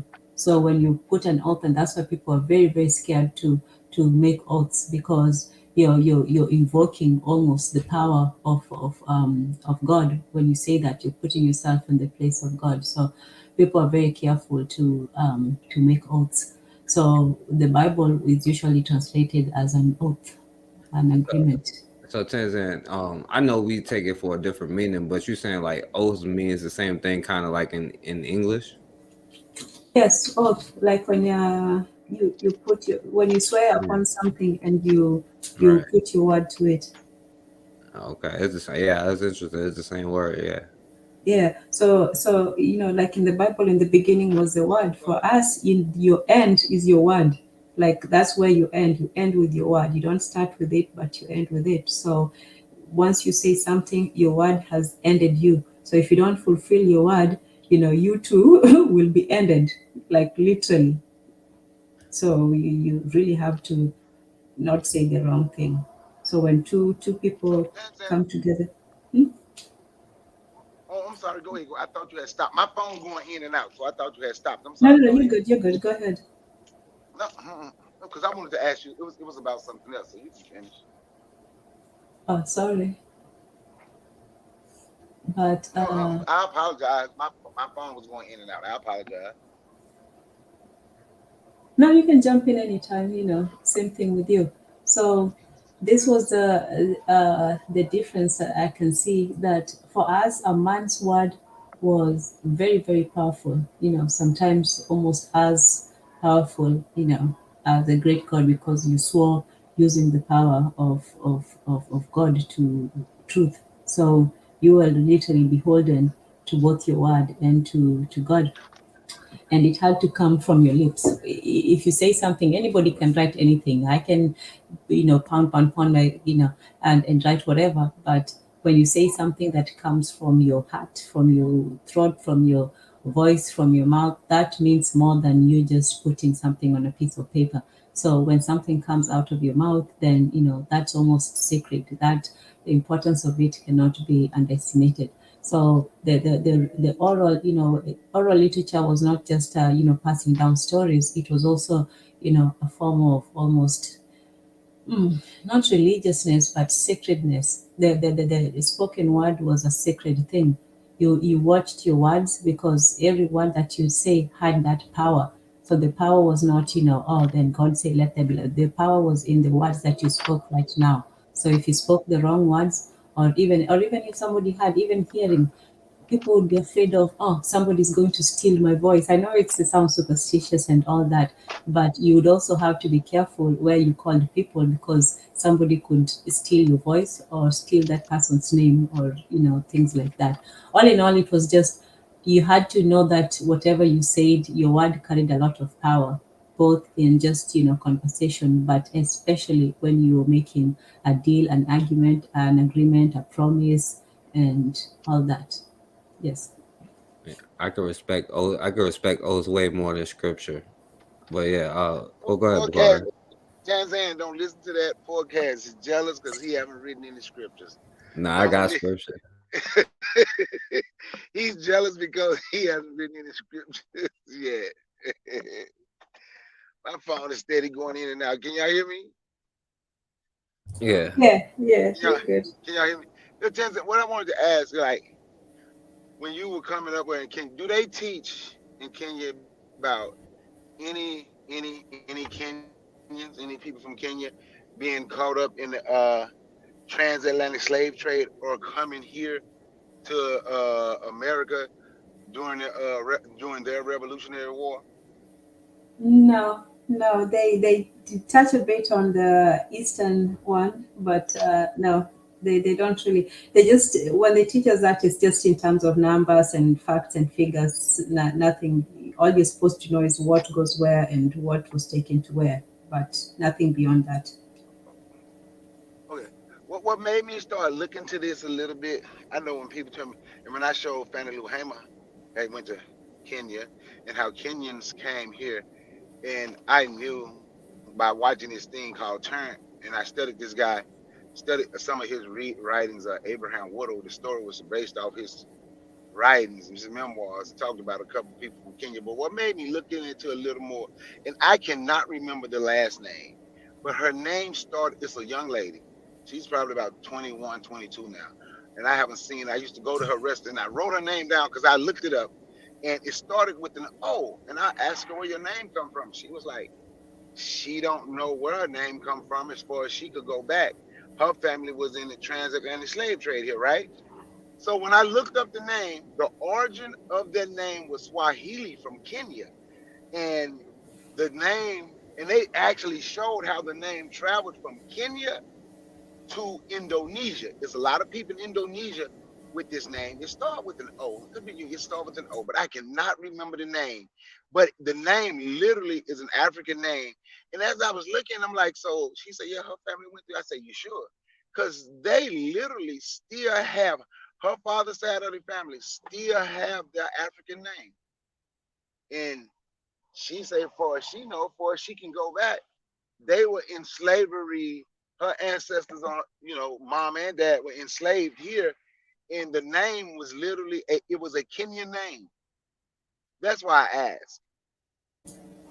Oh, it's not impossible. Um, but yeah, no, they didn't tell us anything about all that, and even in our history, it was simply just remembering facts, and there were so many facts to remember that things really got lost in it. If I try to tell you the scope of the history that we learned, and on top of that, not just history, like I feel abused by our system. They made us learn 12 subjects, and you had to learn agriculture. Yeah, on top of the English, maths, and Kiswahili, the language ones and the maths ones, those were important. And then you have history, you have civics, you have geography, you have you had agriculture, you had commerce, you had then you had to take one other language class. Usually, some people took French, but yeah, who remembers all that? And then what other things? Oh, home science, which was like home economics here. And then we had arts and crafts, and we had music as well. And so all those subjects we're taking, and then on top of that, history. So we start first learning the history of the history from the Australopithecus, the evolution and all of that stuff, how we got to where we are. Homo erectus, Homo habilis, Homo sapiens sapiens, Neanderthals, all that. So we had to learn the prehistory of mankind. Then we learned the history of mankind, in Africa. So we learned all the different tribes. And in all parts of the only part we didn't learn about was North Africa. We didn't learn anything about Egypt, but we learned, about South Africa. We learned about the Zulus, the history. We learned about the Ndembele. We learned about the tribes in Zimbabwe, in Togo. We learned about the migrations of the Bantus and the Nilotes and the Kushites. We learned about the wars. We learned about how the Arabs came in. We learned about and then on top of that, after you have finished learning about the history, no, firstly we learn about the history of Kenya. So we learn about all the different. There's 42 tribes in Kenya, 42 individual tribes, and you learn about all of them and how they moved into the country and out and when. And then you learn about the rest of Africa and all the different tribes outside of the country. Then you learn about world history, and you learn about Europe and all these places in the First World War. So all these things, you're buried in a mountain of knowledge, of information, that nothing stands out. Everything just seems equally important and not as important, you know? Yeah, Yeah. So I that got you. was, we were overeducated, but not, in a way that was directive. It was just learn as much as you can so you can be prepared for everything. Oh, okay. But yeah, but yeah, but that was interesting to me because I googled her name. So I'm like, what name is that? This young And you lady. That's can't remember at all? I know I don't I haven't seen it because I used to go up to the restaurant where me and my we used to eat there, and I go up there and ask for and talk to her. Did you get some more information from your parents? And they were like, yeah, my dad say his family was enslaved, and they were enslaved here, and so on and so forth. And that's all. But they, I say, did Joe father did they? They said, nope. Say this the name. She said, according to her father, that was the name they had all through slavery. But it was a Kenyan name though. Hmm. And when I told her that, she didn't know. And she said she went and told her father. Her father said he knew that it was African, according to her, because I never met her father. She said her father told her he knew it was African, didn't know what part of Africa it came from, and he wondered how they were able to keep their last name as well, going through slavery and not having to take on Mm-hmm. uh, the white people Yeah, name. yeah, that's an interesting one, and that's why you can also have, that's why you should keep on to your secrets and your mysteries. Before we go, I know that I just wanted to, because Mr. Untouchable just reminded me the West's greatest fear. That was one of them, and I kept asking earlier that why do you think it is that, what are they afraid of? Firstly, I know for a fact that none of these people are really scared that we are going to do something to them. Like, right? I mean, they're not afraid of that. What they're afraid of is something more, is something deeper. They know that they've done us so easily that we're not going to go up against them. We're not planning on, having secret meetings and going and challenging the system and doing January 6th or whatever. The most we can do as a group, if we organize, is just to go and walk down the street, shout, show some placards and come back home. So no, I don't think that they're afraid of us, in that way. But they're still scared of something. There's still something inside them that they're scared of us to a deeper level. And I think the reason for that is two things. I think it's because firstly, they are jealous that we got the best out of nature. We didn't have to go through all the horrors and the things that they had to go to leave their land. Like even us, nobody wants to leave the land. Even now, even if your place is just, the worst and whatever, nobody wants to leave. We leave because we have to, because we're going to get opportunities to come back. So imagine these people, they were forced not by other people, but by nature itself, by the harshness of their conditions, by the diseases that were spreading, by fires and filth and all this, and not just that, but by inhospitable conditions. So they were forced to leave, and even that resentment, like I was saying with the Vikings, when you left, you're either going for good or you're returning with gold. That was it. Yeah, no justice. Yeah, shout it once more.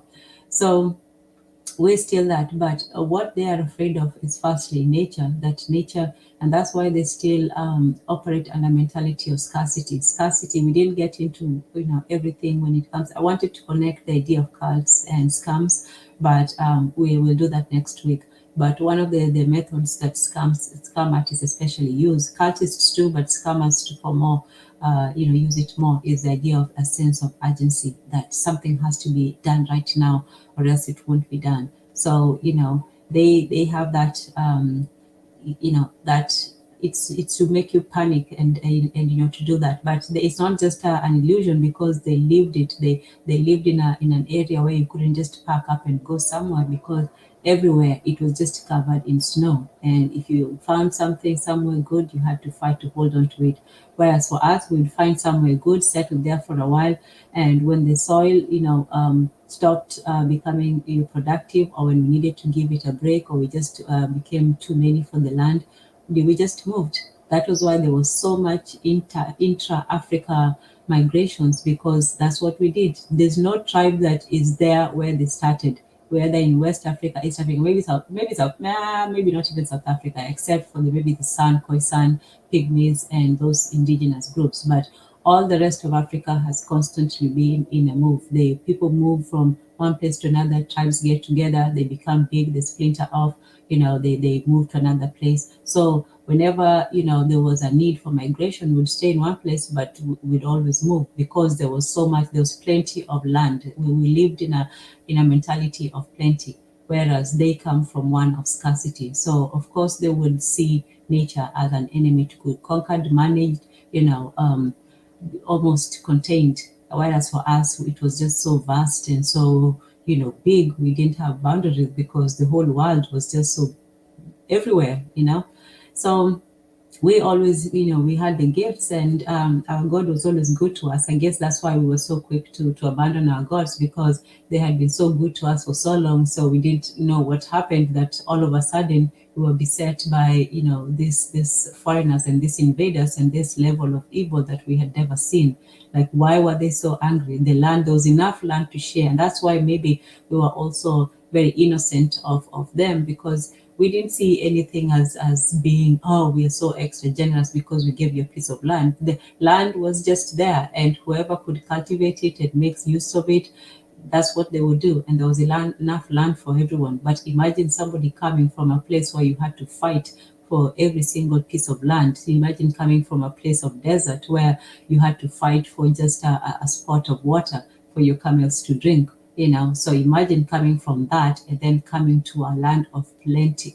Like, what would that do to you? If you are, and greed doesn't just come from evil, it also comes from deprivation. For example, when children grow up maybe not having enough to eat, and then they go somewhere. They sometimes they hoard food, they hide food in their clothes to eat later, things like that, because they don't trust that there will be food later because they're used to not having it. So if you live in a mentality of scarcity, you'll see everything as you need to accumulate, you need to save, you need to always prepare because the future is not guaranteed. And there's nothing wrong with that. That's what gave them that advantage, because they knew that the future was not guaranteed. The rains might not come.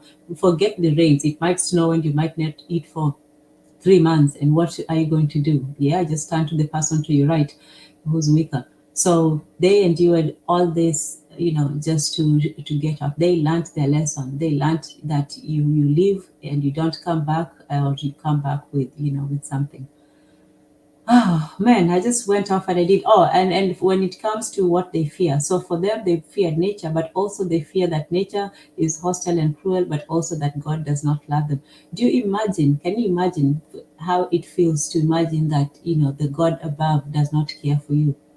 Okay, can you imagine the psychological, aspect of that?